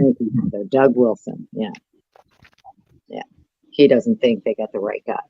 If I remember correctly, someone had asked him about it. I don't know if it was a podcast he was on or something, but someone had asked him about it. He gave a brief little, he didn't go into like a lot of detail or anything, but he did say, not so sure they got the right guy. We'll see, I think is what he said. We'll see. Yeah. I wonder how long ago he said that. What? I wonder how long ago he said that. I feel like it was right around maybe 9 months to a year ago. Yeah. Maybe a little longer. Yeah. I just think it's so crazy how people didn't even stop to rethink their whole story that they've created in their head when the alibi came out, the latest one, you know. Woba Wide Park. No one would have thought he was over in that area. Like, you got to rethink a bunch of stuff when that comes out.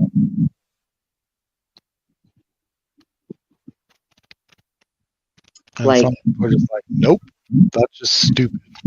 I think it's going to be interesting how they're going to explain why they don't have certain like body cam and pertinent information and evidence. Like, how are you going to explain, say you want to, the state's claiming they want a jury trial, right? They want to take this shit to trial. They want to put this man to death. So how are you going to do that when your investigators can't even come up and accurately describe step by step what they did and how they did it, and then they need to show their work? Right. It feels like it's intentional to get it dismissed. Like, there's a part of me that thinks the state realized at some point, like, they fucked up. I know everybody thinks they went to the secret grand jury to get the indictment on Brian, right? But hear me out. What if with this grand jury, the secret grand jury, Brian didn't have 17 cell phones. They wouldn't need 50 grand jury subpoenas for Brian. They would not need 100 plus warrants. Do you get what I'm saying? So yeah. just like Elisa Massa is saying, It appears that they are seeking alternate suspects, but they're hiding that behind this grand jury indictment. So they're actually hiding the work that they're doing, pursuing alternate suspects behind his indictment. That's what she's implying. That Right. is insane when you think about it, because then it all makes sense that holy shit, maybe the indictment for Brian was always meant to get tossed out while you pursue the other suspects. I mean, it's plausible. And she's insinuating that's what they're doing. Think about that. Now, I'm not suggesting that the state in any way, shape, or form would be like, I don't think Bill Thompson is like, you know, but she's saying, no. It appears that they're pursuing alternate suspects and they're actually using his secret indictment to hide it, to hide what they're doing. They don't want to give us these, cell phone subpoenas. They're entitled to it. The defense is entitled to it. Oh, so they're doing all the investigating behind closed doors for the alternate suspects because they don't want them to be able to produce alternate suspects in the trial if it was to happen. Well, that's what I mean. They don't want Yeah. exactly. They don't want the defense to be able to come up and say, "Oh no, bitch, we did your job for you. Here you go." Because that's what's going to happen. That's exactly what's going to happen. So it would make sense where she's insinuating, "Hey, it blew my mind when she said that. I'm not going to lie to you. It kind of blew my mind a little bit when she said that because I was like, holy shit." It would, if you're not pursuing alternate suspects, then what are all the subpoenas and the warrants for? Because they aren't for Brian. That's what she's telling us. They're not for him. All the other subpoenas and warrants that they are hiding behind this grand jury have nothing to do with Brian. That's why they don't want to hand them over, and that's why it appears they're pursuing alternate suspects. Do you get what I'm saying? I do. And you have to remember, she's like over 50% federal court. So she knows exactly what the feds are supposed to turn over with anything that they do, with their work, even with TUI. She made it clear TUI is not so that the feds don't have to give you something. It's not to prevent you from getting something. You are still entitled to it. It's just a process you have to go through to get it. Yeah. I did get a document here that shows all of the Moscow police promotions and stuff. There's a bunch of stuff in here, but it does say promotions. Yeah, I haven't even been keeping up with none of that. I knew what's his name got promoted to Fry's position, but I didn't think Payne got promoted because when he testified, he said he was still just corporal detective. Yeah, Or he just got maybe officer his of the year. promotion was non-detective. It says Corporal Patton, Corporal Blaker. Blaker must be the dude that was pouring out all those Trulies or whatever at their house, acting like he's so cool, pouring out people's property on private property. That's crazy. Blaker's also Sergeant the one. Snyder. Yeah, Blaker's also the one that took the Sharon Archer missing person report from Kaylee. Oh, interesting. Sergeant Snyder, Corporal Mitch Nunez. You get that body cam, by the way. You can't get it? Absolutely not. Good luck. Of course not. Maybe anything to do with this. This is why I think that Kopak is still involved somehow, because they're hiding so much shit around him. Yeah, many people have tried to FOIA it. I tried to FOIA it a bunch of times. I wait a couple months, I'll try it again. That's been the process. But nope, you cannot get the body cam from Blaker's interaction with Kaylee about Sharon Archer. And you can't get the body cam for Brian for Corporal Duke. either, even though had no problem releasing his Pullman body cam. Moscow one they won't. Same with Kaylee. That one they won't give up. What's nuts? Hmm. This Officer of the Year is pretty funny, though. It says Corporal Brett Payne was selected as Officer of the Year for 2023. He was chosen for his massive role in the quadruple homicide investigation and his excellent job overcoming all the hurdles that led to the suspect's arrest. As lead detective, Corporal Payne coordinated and collaborated with multiple law agencies to provide direction for the case. Corporal Payne utilized his military background to direct the command center. He forwarded information and directed investigative units regarding what was needed each day. Idaho State Police and Federal Bureau of Investigation personnel commended Corporal Payne for his ability to lead the case professionally. Corporal Payne continues to work relentlessly on this investigation. Well, that's good to hear. I'm glad they're still working on it. And so what was his promotion though? Oh, there's not a promotion for him. Oh, okay. I'm saying At I'm least glad it's not he was listed getting here. it. I'm surprised Baker got promoted though. Yeah, that's insane. Mm. Hey Jeremiah. I can't believe how any of these cops acted in these body cams for the most part. Yeah, well that's what I mean. It's wild. Like give me a fucking break. I don't want to hear it. I'm so sick of it. If put it this way, if what is normal standard protocol for almost all agencies across the country, local, state, federal, body cams, standard protocol, right? Right.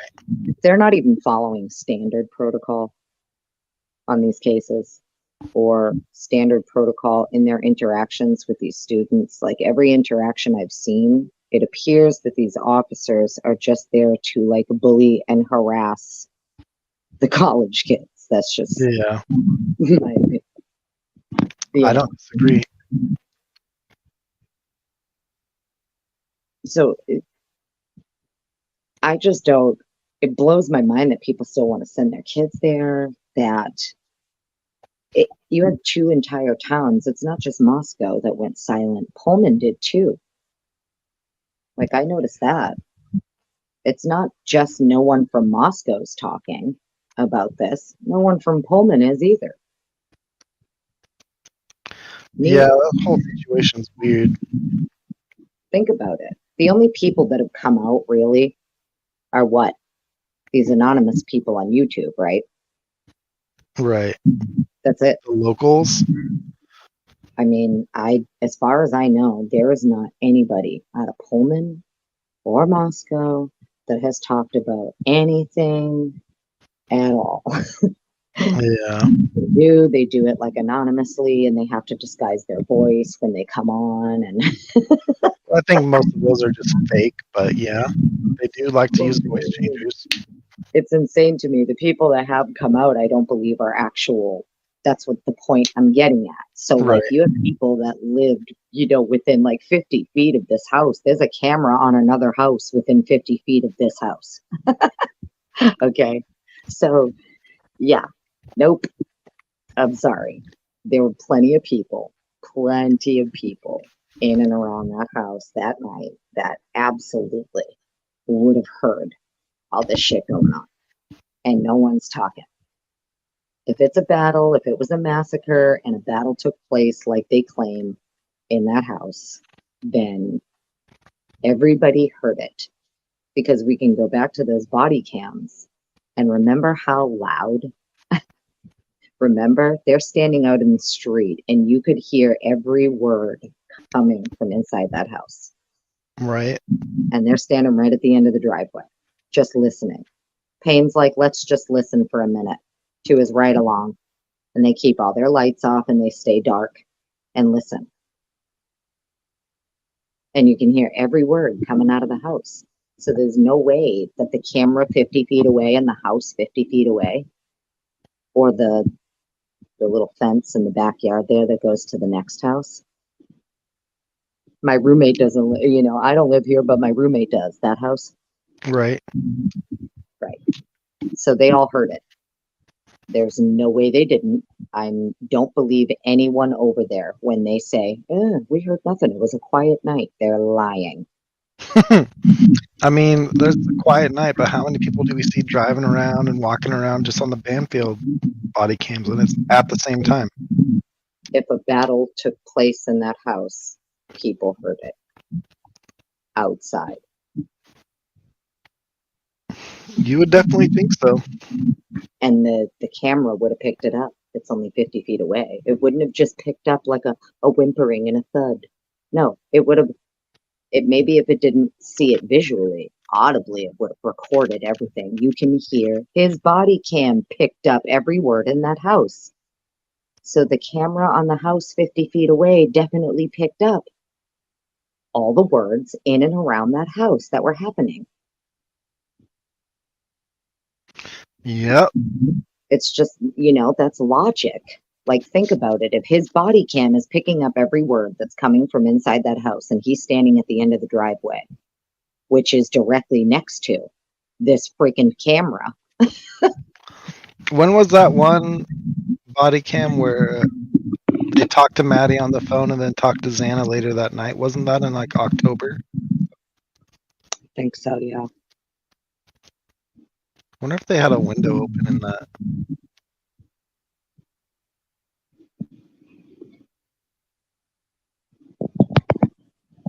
Or even why there was a noise complaint called in. Right. Exactly, Heather. Exactly. And that's why they had to mess with the audio and stuff off of that particular right, because it did pick up everything. That's the problem. If his body cam picked it up, that camera picked it up. Because you can compare the two. You're Corporal Brett Payne and you are standing outside with that body cam on and you're picking up every word coming out of the house and you're 50 feet away. Well, we have a good idea of what this camera should have picked up 50 feet away. Yeah. I remember in one of the body cams, at least, they had the window open, which would make a little bit of a difference, but you'd still hear stuff coming out of that house, especially with the dog barking. Wouldn't it be wild, though, if they use his body cam as a comparison for what that camera should have picked up? Yeah, that would be interesting. You're standing in the same spot with your body cam on. So how is this camera's audio not picking up everything, but your body cam did? It may have been a different night, but the visual is the same. If you stand 50 feet away from that house with a camera on, you can hear everything. And don't think for a second they didn't run those sound tests either with all those Faro scanners and everything they busted out. You're damn right they did. They were picking up every single thing because they know what audio. Do you get what I'm saying? They know exactly. As far as I know, Faro is used for audio too, is it not? That I have no idea about. So when they're running their tests, all I know is that they had a Faro scanner at 1112 in the driveway. That's a fact. So when they all went back on October 31st, and they all went back with the Faro scanners and, all that stuff, there was a investigator who took a Faro scanner over to 1112 and placed it like at the bottom of the porch at the start of the driveway, and it was facing towards Taylor. Yeah, I'm Googling this to see. Oh, I have the photo. Yeah, I have the photo. You probably can find it though, because I'm telling you. I got it from the news. It was the news who took a picture of this investigator in the driveway. And I'm like, why are they at 1112? I couldn't figure out for the life of me why they would be at 1112 with a Faro scanner. Map and how far away it is from the house, maybe. But why 1112? Why the house with the doorbell cam? Yeah, I mean that's the only house that's really next to it. Maybe they're trying to map out the driveway area. I don't know. It doesn't look like it does any sound. It seems like it's just for the geometry scanning type stuff. Because like it's so weird to me, right? Like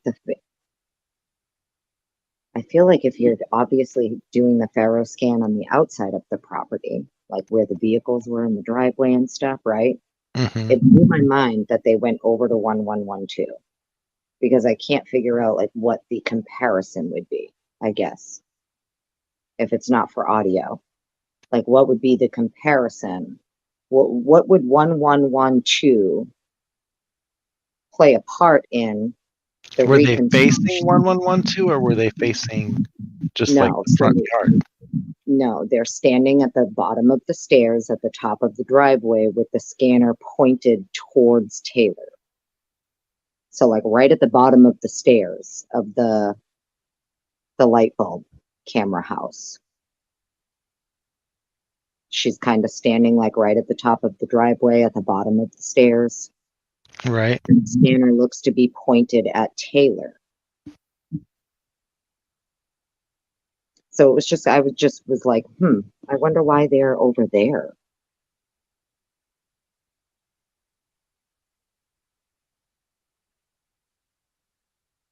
Yeah, I that's still don't weird. understand like how how would 1112's address play a part in what would be deemed the crime scene? Because usually that's what you're scanning, isn't that, Faro is going to be, it's for crime scene, because they plan to reenact everything with Faro. That's the point of not even needing the house, correct? They're Yeah. going to be doing everything with this stuff, right? So they're gonna like digitally scan it and do like a digital walkthrough or whatever. Because that'll matter. Maybe that's why they got rid of the house, because they didn't want you to be able to test what you could hear outside of it. But the Faro scanner doesn't do audio, right? Right. Yeah. So they weren't there for audio. They're not there to compare anything for audio. I'm baffled as to how 1112 would be part of it if it's not audio.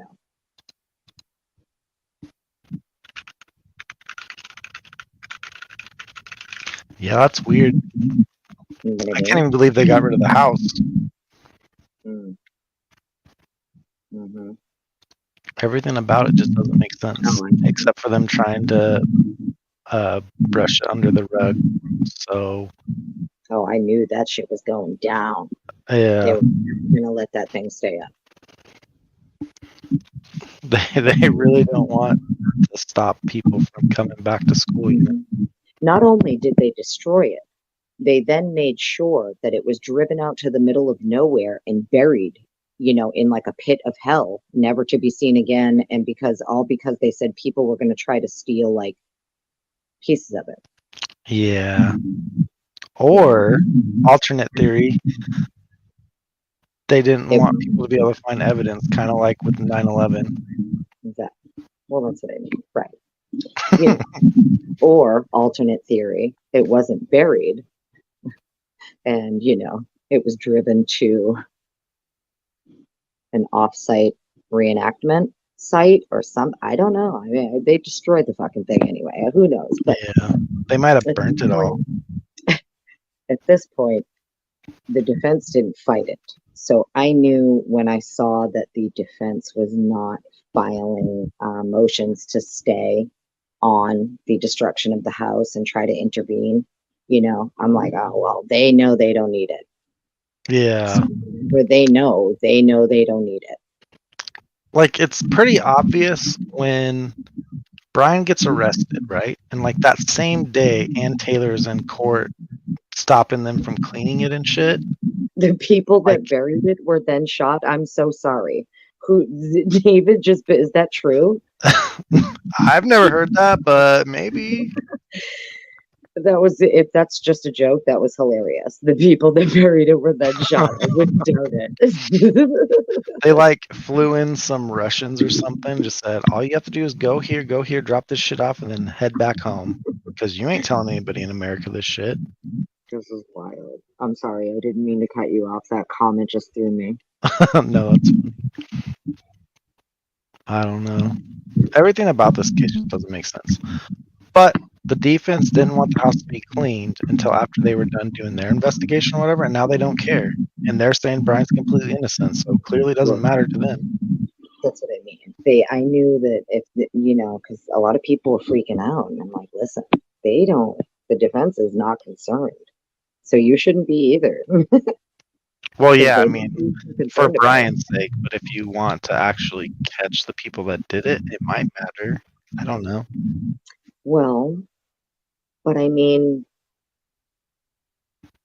here's the thing. The defense doesn't have to catch. That's not their job. Right. Right. So it's not their job. Even though they're doing their own investigation, the investigation that they're doing is to prove his innocence. It's not necessarily to implicate other people. Oh, yeah, the defense doesn't care about that part. But now the defense can technically, somewhere down the road, obviously introduce a third-party culpability aspect if something, they stumble across something or whatever the case may be, right? Sometimes in the middle of a case, a witness will come forward. Somebody will come forward. You have new information, those things need to be handled in a particular way. Yep. I just feel like we're to a point now where she was not in any way really trying to fight the destruction of the house. No, she didn't care at all. And it appeared to me kind of early on that they already knew they were going to be able to prove almost everything the state is claiming inaccurate, false, or wrong. Right. And it looks like she was like giving them chance after chance after chance. Just cough it up. Just cough it up. Is that right? Is that right? So you did that? Is that right? Like she's talking to them like they're 5. Even before that, though. Because like when the latest alibi came out, said, give us this evidence or we will prove that it's either been withheld or destroyed. And they waited until the last day to hand it over. Money. I just think that they kind of knew. So like they don't have to prove someone else did it. However, they do have the option of presenting alternate suspects. Right. Especially if what the state is doing appears to be searching for alternate suspects. So the state is leaving it wide open for them to be able to introduce a third-party culpability, because that is what the state appears to be doing behind the scenes, and they're using his case to cover it in the hopes that his will just get dismissed and what they did wrong will never have to really be exposed. Right. Because once they have the actual culprits and the case against the actual culprits, then they can just dismiss his charges. They'll just dismiss it before they get outed. She's right. If Masseth is right, and they have been seeking alternate suspects with all of these grand jury subpoenas and warrants and stuff, if she's right about that, and I would say she probably knows what she's talking about, considering she does this all day, every day, dealing with these feds and people wanting to hide shit and not turn shit over, She seems like a pretty good attorney too. Yeah. She's telling us straight up, they are seeking alternate suspects. They're hiding it behind his case, and they don't want to turn it over. We have every right to it. The only thing we can do is assume they are seeking alternate suspects, and if that's the case, well, then the motions to suppress are going to fly. What did she say? The motion to sanction? She called it something sanction or whatever. Like she was just rattling off a bunch of stuff that she planned on, they were going to be bringing that right down the pike really soon if they can't turn over these things. Yeah. I don't even know. I guess that makes sense because I was kind of confused on what she was talking about with all the other subpoenas and stuff. Like it's going to be interesting to see if they do produce a third party culpability defense, and if so, who they implicate. Because that's kind of what's happening in Reed right now. It appears to me that certain lead investigators are being implicated in the cover-up, in the fabrication of evidence, tampering with evidence, etc. It appears, so they're very similar, even though the crime isn't the same. The way that the cases are going appear to be very similar and they have a lot of parallels. Yep. Yeah, that'll be interesting. I don't know. I think Kopaka has to be one. You think so? Has to. The time of the swatting is just too perfect. They're still keeping everything quiet. The body cams they gave us that night aren't all of them.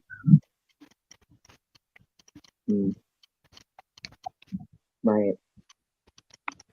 There's somebody who says that they knew Kopaka from a lot, like earlier in his life, like 15 years or something.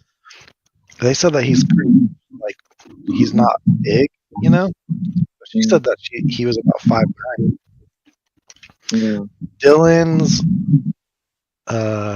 description of whoever she saw is 5'10" or taller. But I mean, she's like 5'9", 5'10", right? So when whoever it was stepped down off that step and turned towards that back door, she's basically at eye level, right? So you're gonna know whether that person's about the same height as you or taller. Brian is at least 6'2". He might even be 6'4". Pretty much like a pretty decent amount taller than I am, but I can see the courtroom. She would know the difference between somebody her height and somebody 4 to 5 inches taller than her. Taller than her, exactly. And even skinny and athletically built. Brent, skinny. Bushy eyebrows. I don't know what that description means. Anybody could have bushy eyebrows, so maybe that's him too. I don't know. I do know even like the body cam from Brent at the hotel with Officer Langus. That was the first thing that I kind of noticed. I was like, oh, okay, so he looks a lot smaller than I thought. Yeah. He didn't look very built, or anything like that. He didn't look very tall. He did look about 5'10". Dark, Yeah. And maybe bushy eyebrows. I'm just saying. I mean, what is bushy eyebrows? I'm not. Is it Saeed Bushy? Is it Brian Bushy? Is it Dylan Bushy? I mean, I don't look at Brian and think bushy eyebrows. Well, I'm just saying. So, like, yeah, Dylan. It's like the worst description I've ever heard in my life. What was his hair like? What's his skin color? It was very generic. There was not even like a white, Hispanic, nothing. That's usually given. White male, approximately, just said male, didn't it? Yeah. I don't even think it gave a race. Nope. Which was odd. No, that's what I'm saying. Like, that description is terrible. I mean, like, there's a lot of people with bushy eyebrows, is all I'm saying. Short hair, long hair, brown hair, blonde hair.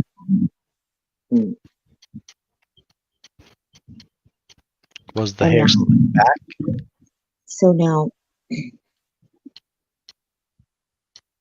if he truly was nowhere near this house, knows none of these people, doesn't know Bethany, doesn't know anybody, right? Right.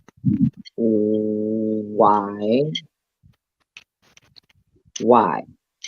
There is a reason why he was picked. And it can't just be because he was the outsider. I don't think it's that. There's got to be some other reason that he would be targeted. I just think he was out driving and had a car that maybe matched the description. Yeah, but Payne didn't know about that car until after. So Well, even though Payne even didn't though know about the car until the 20th of December. right, but that's what I mean. So the PCA states that, this WSU officer noticed this white Elantra on November 29th, but Payne didn't know about that till December 20th. But that's not how he puts it in the affidavit. Right. Making it sound like he knew on the 29th, which he didn't. Right. So he's already making shit up in advance. You understand? Yep. And then the WSU officer had to go along with it. Yeah, I mean, there's a lot of stuff in the PC that just don't make sense. But WSU was on it. Supposedly, FBI was following him early December. Yeah, I mean, I guess that's the thing I'm trying to figure out. Like, if you're going to set him up, okay, I get it. People get framed all the time. Like in Karen Reed, we know that the reason, allegedly, what her defense is claiming is the reason that she was framed is because they beat the shit out of John and left him in the snow to die. And then they framed her because she was the last person seen with him and made it look like she hit him and left him outside to die. Okay. Right. Her defense is claiming it wasn't her. They beat him up and he died because of them. Now, in this case, then you take it back to Idaho 4, right? Same thing. Like, what if, because you have the defense coming out saying, like, no, you got this, and this wrong. Like, what is, you have to try to anticipate what are these people going to come up with when they try to explain why XYZ were just not even pursued, why they were ignored.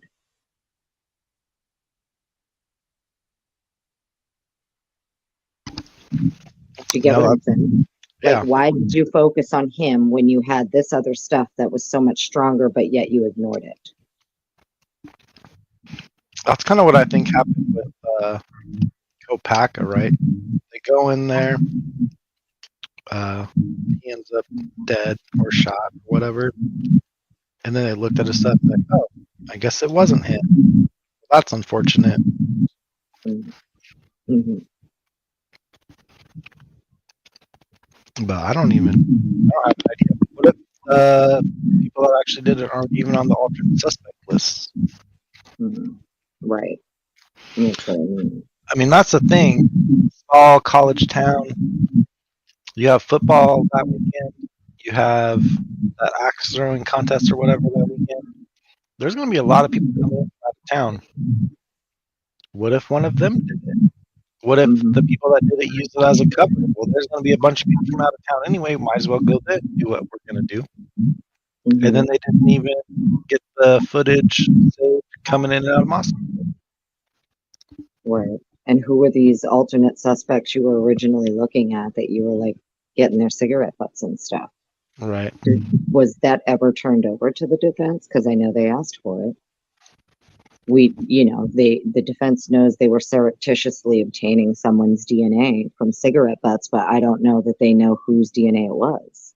Yeah. You know what I mean? Mm-hmm. Like, it almost sounds like they didn't produce to the defense who they were looking at prior to Brian for the defense to vet it. Yeah. Like, same with the unknown DNA and stuff. They have 4, but they only focus on 1. There's all this other stuff but yet they only focus on 1. Well, they definitely had to rush Brian, right? Because even Cy said getting 2 cellular warrants the same day is like unheard of. And the first warrant they got from 2 a.m. to 6 a.m. on the 13th of November, whatever the crime happened, right? Mm. FBI agent mapped 6% of that data. Mallory mapped 18% of that data. So no matter what, you have 80% of the data that hasn't been utilized. You got a warrant off of that. Mm. That's a rush job. Right. So they were just in such a hurry to get somebody quick before the next semester started, in my opinion. It's going to be crazy to see like how this all gets maneuvered, right? Yeah. Because she has to be like really delicate with certain things, and you have to be, she knows his tricks. She knows she worked for him. She knows how Bill operates. That's what I loved about Massoff last year. She's like, I'm not gonna say it out in open court why I need this information, but one of the most significant pieces of evidence they're hiding in that grand jury, and we want it. And the judge is like, well, do I know what it is? Yes, you do, because it's in the PCA. Mm-hmm. Yep. And he knows what it is. The judge knows exactly what it is, which is why he was like, that's enough of that. It has to be the DNA. That's what it be. Yeah. Yeah. It's either. And it was the FBI that did the DNA originally, right? Because they got the profile back from author, and the FBI stepped in and grabbed it. Oh, so you think they did present the DNA to the grand jury, but they don't want the defense to know that? I don't know if they had to have presented it to the grand jury, but I don't know. I mean, I have no idea why they would want it. What would it be that's in the PCA that's a key piece of evidence that she's claiming they used in the affidavit for arrest if it's not the DNA? I don't know. That's what I'm saying. Everybody better brainstorm and figure out what that might be, because I don't think the DNA, because they've said that the DNA, I don't think is even being used. The DNA wasn't used for his arrest. Well, the subpoena isn't for the arrest, though, right? You what? The subpoena isn't for the arrest. It's like information that they're asking for. Yeah, but and the FBI did the DNA tree or test or whatever. Right, but what the defense team is asking regarding the grand jury is a key piece of evidence that was presented, that was used in the affidavit of probable cause for arrest. So whatever that key piece of evidence is, he doesn't want her talking about it in court. Right. And I don't think it's the DNA, because if I remember correctly, the DNA was left out on the arrest. I know that they told the court. I know they told the court in Washington, like, it's okay if you don't consider this or whatever. It might be a problem later, so you don't have to consider it. But I don't know if it was used for the arrest. What the sheath DNA or just his buccal swab? Like, that's the thing I'm confused of. Is it just the swab that was used, or are they talking about sheath DNA?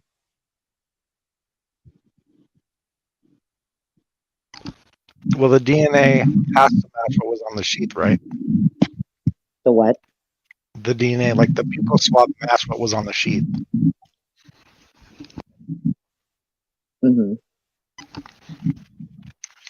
So it has to be something with both of them, I think. Did they use the sheath in the probable cause affidavit? They did, right? They located the sheath. That's in the PCA for arrest, right? Yeah. They just didn't use IgG. Right. Exactly. They used DNA because they said that his dad was like 99.9998%. Yeah, see, so that's what I'm figuring. So the key piece of evidence isn't necessarily any IgG work. The key piece of evidence I think she's referring to is the sheath. I don't think it's necessarily the DNA. I think she's referring to the key piece of evidence that got him arrested that was placed.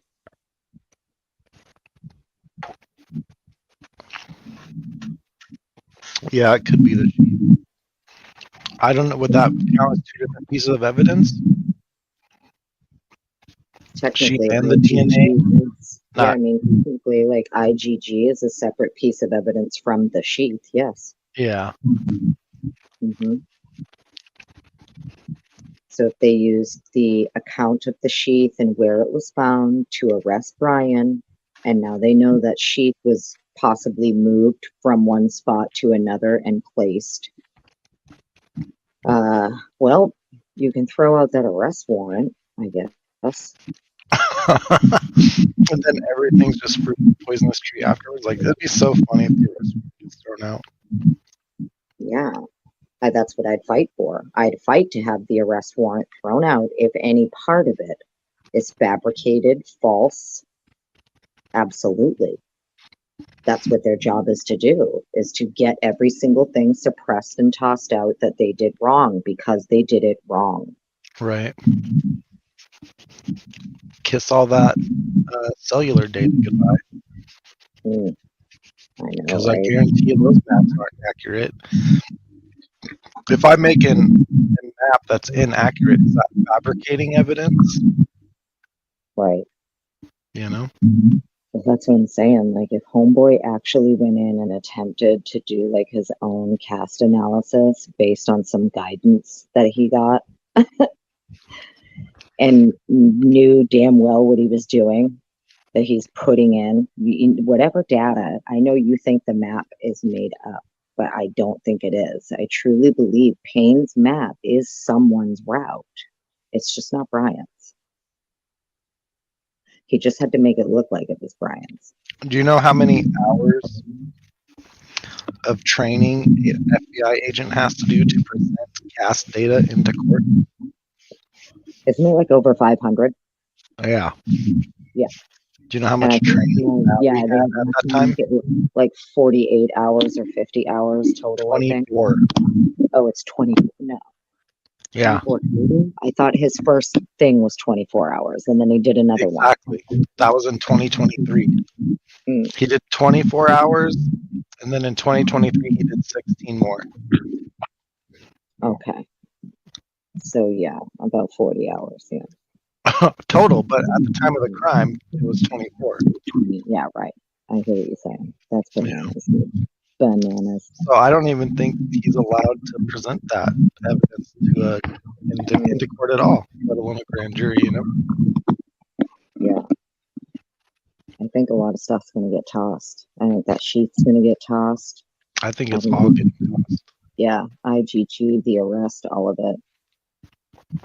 Like, I if they can throw out the arrest warrant first, then your grand jury indictment is no longer, because the arrest was bunk. So everything that came after, you know, including your indictment, is also bunk. Yeah. I'm telling you, the kid went to the park and then drove to Lewiston and Clarkston. He was nowhere near that house.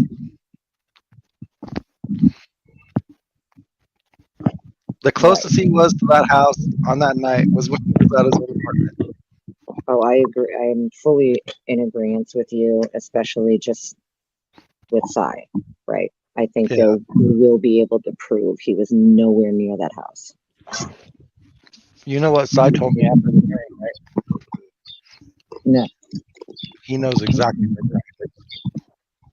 Oh, good. Okay, good. I'm trusting Cy. Excellent news. There, he knows exactly where he was. Perfect. He said, I know exactly where he was, and there's not another cellular expert that can argue with this with me. Yeah, and I'm telling you, this dude's background, he's like, you know, military contracting and stuff. And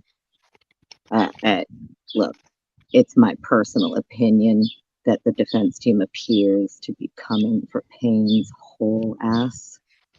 They're coming for his career. They're coming for his ass. They're coming for everything. It appears to me.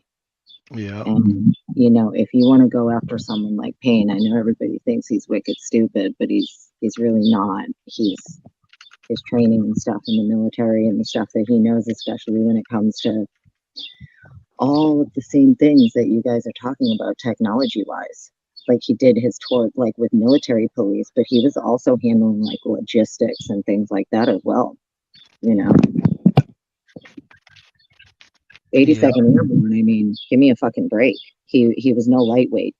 Okay, so you know. Do you watch his channel? Who? Size.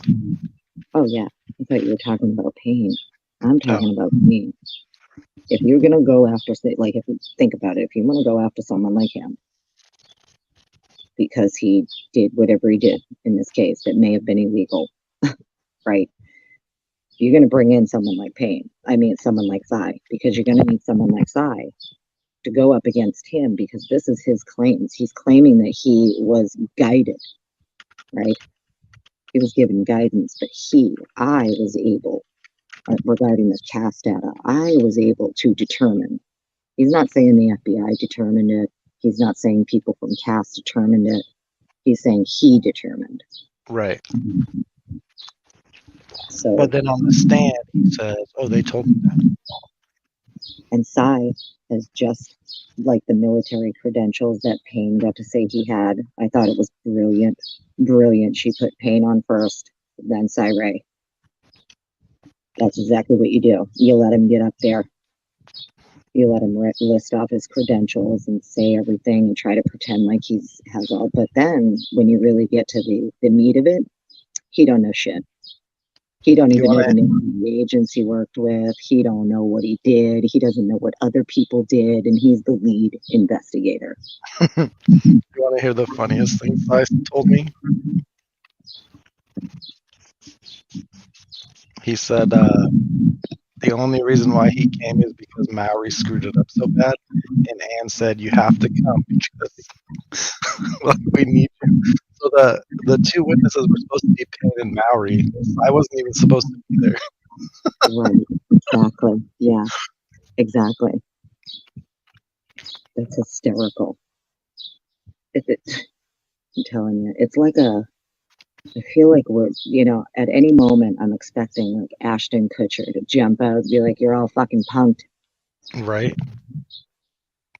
I know it sounds cruel to say because there are, you know, 4 victims in this, but like that's really what it feels like sometimes. Like the fucking public's being punked with what the criminal justice system is doing and how it's operating currently. No, it's crazy.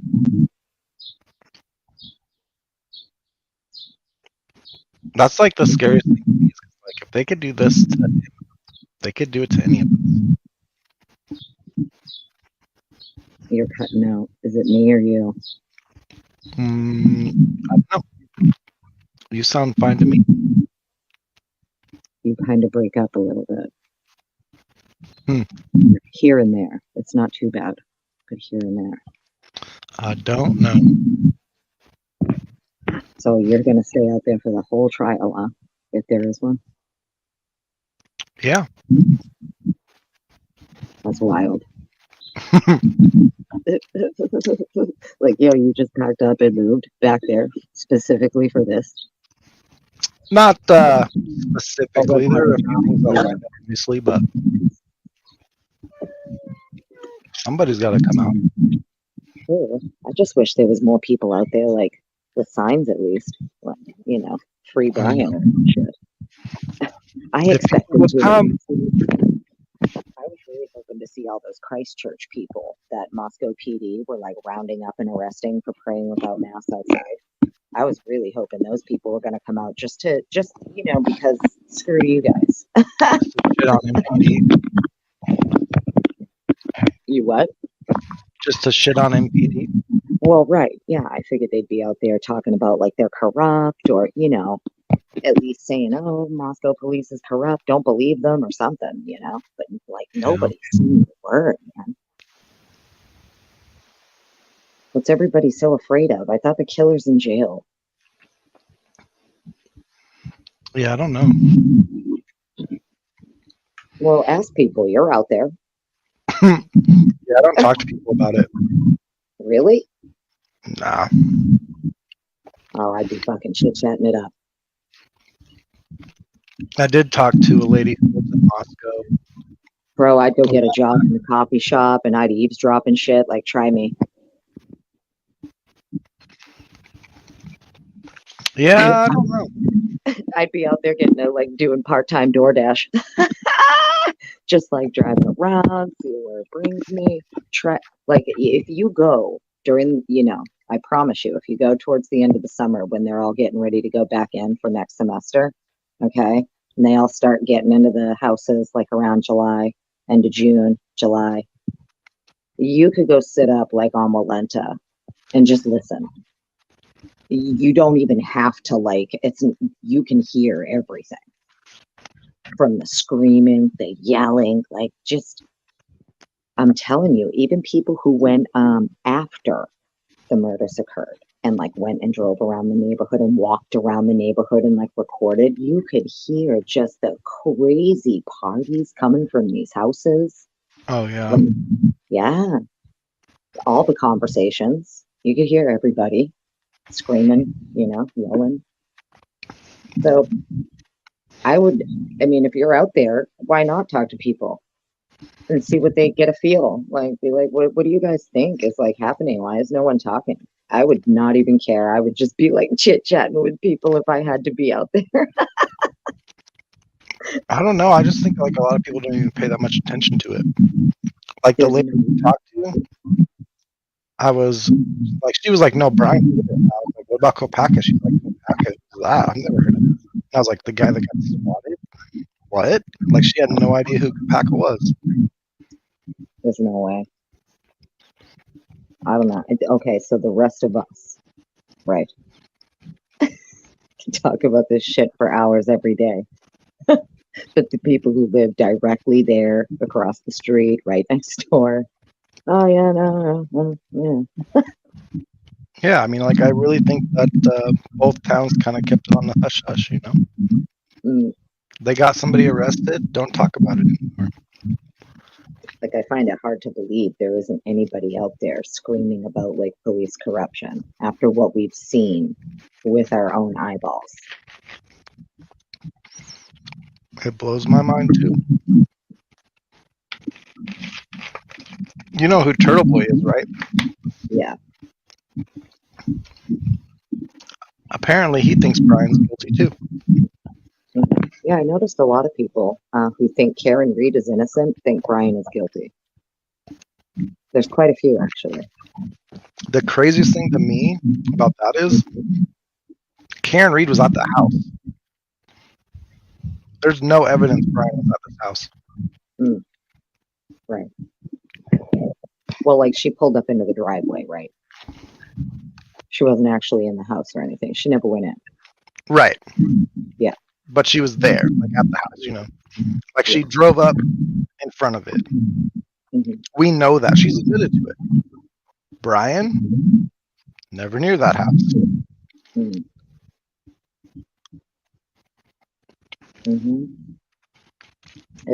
That's what I mean. It's really strange too to see the parallel. There are a lot of people who think he's guilty, but they are free Karen Reed, free Karen Reed.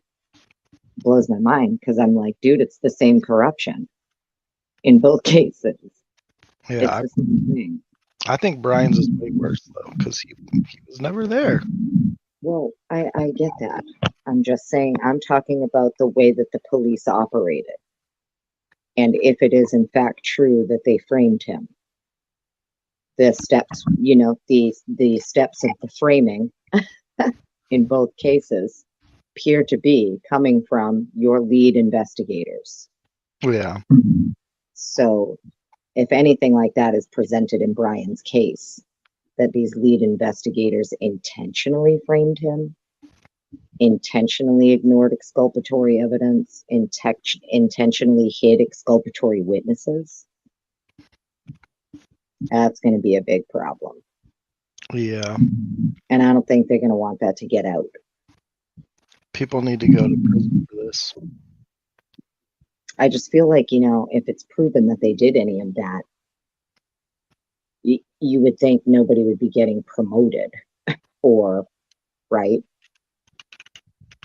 They seem to be pretty confident that nobody's gonna, that, they're gonna be able to, if they did frame him, they're gonna be able to get away with it. Yeah, they do seem to think that. It's almost like they know that eventually these charges are just going to be dismissed anyway. The case is going to be thrown out, with prejudice, right? So that they can't charge him again or anything like that. And then they possibly are actually pursuing alternate suspects. Like, that's not my theory. That's what she's saying in court, in open court. Right. I think that what she said is so important, and it was like one of the biggest bombs I felt. For me, that was one of the biggest bombs I've heard throughout the case. We've had quite a few, but her actually getting up there in open court and telling the judge what they're doing looks like, and unless they give us what they're doing, we're going to have to assume that's what they're doing. And that's when the motions are going to fly. Right. If you're pursuing alternate suspects, then why are we here? Why is my client here? And why is he still sitting in jail? You can't hide your case while you lock up someone else who's innocent, and you just want to keep them locked up long enough because you have another case and you're using his case to hide it. I bet they're trying to keep them locked up for the summer at least so they can bring in all the new kids. Say that again? I bet they're probably trying to keep them locked up for the summer so they can bring in all the new kids next year. Think so. They just have to make it till like early August. Yeah. It just kind of feels like they know it's going to end up.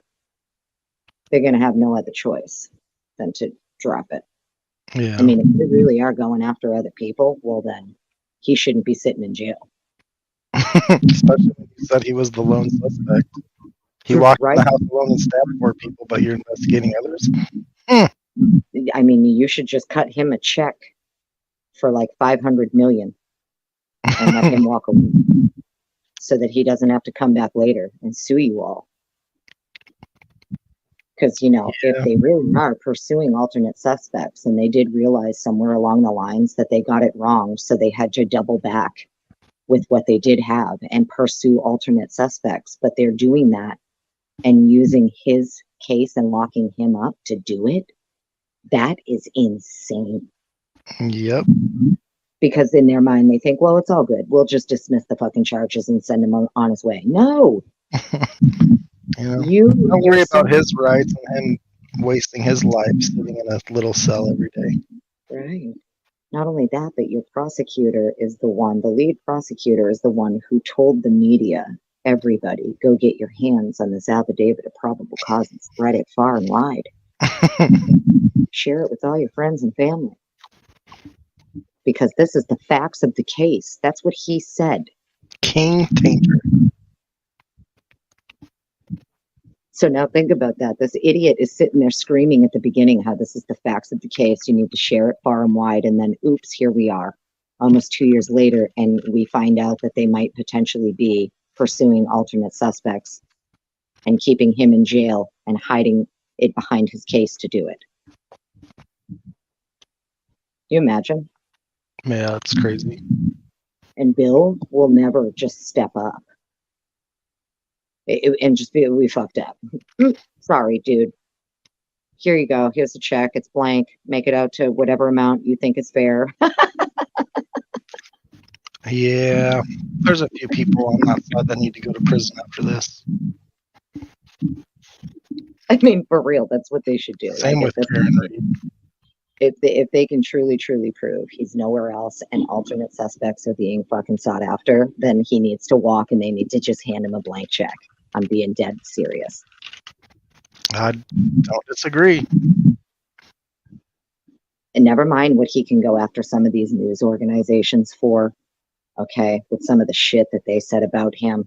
the slander that occurred for him and his family and everything. Like, holy shit. The lawsuits. Yep. Remember that kid? What's his name there? The young kid, the MAGA hat kid. Oh, at the Nick. Yeah, he sued how many different outlets for like 250 million plus, and they all settled. And they all settled like undisclosed. Yeah. That whole thing was great. That's part of the reason why I know whenever there's like a big media frenzy about something, it's probably bullshit. Mm. Because that's what happened with him too. They came out, oh, he's racist, blah blah blah, and there's like, oh, you just edited the camera footage. Right. Right. Well, that's what I mean. And not only that, he was a minor at the time. Yeah. You know. So like the news, or you know, they tried to get like people across the world to like go after this kid, a minor, all because he had on a hat people didn't like. But he smirked at the guy who smirked, on he's his white. face. Yeah, he was white and he smirked with a red hat. How fucking dare he? You know. Yeah. But I don't want to get political, but like, you know what I mean. So like in the instance of that kid, the slander and everything that occurred with the media and how he was like targeted. He was specifically targeted by the media, and there was this concerted effort. It's similar in Brian's case. They did it from the beginning. It was a very targeted, concerted effort to push all of this possible, incredibly damaging misinformation that he's stalked them. He had the fucking IDs in a glove in a box. You know, he hit their Wi-Fi. He hit off their Wi-Fi. All of these things that have come out that we've heard, you know, and if we find out none of it is actually true, he can sue the balls off these people who put all that out. That's why I'm his biggest fan. You know, that's why I'm here. And here's the crazy thing too. Well, see, a lot of the reason that these media outlets will settle when someone like Nicholas Sandman, that was his name, right? Sandman. Yeah. When someone like him sues, a lot of them will settle because if they agree to court, you have discovery. Yep. They don't want to hand it all over. They're not going to hand over how they got their information, their sources, and blah, blah, blah, blah, blah. Right. We have to protect that information. So they usually will just settle because they never want you, you know, they're never going to want you to actually find out like where all the bullshit was coming from. You know, it's bananas. So I hope he tries to sue all of them for like 250, 500 million a piece. And they're all just going to have to settle out and pay him or disclose where you got all this bullshit. Yeah. Imagine Show the me YouTubers. where you got proof that I'm a cannibal. Just imagine the YouTubers. They're gonna have to out their sources. Oh Lord. Right. This is what I mean. So when you get to that, like his lawyers would be allowed to ask, like, we need to see the vetted, verified information that our client is a cannibal. This was claimed, and the media isn't going to want to give that up. They'll be like, fuck it. Here's the check. Just go. That'll be amazing. I hope he does it. I really do.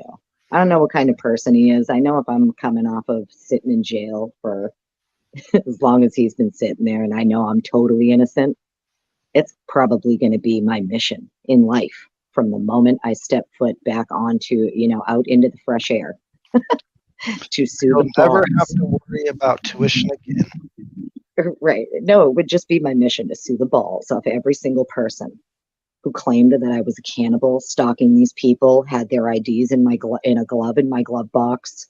Okay. Incel, creeper. Right. All that. Right. That I put cameras in someone else's house for the purpose of stalking them. Yeah.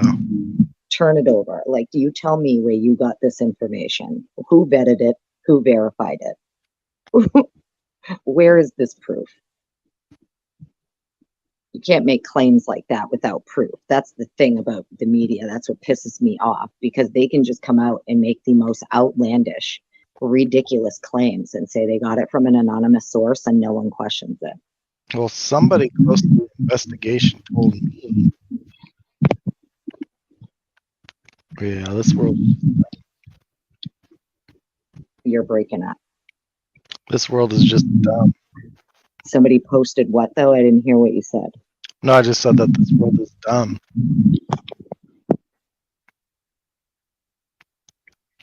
Exactly. Insider source. I made it up. Right. Oh. Well, it's been real. This was a great conversation. Heck yeah, let's do it again sometime. I hope everybody else had fun. They better have.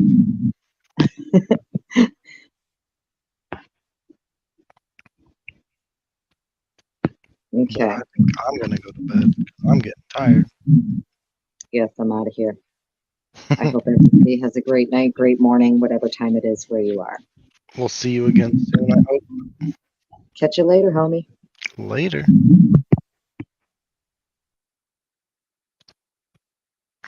All right, chat. It's been fun.